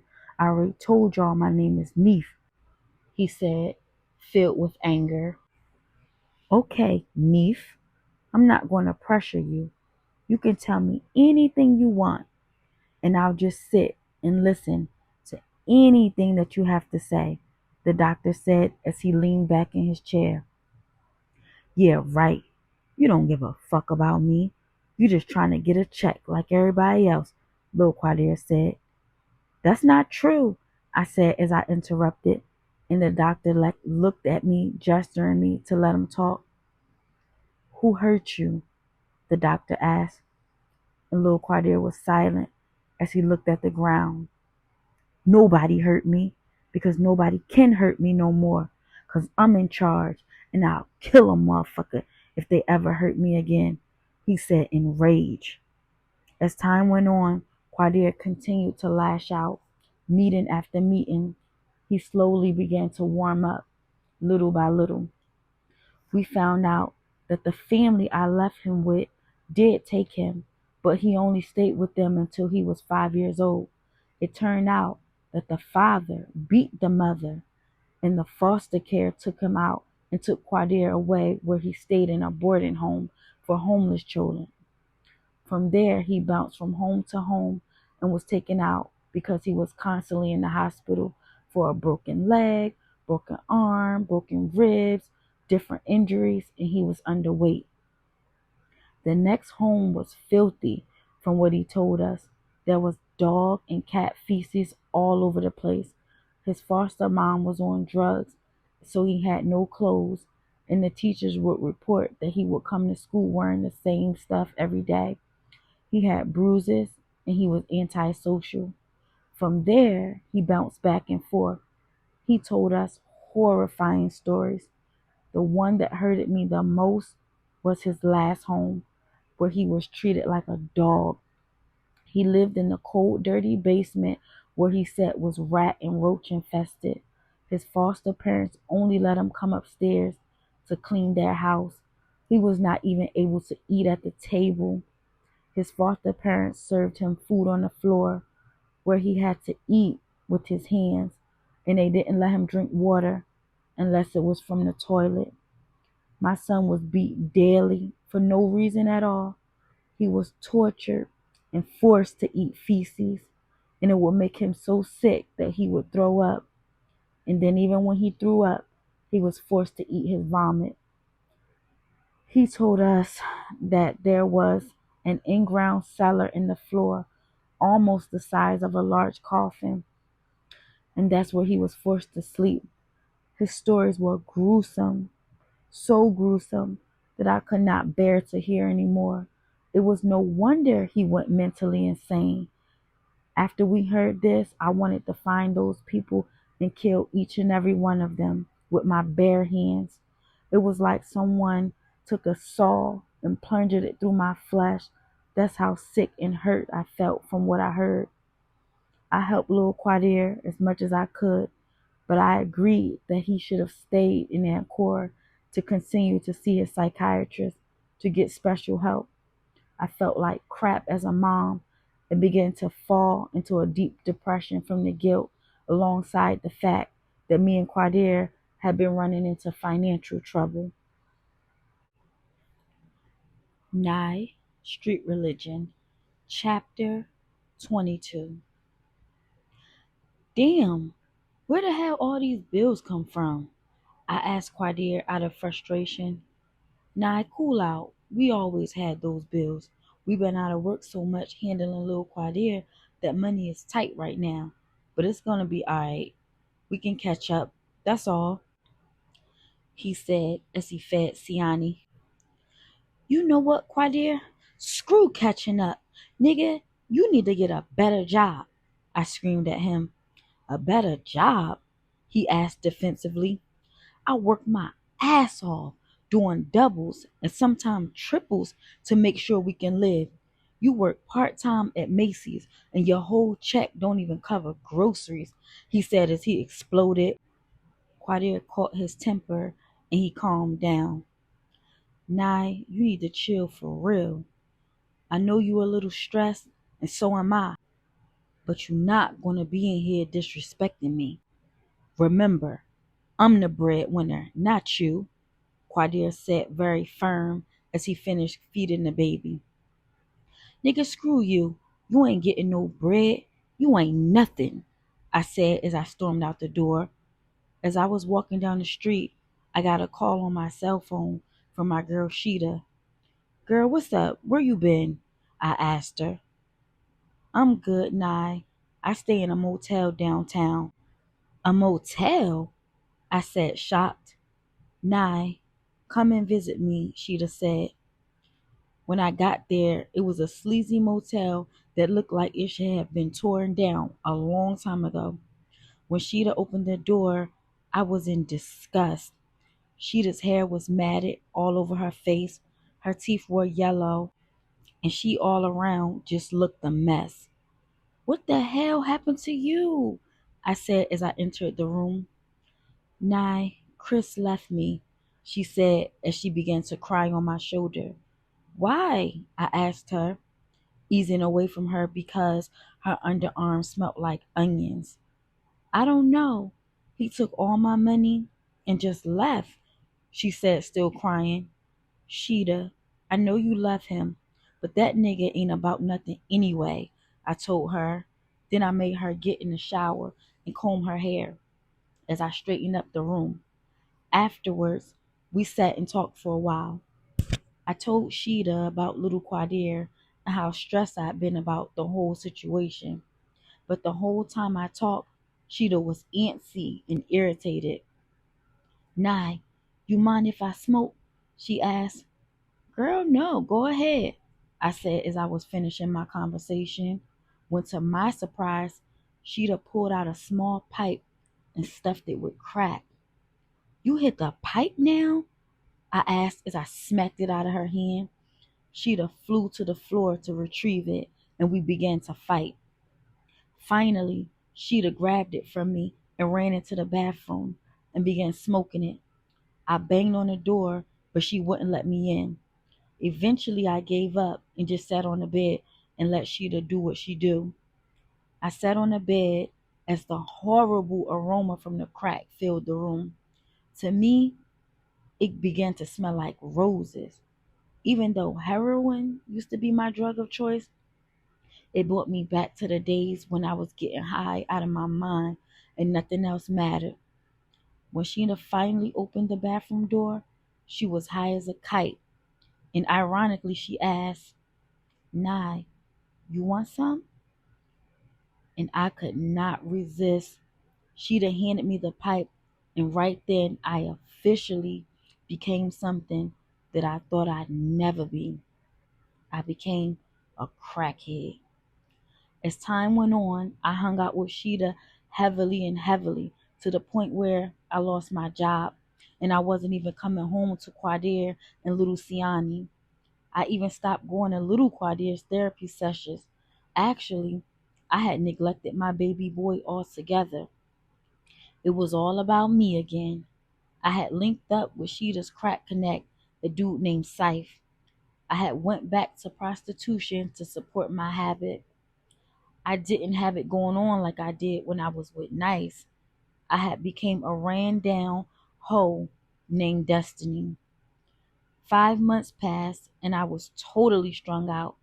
Me and Sheeta were doing all types of foul things for Scythe just to keep up with our crack habit. Meanwhile, at home, Quadir was still trying to do the family thing. He knew I was back on drugs and he tried his best to help me, but I wasn't trying to hear nothing he had to say.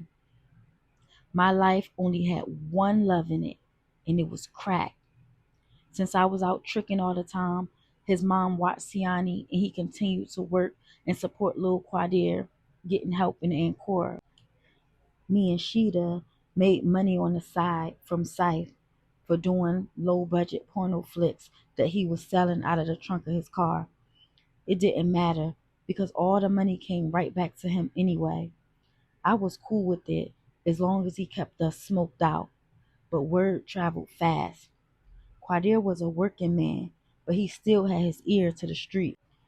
Yo, I seen your wifey on this flick, one of his co-workers told him. Who, Nye? Nah, my dude, you tripping, Quadir said in disbelief. Word up. No, she a cute broad with pretty eyes. I know it was her. I seen you with her 1,000,000 times, the guy said to Quadir. Nah, it must just be somebody that looked like Nye. Nye wouldn't go out like that, Quadir said. All right, bro, if you say so. I got the flick in my car if you want me to bring it to you, the guy said as he remembered it was in his car. Nah, I know my boo wouldn't go out like that, Quadir said, ending the conversation. As he worked, I'm sure all type of thoughts were going through his head. He knew that I was back on drugs and that I had been acting funny for a while now. So after his shift, he went back to his coworker to get the tape. My dude, you know what? I do want to see the flick, he told the guy. And they went to the car and watched it on the guy's DVD player. She in this scene right here, look, the guy said as he made Quadir pay close attention. There she go, he said, and what Quadir saw made his heart drop into his Gore-Tex. His girl, his wifey, his baby mom. I was on tape having oral sex with numerous men in what looked like an abandoned building. They nutted all over my face and whatnot. It was pure disgusting and degrading for me, not to mention that Quadir had been humiliated. I know it hurt, my dude, but I had to tell you, the guy said with much sympathy. Yo, where you get this from? Quadir asked him. From my man crib, he said. So this is floating around all over, huh? Quadir asked. He got it from his dude who sells flicks out the trunk of his car, and it only costs $10. A couple of dudes approached me like, yo, you think that's Quadir's bra? So yeah, enough people got their hands on it, know what I mean? The guy said. Quadir sat there in the passenger seat with his hands on his head. He felt sick to his stomach. Finally, he got out the guy's car and went into his own and drove to his mom's house to pick up our daughter. When he got home, he sat up all night waiting for me, but I didn't come home for another 2 days. When I finally came back, I crept in the door and began playing with Siani. You miss mommy? I said as I tried to pick her up with my skinny, frail arms. Put her down, Quadir scolded me as he grabbed the baby out of my arms. I can hold my own daughter, I said defensively. Yo, where you been? He asked, seeing if I was going to tell the truth. I, I, I was out looking for a job. Then I decided to stay at Sheeta's house. I lied. You know you were supposed to go up and see Lil Quadir yesterday. He been asking about you for the longest. And what the hell make you think you can stay out whenever you want when you got a baby to take care of at home? Quadir said angrily. Nye, you been tricking, huh? He blurted out. What? Me? Hell no, I said as I lied again. Come here. I want to show you something, Quadir said as we walked into our living room, and my eyes got wide as light bulbs. Ain't that you right there? Quadir asked sarcastically as I saw myself butt naked licking niggas' asses. Quadir, I said as I began to cry. I was speechless and I was caught. Quadir, my ass, get your shit and get out, he said as he was tossing my stuff out of the closet in the drawers. Quadir, no, no, I pleaded with him as he threw all of my stuff outside. Quadir, please, I begged on my knees as I held onto his leg. Yo, get the fuck off me, bitch, and get the fuck out of my house, he said as he yanked me off of him and scooted me out the door and slammed it right in my face. I gathered some of my things off the ground and walked to Sife's house and knocked on the door. Can I help you? The dark-skinned fat lady with rollers in her hair said as she looked me up and down. Yes, I'm looking for Sife, I said. Sife? Who the hell is Sife? The ugly lady said. He's a friend of mine. He brought me here before, and he told me that this was his house. I said to her. Do he look like a broke-ass Rick Ross? The lady asked me. Yeah, he do, I said to her as I chuckled. Girl, that's my son Clarence. His name ain't no damn Sife. And what the hell is he doing bringing you to my house? He don't pay no damn rent here with his trifling ass. Girl, he live in the basement. And what do you want anyway? She asked very sassy. Never mind. Can you just tell him that Destiny came by? I said to her, and the lady slammed the door in my face. Syph wasn't a money-making pimp. He wasn't nothing but a fake ass, broke ass, fat ass, fake ass, Rick Ross ass nigga. I thought to myself. I met up with Sheeta thinking that I could stay with her at her raggedy motel, but she was evicted. She was staying around the corner at a crack house, so I came right with her, and I felt right at home. We smoked crack from sun up to sundown for months. Nye, you know what I was thinking? She'da asked me as we sat in the abandoned house, lit up with candles because we had no lights. What, girl? I asked. Girl, I was thinking, we don't need no pimp. We can work for ourselves, she said.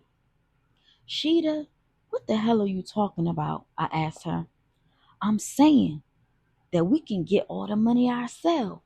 It's our pussy. Why do we have to fuck different niggas, then give all our money to a pimp when we can just fuck niggas and keep the money for ourselves? She said as she took a pull of her cigarette. Sheeta, what the hell we gonna do with the money but spend it on crack anyway? I said. Girl, it don't matter. It's our money, Sheeta told me. Sheeta had become the mastermind, and we began pimping ourselves, and we made pretty decent money. Occasionally, we would go shopping and get our hair done, but just like I thought, every time we made a come up, we would blow it on smoking crack. One night, we got all dressed up and decided to go see what was popping at the Taj Mahal in Atlantic City. Girl, it's fight night, and we look fly as hell, Sheeta said as we went on with our rendezvous. The Taj was packed, and there was ballers in every direction. To my surprise, I ran into my old pimp. Nice. Well, looky here. What do we have?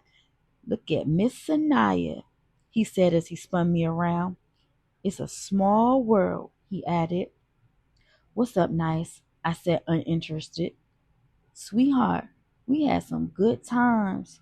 This was one of my top dollar hoes, Nice announced to two of his friends, and to my surprise, there was also Sheeta's old boyfriend, Heen. Nye, what happened to you? You ain't looking like yourself lately. What, you ain't eating right? Nice said, being sarcastic. Actually, I'm eating just fine. I'm feeding myself, I said proudly. See, that's why hoes need somebody to watch them and their money, or they might smoke it all up and crack, just like you, Nice said as he examined me. Mind your damn business, I said to him. It's cool, sweetheart. You still a rider in my book. How about you and Sheeta have dinner with us tonight? On me, Nice said, as Sheeta and Heen were having a conversation of their own. Actually, it's all about business right now, so it's going to cost you, I said to Nice with a big attitude. Ha ha, I like that. A pimp trying to pimp a pimp, Nice said as he laughed. I got you though, sweetheart. You know I'm going to take care of you, he said, and we went off to a steakhouse at the Taj Mahal. Conversation was good over dinner. Sheeta and him were acting like they were still together because they were arguing. I guess they had unfinished business. After we left, Nice decided he wanted to gamble at the Borgata for a while. You rolling with us? He asked me. No, I'm going to stay in this casino for a while. There's a lot of paper to be made, I said to him. You right. Always money first. Now I know we had our fallout, but all in all, I miss you on my team. You was a real breadwinner, Nice said to me. Thank you. And speaking of bread, where my paper at? Remember, you still on the clock, I said to him with my purse open, and Nice slipped me $300. Here's my new cell phone number. Hit me when you get a chance so we can spend more time together, alright? Nice said as he slipped me his number. I wasn't stupid. I knew that Nice had a plan. He was trying to sweet talk me so that he could pimp me again, but I wasn't having it. I took his number, but I didn't have any intentions on calling him. That night, me and Sheeta did our thing. We left the Taj Mahal at about 2:30 in the morning as we stood at the jitney stop. Now it's cold as hell out here, Sheeta said as she shivered and smoke came out her mouth from the crisp air. I know, but the jitney is about to come, I told her. But Nye, you know that abandoned house ain't got no heat, and I ain't trying to freeze, she said. Well, Sheeta, I don't know what to tell you, I said. Didn't Nice give you his number? I think you should call him, she said. Nah, let that man go about his business. Nice plays the cool role, but I don't trust him, I said, remembering all the grimy things that he had done to me in the past. Please, girl, I ain't trying to be cold tonight. I want to get a room, she begged. Sheeta, we right here on Pacific Avenue. It's hotels all up and down the strip. We can walk. We don't need to call Nice, I told her. Nah, just call him. Plus, I do want to see him again, she begged. Alright, I'm going to do it just for you. All I want Nice to do is pick us up and take us to a room near Tropicana. That's all. Then he can go about his business, I told her. As soon as we began to walk to the payphone, the jitney came. Nice had came and got us, and Sheeta talked me into going to the strip club with them. While we were there, we drank and had a good time. He was known for getting too drunk, and he began getting obscene with the strippers, and the bouncer made us leave. All right, Nice, you can take us to the Flamingo. We ready to take it down, I said, eager to let him go about his business. Y'all ain't gotta stay at the Flamingo. I'll get y'all a suite at resorts. Y'all can stay the night with us, Nice said. Nah, we good, I said as I cut him off. Girl, cool out. I want to stay with y'all, Sheeta said as she butted in the conversation. All right then, let's go, Nice said as everyone hopped in the car. I ain't feel like putting up a fight, so I just rode with them. It was almost morning, plus the fact that I didn't want to leave Sheeta alone with them. When we got to the resorts, me and Sheeta sat in the car for a while. Nice and Heen went in to book the room. As we were sitting there, Sheeta pulled out her pipe. Girl, you want to hit this with me? She asked me. Yeah, I said, and got a much needed high before they came back to the car. Yo, we got the room. I'm about to have valet park the car, Nice said as Sheeta was sniffing. Yo, I know y'all bitches wasn't just in here smoking crack in my whip, he yelled. Then he sped off towards the boardwalk. Y'all must trying to get me locked up. Nah, you know better than to fuck with me, he said as he grabbed my hair. Nice, stop, I'm sorry, I cried as I got flashbacks of him holding me over the balcony. Then he began slapping me all over again. Get off her, get off her, Sheeta yelled as she punched him in the back of his head from the back of the seat. He grabbed her and held her arms as she kicked. I was trying my hardest to get out the door, but Nice was manhandling me like he was a wild beast. I pulled out my pocket knife and stabbed Nice in the leg. Come on, Sheeta, come on, Sheeta, I yelled as I jumped out of the passenger door and ran. Nice was heated, and he sped off trying to run me over with his car. I saw Sheeta banging on the window and trying to get out, but he would not let her loose.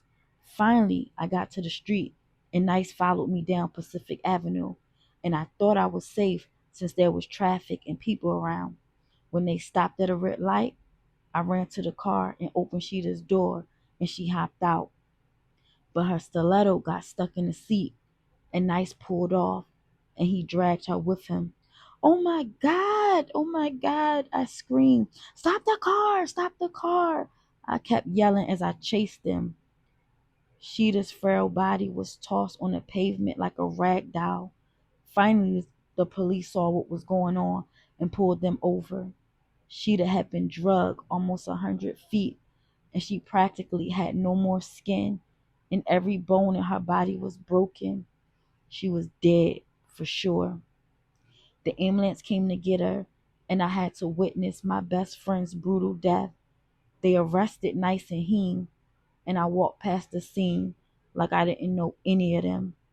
Another whore dead, the police said as he pulled the sheet over Sheeta's dead body. Nye, Street Religion, Chapter 23. The sun had came up by now, and I went back to the crack house and got high as ever.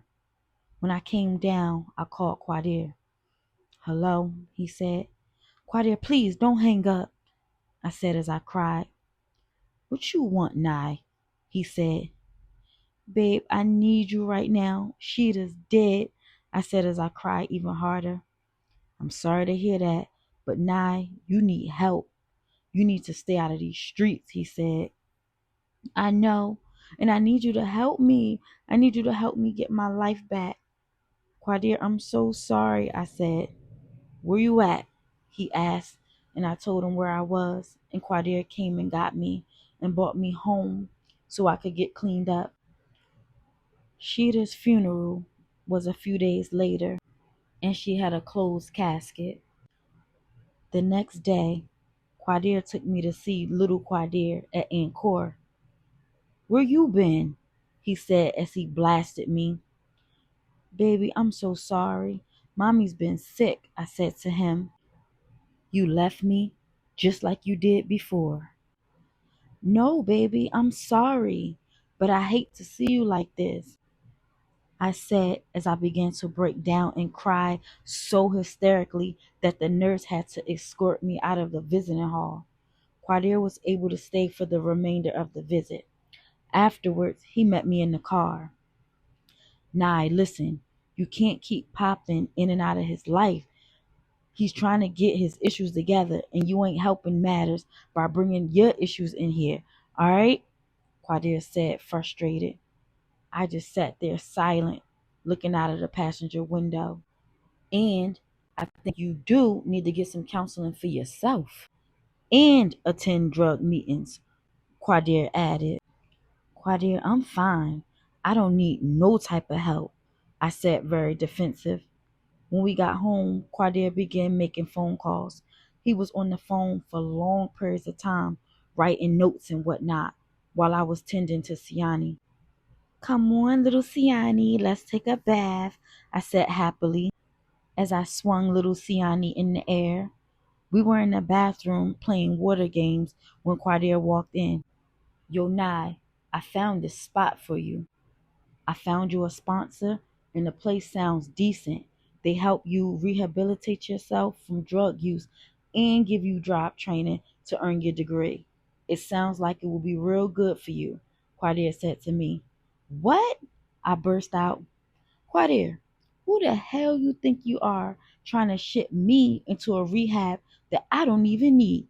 You got some damn nerve," I yelled at him as I got up from playing with my daughter. "Nah, I ain't trying to be grimy or force you to do nothing, but I love you and I just want us to be a family, but we can't because you can't leave the drugs or the streets alone. I feel bad for Sheeta.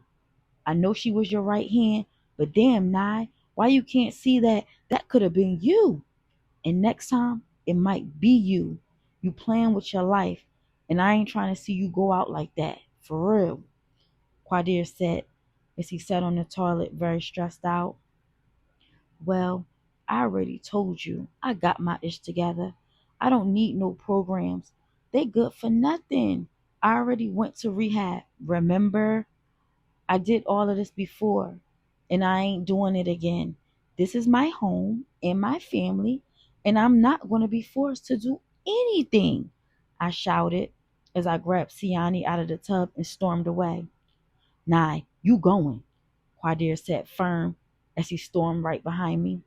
"Screw you," I said as he grabbed my arm. "Get the hell off of me," I yelled, and I turned around and spit right in his face. Quadir, being the man he was, he just fell back and left me alone, hoping that I would cool down. It was late when I finally got myself together. "I'm sorry, babe," I said as I slid under the covers next to him and rubbed his chest. "Nah, you gotta understand. I love the hell out of you. You like my extra lung, and I ain't trying to lose you. We've been through way too much, and I'll give my life before I see anything happen to you. But you gotta understand where I'm coming from. You got issues that you can't get rid of. You know what I'm saying?" "Yeah, babe, you right. And for the sake of us, I'll go to the counseling and the rehab," I told him. "Word," he said, very excited. "Yeah, 'cause I love you," I said as I began to kiss all over Quadir's body and began performing oral sex, and Quadir was loving it. Then I got on top of him and rode the hell out of him. And after he came, he was fast asleep. I got off him and went to the bathroom where I began getting dressed. Then I crept into the room and took Siani out of the bed and grabbed my bags and left. "That motherfucker got me fucked up if he think he's sending me away," I said as I walked down the street in the middle of the night in the freezing rain holding my young daughter. I hopped on a bus to go uptown so I could get a warm place to sleep for me and Siani at the Covenant House. Of course, when I got there, the doors were already closed for the night. So me and my daughter slept outside at a park for the night, and it was morning when we checked in.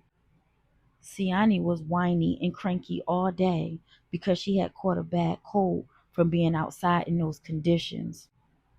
After we got our bed and our meal, I began to settle in.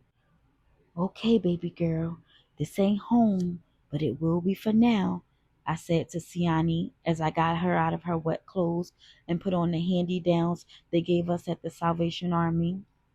Being as though I was considered a homeless single mother, I was able to receive emergency welfare. $200 for a whole month? I snapped at my caseworker. "Yes, Miss Jones. If you don't like it, then I suggest you find a job," the caseworker said as she tilted her glasses in disgust. "Yeah, whatever," I said as I signed for the card and took Siani and left the welfare office.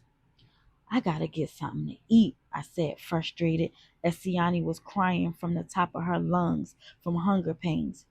We went to a McDonald's where I scarfed down my food as well. I had not realized how hungry I was. It had been days since me and my daughter ate. I had been so busy jonesing for drugs and figuring out my next moves on top of hiding from Quadir that food had totally slipped my mind. Siani sat in my arms eating her happy meal, and her pamper had been so pissy that it began to fall apart. "Damn!" I yelled, and I took her to the bathroom and tied paper towels around her butt. "Excuse me, miss, do you think that's sanitary for your child?" the older lady asked me. "Won't you mind your business, all right?" I snapped at her. "Poor baby," the lady said as she finished washing her hands and left the bathroom. I felt like trash. I had a pocket full of money, but would not even walk across the street to the store to get my daughter a pack of Pampers. I got a glimpse of myself in the mirror, and I began to break down and cry. Everything inside of me wanted to leave my daughter in that McDonald's and run to a crack house to get high. But I couldn't do that to her like I did my son. Finally, I got myself together and ordered us some more food to go. Just as I was leaving, I ran into my old friend that I used to get high with. "Saniyah, what's good, ma?" the guy said. "Cooley?" I said in shock. "What's up? Where you been?" I asked excitedly. "You know a nigga was down prison for a minute. I caught a bullshit ass case, but now a nigga back on the map. Feel me?" he said to me real cocky. I used to be so big on Cooley. He's a real G. He was fly as hell. You looking good, I said. Yeah, I know, he said cocky. I see you got a baby girl now, he said as he pinched Siani's little fat cheeks. So now was popping. What you been up to? Just cooling, trying to maintain, I said to him. I see. No offense, Ma, but you looking tight rough. You still getting high? He whispered in my ear. Nah, I'm trying to leave that shit alone, I said to him. Yeah, I feel you. I see you about to leave, and it's raining type hard out there, and I know you don't want little mama to catch a cold. So you need a ride somewhere? He asked. I was so tired and exhausted. All I wanted to do was get back to my cot at the Covenant House and rest and clear my mind. But I didn't want to walk in the rain. But I also didn't want Cooley's fly ass to know where I was staying either. Nah, I'm good. I'll catch a cab, I told him. Ma, stop fronting. Come on, he said as he gestured toward his car. He had a fly ass whip. It was a midnight blue CLK Benz sitting on shiny 24. Coolies, this your whip? I asked. Yep. Now hop in. Usually, I would feel confident riding in a whip like this because I was feeling myself and I would only be seen in the best. But now, I was feeling out of my element. I felt dirty and washed up.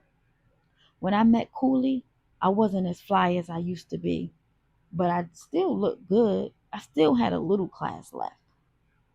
Saniyah, what's good, Ma? You ain't acting like yourself. You got something on your mind? If you do, you know you can always holler at your boy, he said as he was rolling a blunt.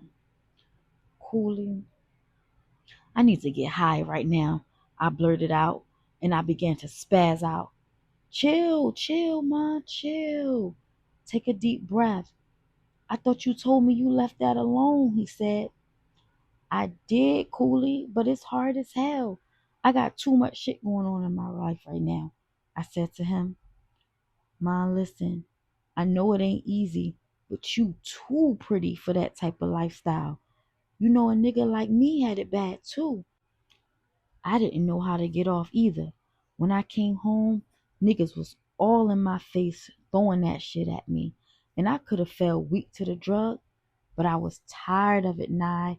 I wanted to live life like a normal person, not living from high to high. You know what I'm saying? And that's the point you gotta get to, Ma. Look at your baby girl, he said, pointing to Siani. She don't deserve no dope fiend ass mother, Cooley told me. Finally, we pulled up to the Covenant House. Drop me off here, I said, pointing. Where? Cooley asked. Right here, I said. Oh, hell no, Ma. And you got baby girl staying at the Covenant House? Come on, Nye. Are you serious? Ma, look at me, he said as he grabbed my face. I want you to stay with me at my crib and let me help you. You living real foul right now, he said to me as he shook his head. Then we drove off and went to his apartment. Me and the baby didn't have any clothes, any underclothes, not even toothbrushes. All we brought was our bodies. What is that smell? He asked as he picked Tiani up to investigate, and she had poop smeared all over her back and her legs. What the hell? Cooley said as he put her down, and I remembered that I had wrapped her in paper towels. Yo, Nye, why the fuck don't this baby girl have on a pamper? He said, not believing how trifling I was. Then he left and came back with a box of Pampers and a box of wipes.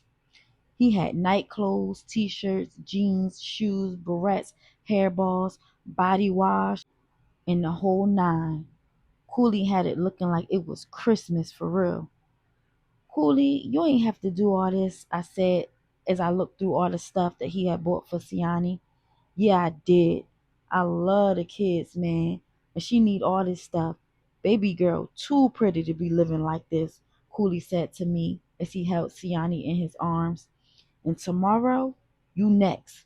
And just like he said, the next day, he bought out on me. He caught me everything from Gucci to couture to leather boots, coats, purses, jeans, the whole nine. I was looking like I did when I was with Quadir. Cooley even took me to the Dominicans to get my hair piped out, and it was official. I was fly all over again.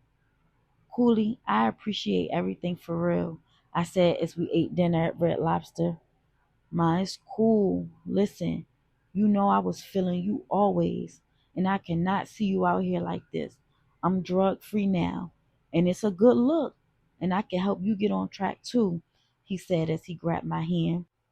When we got back to his place, I put Siani to bed in a spare bedroom that Cooley had in his apartment. While we lay in his bed watching movies, I found myself laying on his chest, feeling guilty that I abandoned Quadir and was wondering how he was doing. Saniyah, Cooley said, and I looked up at him. I was thinking, we should make this official and do the relationship thing, he told me, and I sat up. Are you serious? I asked him, thrown off by his suggestion. Yeah, you know a nigga need to find a wifey, somebody to settle down with, and I think you the one. Feel me? He said as he lit his blunt, and I paused for a minute and thought about Quadir again. I was still in a relationship with him. He is the man I loved and wanted to marry. He is the father of my daughter, and he loved my son like his own blood. I ran away, but I had every intention on coming back.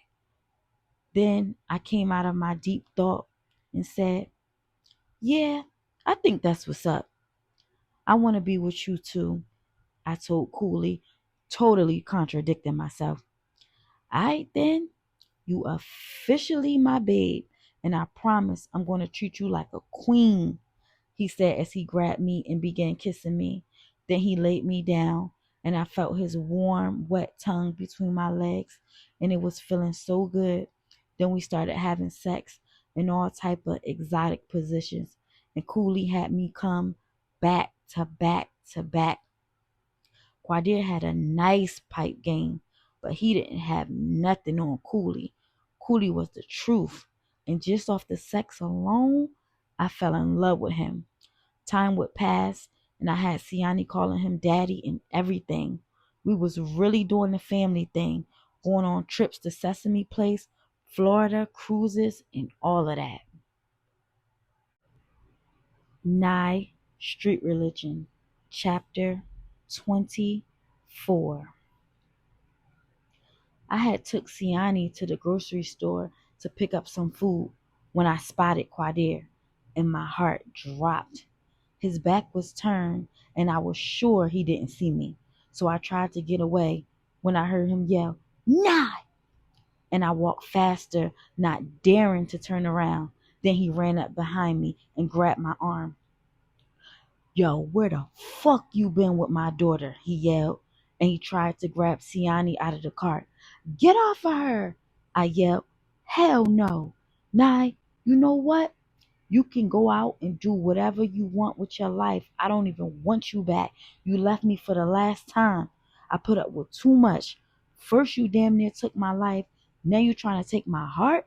He said, pointing to Siani. Now you a junkie, and I want my daughter, Quadir yelled, and I was dumbfounded. I never thought that Quadir would not want me anymore. He was my rock, and I thought I could always fall back on him. Quadir, baby, you don't understand, I pleaded and tried to hug him.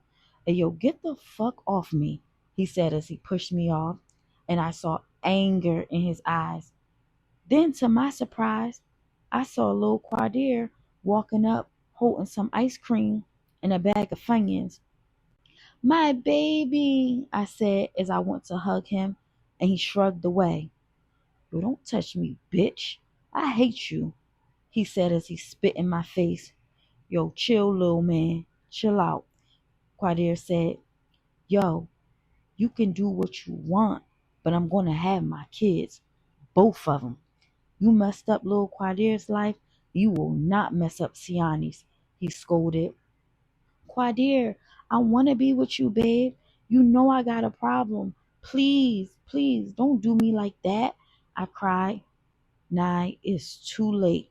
You done fucked up big time, Quadir said. And just as I went to hug him, a female walked up behind me. You ready to check out, babe? The woman said. Who the hell is this? I yelled as I pointed in the girl's face. Bitch, you better back the hell up, the woman yelled as she handed Quadir her purse, preparing to fight me. Yo, this my wifey right here. She a real broad, Quadir said as he grabbed her by the waist and kissed her neck. So Quadir, just like that, huh? You got this bitch all in our crib and all around my son playing mommy, huh? I said as I damn near turned red from envy and anger. Listen, I stuck it out with you to the end. You left me hurt for the last time. I ain't got time for you or your lifestyle. I moved on and it feels damn good. Nah, I used to love the hell out of you. You know that. All I've been through on the strength of you, but you took me for a joke, so it's a wrap, Quadir said as he looked firmly in my eyes. I got little man and I'm taking care of him. I got full custody. He don't belong to the state no more. I make sure he got his counseling and I'm here for him, showing him more to life. I make sure to show him how to be a man and he's doing damn good now. Plus he adjusting to our family structure, Quadir said, pointing to his new girlfriend. I don't give a fuck about that bitch, I said as I went after the girl and we began to fight. At first, I was getting my stuff off. Then the girl somehow got on top of me and beat the crap out of me. Chill, chill, Quadir yelled as he tried to break it up, but I had a strong grip on the girl's hair. The fight ended as the supermarket security put us out, and all of us were in the parking lot. Cooley pulled up in his Benz, and Siani yelled, Daddy! And held her arms out for him to come and pick her up. Daddy? Quadir said, You got my daughter calling another man daddy? He said as he was pissed. Yo, who's this? And what happened to your face, babe? Cooley asked, pointing to Quadir. This my baby dad, I said as I held my bloody nose with my hand. Is it a problem? Cooley asked very defensively. Listen, man, this my daughter, and I don't appreciate her calling you daddy, Quadir said as he proceeded to pick up Siani. Hold up, my dude. You should be a man and take care of her then, and not having your baby girl and your baby mom living in the streets. Plus, Siani told me how you was beating on her and pimping her out, Cooley said to Quadir in my defense. Oh yeah? That's what she told you, huh? Quadir said, shocked. So shocked. Shocked that I would even come out my face and lie like that. And I just stood there looking stupid because I knew I was wrong for saying that about him, knowing that he held me down when no one else was there, not to mention the fact that I almost took his life and put him through hell for years, and he still forgave me. I heard that shit, pimp. Alright, I ain't mad at you. And now, I hope you happy and you better enjoy Siani, cause I'm getting full custody of her. You're a trifling, unfit mother, and the only reason I ain't snatching her up now is because I don't want to traumatize my baby. Come on, babe. She's a waste of time, Quadir's girlfriend said to him, and he pampered her hand that she punched me in my face with. You need to stay out of it, I yelled at her. Bitch, I know you better fall back before I kick your ass again, the girl said as her and Quadir and Lil Quadir got in the car and drove away.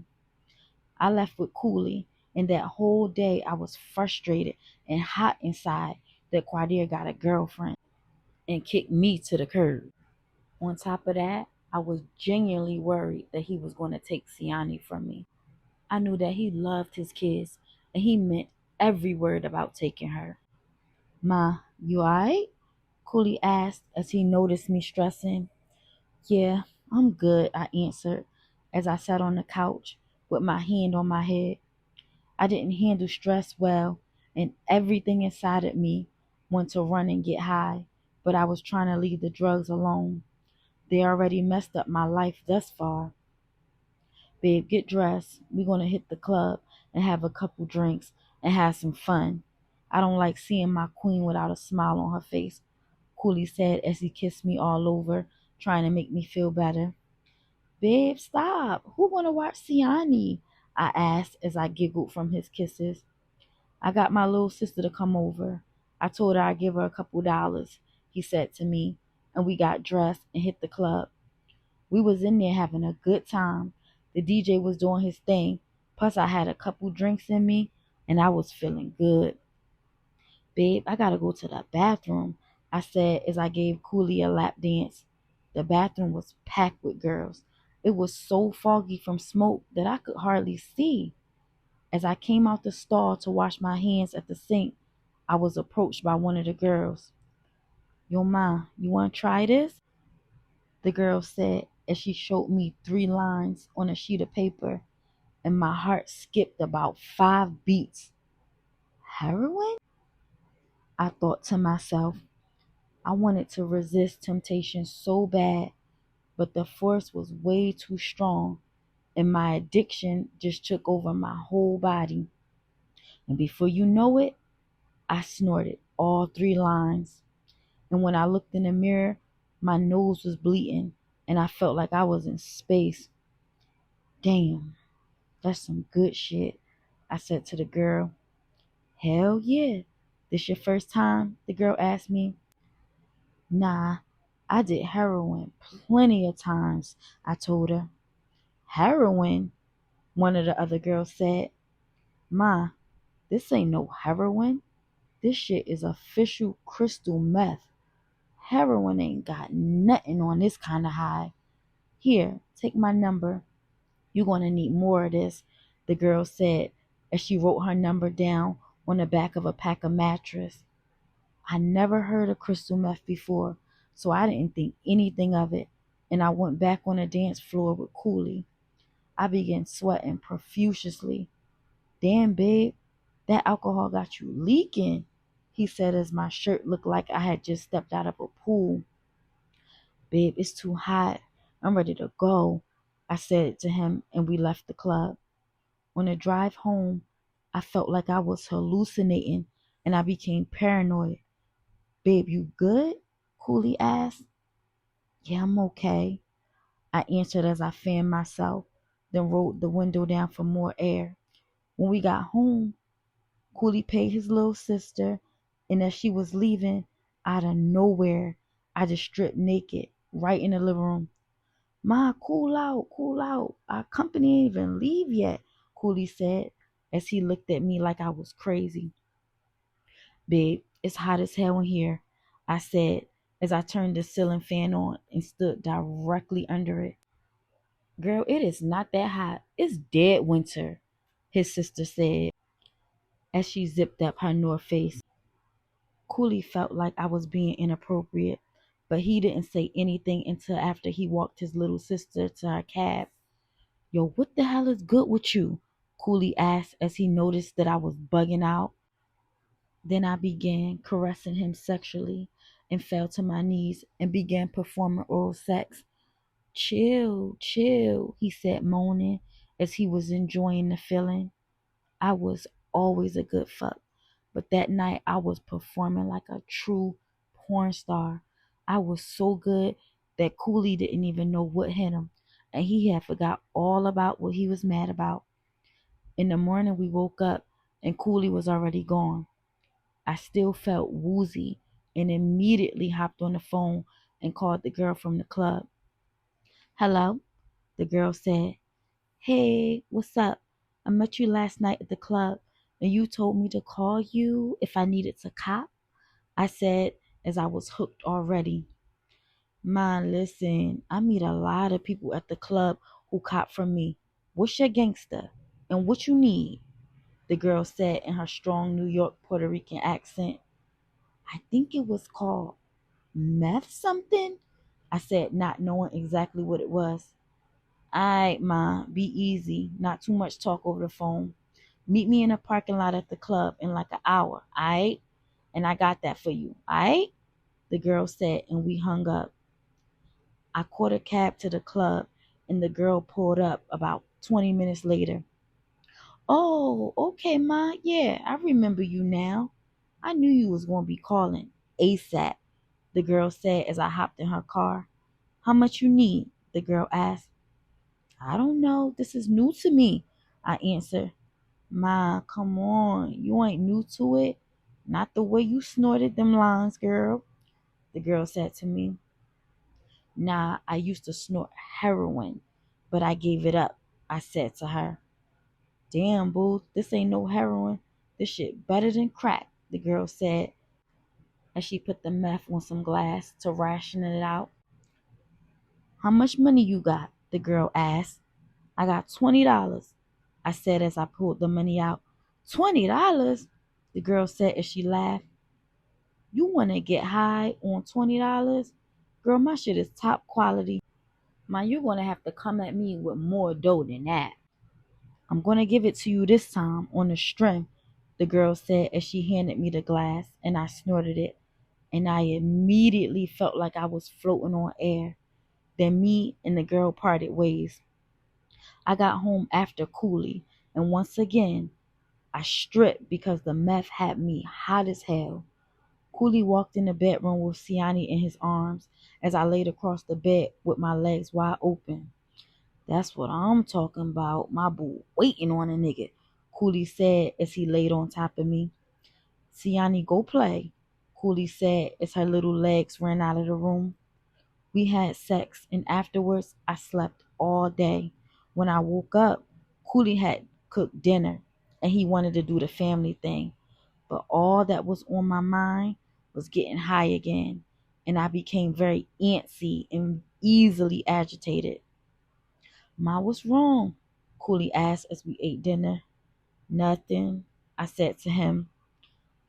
Cooley, I need some money, I blurted out. What? For what? He asked. Don't worry about it, I blurted out again. Hold up, he said as he stared me in my face. Nah, you getting high again? He demanded. No, I ain't getting high. I just need some money, I said as I charged him and began grabbing his pockets. Yo, fall back, Cooley said as he grabbed me, trying to restrain me because I was out of control. Yo, you getting high. You are. Yo, I cannot believe this shit, Cooley said. I can't have this in my crib. Yo, you gonna have to get the hell out, he yelled, and he began throwing all of my clothes out of his closet. So you want to kick me out just like that? I screamed as I began pounding on his face. It took everything inside of him not to hit me, and he grabbed me by the arms and threw me on the bed. I was bugging out. I wasn't even myself. I was in a furious rage, and I jumped on Cooley once again. This time I began biting him. Get out, bitch. Yo, you crazy, he yelled as he tried to make me stop. Suddenly, I remembered that he kept his gun hidden under the mattress, and I grabbed it. Yo, I ain't going nowhere, motherfucker. Now give me your fucking money, I said as I pointed the gun at him. Yo, babe, you wildin'. This ain't you. Just put the gun down, he said as he was shocked by my actions. I'm not playing. Show me where you got your money hidden. You don't want to break bread with a bitch? You want to put me on the streets, huh? You think so, motherfucker? I said, still pointing the gun at him. Nigga, matter of fact, put your fucking hands up. It's a motherfucking stick up. You better cooperate. Cooley was scared for his life. I was real hood with it, like a true stick up kid. Plus, I was tripping. He didn't know what I was going to do next. Babe, word up. I ain't got no money in the crib, he pleaded as he was lying to me. Oh, so you playing? I said as I shot at the waterbed and water splashed everywhere.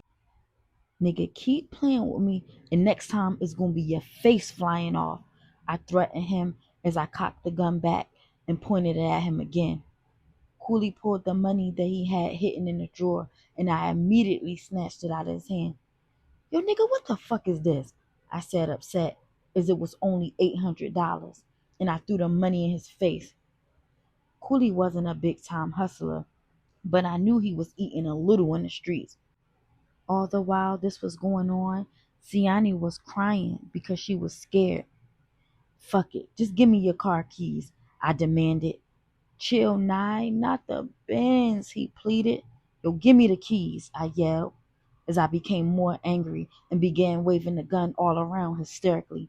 Babe, you bugging, I'm your man, I take care of you. Why you doing me like this? Yo, nigga, shut up, I said, as I snatched the keys out of his pocket. Matter of fact, pick all that shit up, I said, pointing to the money on the floor, and then he picked it up and I grabbed it from him and stuffed it in my purse. Then I shot him in the arm. Ah! Cooley screamed as he grabbed his arm, and I snatched up Siani and I hopped in the car and skid off. As I was driving, I was playing Biggie, Who Shot Ya, and drove recklessly through the city as Siani bounced all around the back seat because she wasn't strapped in.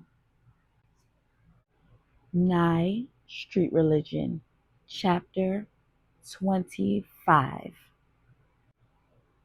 By now, my high was going down, so I called the girl from the club to cop some more drugs, and I met her at the bar on Pacific Avenue.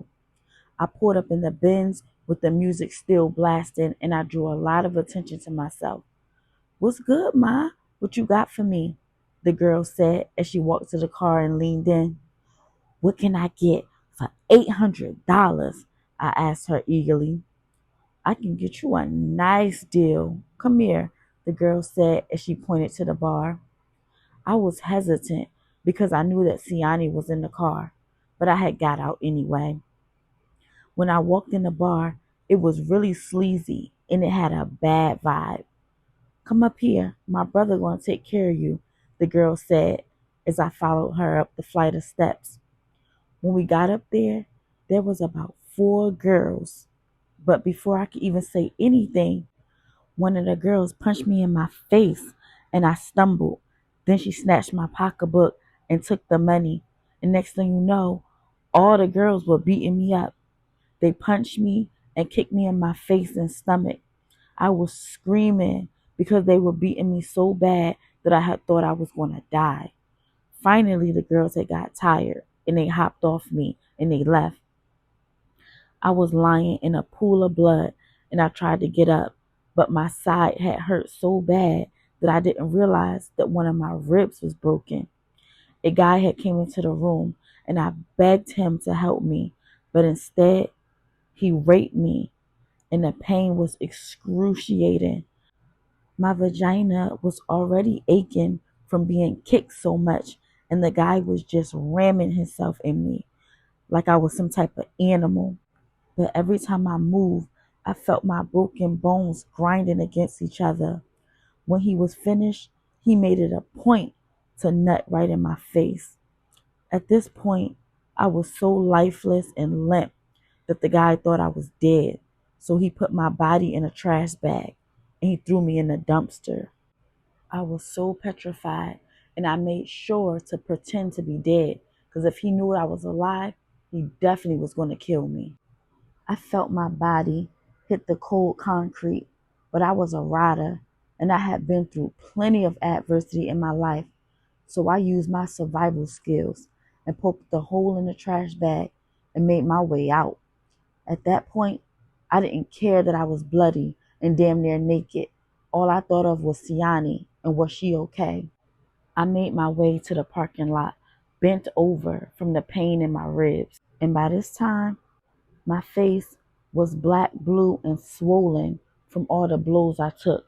And to my surprise, no one had stolen the Benz, and little Siani was in the back seat, sound asleep. It was about 1 in the morning when I drove myself to the Atlantic City Medical Center, which was only a couple of blocks away. I was admitted and treated for my ribs, which were not broken, but just badly bruised. After a couple of hours, I was released. I had been stiff and still in pain, which made me want to get high even more to get away from all the agony of my condition. I cruised the streets looking for a hustler, and finally I bumped into one. He was a young dude, about 19 or 20. He was on the corner pimping, getting his hustle on, and he had fiends lined up. Yo, I yelled to him as I rolled the window down. What's good, ma?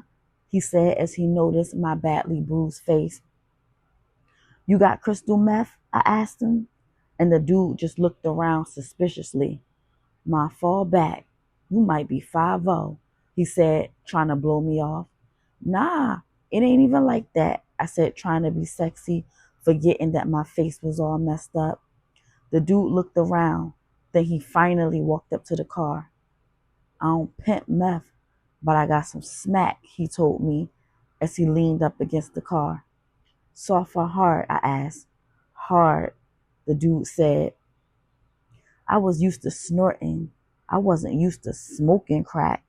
But at this point, I was down for anything. My body was fiending, and I was ready to take whatever was going to get me high. How much you want? He asked, and I remembered that I didn't have any more money. Damn, can't you look a sister out this time? And I promise I got you next time, I pleaded to him. Hell no, I don't trust no crackhead, he scolded me. Then I began flirting with him. Just give me a 20 and I'll suck your dick, I said, licking my lips at him. On a good day, he probably would have accepted my offer, but that day, I was looking very ugly from the beatdown. Ma, I can't do that, he said as he began walking away. I wanted to offer to have sex with him, but I knew my vagina was still in serious pain. But I wanted to get high so bad, I was willing to do it anyway. Wait, I said as I hopped out the car and I grabbed his arm. I got something for you, I said as I was caressing my vagina. And I'll let you do whatever you want to do with it, I said to him seductively. Hell no, I don't want that. Your shit look like it stink for real, he said, snatching away from me and looking me up and down like I was disgusting to him. I started getting frustrated and desperate.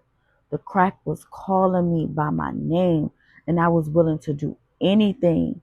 Please, I begged the dude. Listen, ma, you ain't got nothing for me. Spin off, he said as he turned his back to me. I got something for you, I told him, and I ran to the car and grabbed Siani out of the back seat. Yo, yo, I yelled to him, and he turned around. What? He said as he began getting aggravated. Here, take my daughter, I said, handing Siani to him. Yo, ma, you bugging. What am I going to do with her? He asked. Whatever you want. I don't care. I'll give you my daughter and you give me some crack and we good, I pleaded. Yo, bitch, you tripping. You that fiend out that you would sell your baby girl? He yelled very angrily as he looked at little innocent Siani as she was sound asleep. Yo, bitch, get the fuck out my face before I kill you, he threatened me. What does it matter? She ain't your daughter. Just take her and hit me off. Please, I begged him. You see this right here? He said as he pulled up his shirt sleeve, and there was a picture of a little girl's face, and under it it read, My angel. This right here, this was my daughter, and she's dead. And she died because her mother was a fiend just like you, so strung out that she ain't care about my baby girl. She left her alone with a nigga so she can run off and get high. And the motherfucker raped my baby, then strangled her. And that shit ripped my heart out. The dude said furious and damn near was in tears. I stood there dumbfounded with my precious daughter in my arms, and I felt so ashamed that I would even stoop that low as to give my daughter to a stranger for him to do all types of cruel things to her. I was a monster. Everything that I had hated about Umi is everything that I had became. I held Siani so tight and we got in the car and drove away. I drove for hours and hours just thinking. Finally, I got to my destination. It was to Umi and Sahir's grave. I sat in between their tombstones and broke down crying. "What's wrong, Mommy?" Siani asked in her little tiny voice, and I grabbed her and sat her on my lap and hugged her. "Mommy is so sorry, baby," I said as I rubbed her hair. "I just miss your grandmom," I said as I rubbed Umi's tombstone and sat there in silence as I began pounding hysterically on the tombstone with tears and snot dripping down my face. "I hate you. I hate you because I need you. Why did you leave me? Why did you make my life like this?" I said in a hysterical slur. "And my big brother," I said as I crawled to Sahir's grave, still in tears. "Sahir, I love you so much. I wish you was here. I can't do all of this by myself. I tried and I messed up my whole life," I said as I poured my heart out. I stayed at their gravesite for a while, and finally I got myself together and got the strength to get up and leave with my thoughts. I knew that I needed a new life, so I decided to take Siani to Quadir. Knock, knock, knock. I stood on his front porch with butterflies all through my stomach. When it finally opened, "Yo," Quadir said as he grabbed Siani out of my arms and looked me up and down. "Quadir, I know you feel some type of way about me right now, and I understand, but I need you to take Siani. I'm not fit to take care of her, and I need help," I said with tears in my eyes. "Come in," Quadir told me, and I came in and sat down on his couch. "So what's going on with you?" he asked me. "Quadir, I just don't understand why I can't kick my drug addiction. I mean, it's taken over my life. I lost my son. I lost you. And now I'm losing my daughter," I cried. "Nah, I know we've been through some tough times, and I know I got a new girl. But nah, you know I'm always here for you, no matter what. And regardless of who I'm with, you still will always be the love of my heart," Quadir said as he sat next to me and hugged me. "What the fuck is this?" his girlfriend said as she stormed through the door with little Quadir and her son, as me and Quadir were still hugging. "Babe, it ain't nothing going on. I'm consoling my baby mom," Quadir said to her. "You consoling her? Why is she even here?" the girl yelled. "Kim, you need to chill. It ain't nothing like that. She bringing me my daughter. That's all," Quadir said to her. "Quadir, it's cool. Matter of fact, I need to be leaving anyway. I know you're going to take good care of my baby," I said to him as I was leaving. "Yeah, bitch, you need to get the hell out my house before you catch another beat down," Kim yelled as she jumped in my face. "Don't even worry about that, Nye. Just go ahead. I'll deal with her," Quadir said to me as he was blocking Kim from getting to me. "Oh, so you want to take up for her, Quadir?" Kim said as she stormed upstairs and Quadir began to dart behind her. "Quadir, wait. I didn't mean to start no drama in your crib, but before I leave, can I say bye to my son?" I begged him.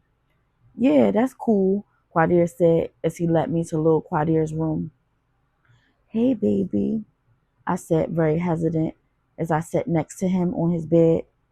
"What's up?" he said, blowing me off. "I know I haven't been around much, and I truly apologize. But now that you're almost 16, I think you're old enough for me to let you know that I have a drug problem, and I made a lot of bad decisions, and giving you up was one of them. But I want to let you know that I love you so much, and you will always be my baby. And I'm going to go away, and I'm going to get clean. I swear to you. This time, I'm going to change, and I'm going to be the mother that you always needed me to be, I said to him as I grabbed his hand. Well, I gotta go now, so be good for your dad, okay? I said to him as I gave him a hug.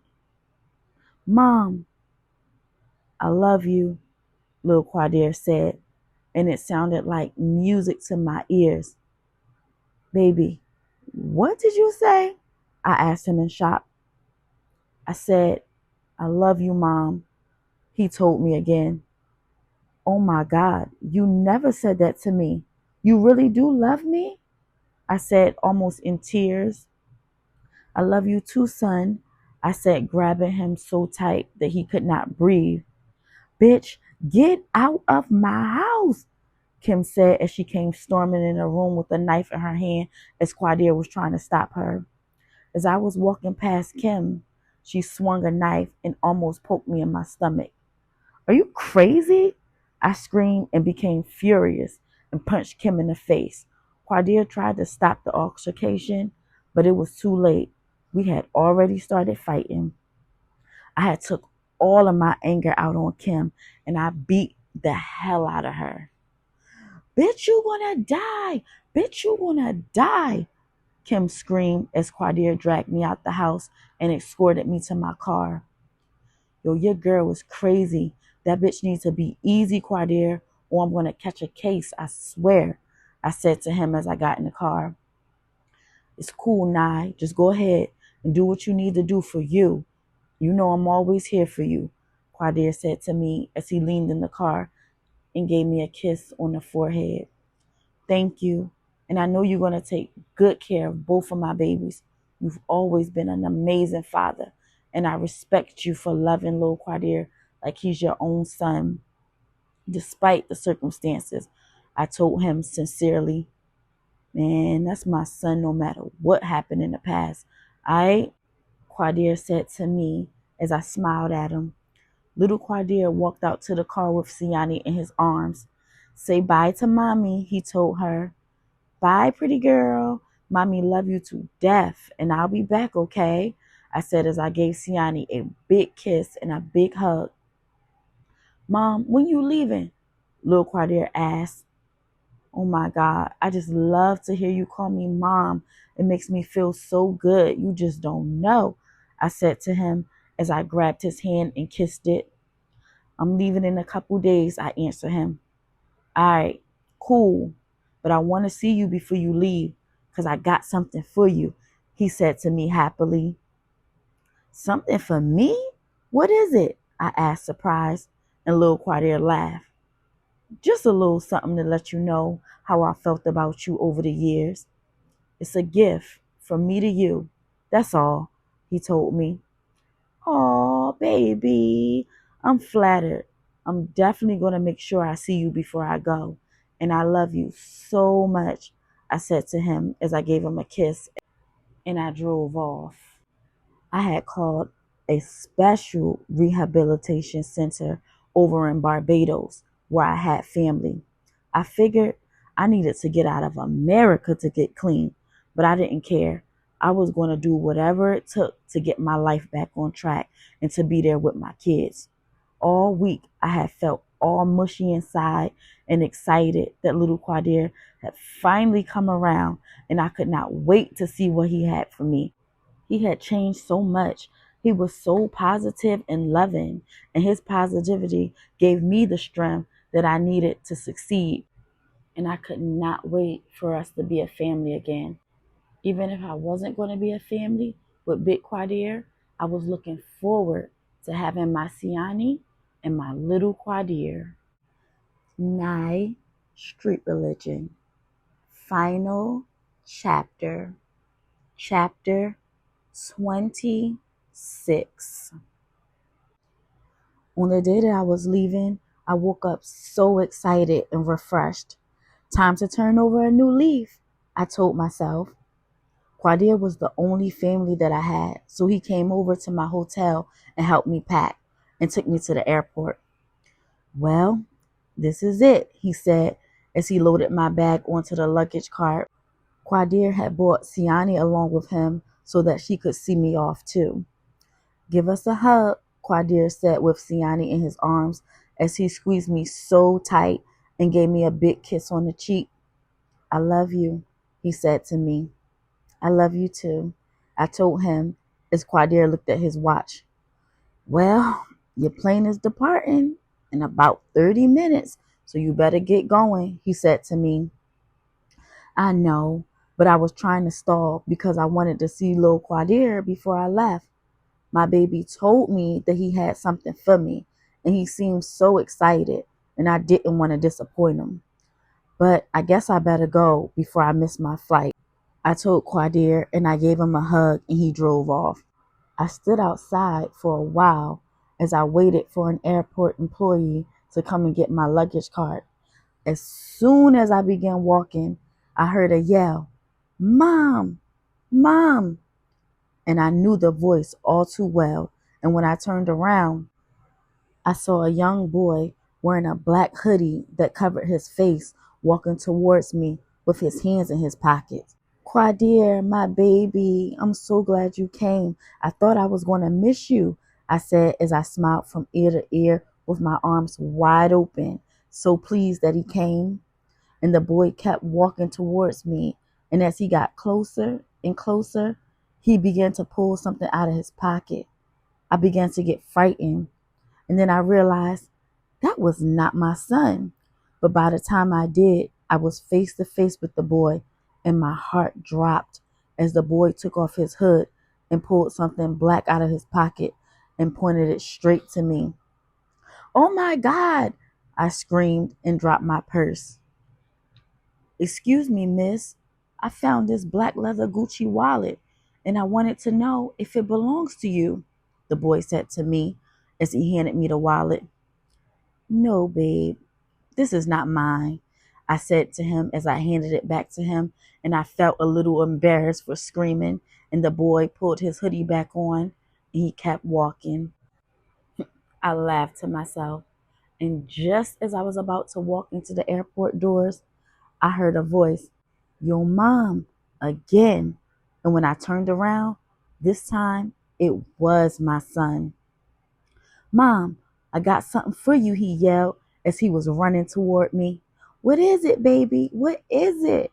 I said to him, smiling, and little Quadir stood right in front of me. I got this for you, you stinking bitch. Blow was a loud sound as little Quadir shot me right in the head, and my silhouette fell against the doors as my body slid down into a pool of blood. My life had flashed before my eyes. I saw Umi, Sahir. I saw myself looking over the whole city of Las Vegas as I was being hung upside down by knives. I relived shooting Quadir in the head, and I saw myself trying to sell my daughter for crack. And I saw myself giving little Quadir away to that family. I remembered Miss Gigi and going to church with her. And I remembered the preacher preaching. And I remember when he said to give the Lord a try. And all that had happened to me and all that I had been through, I have never accepted the Lord. I relived all the BS in my life and all that I was trying to run away from. And as I laid there, I felt myself slipping from life. And I indeed asked God for forgiveness and for Him to come into my heart. Instantly, I saw my angels appear like a ray of sunshine. And at that moment, I knew that my peace was not going to be on earth, but in heaven. And I drifted away into the white light.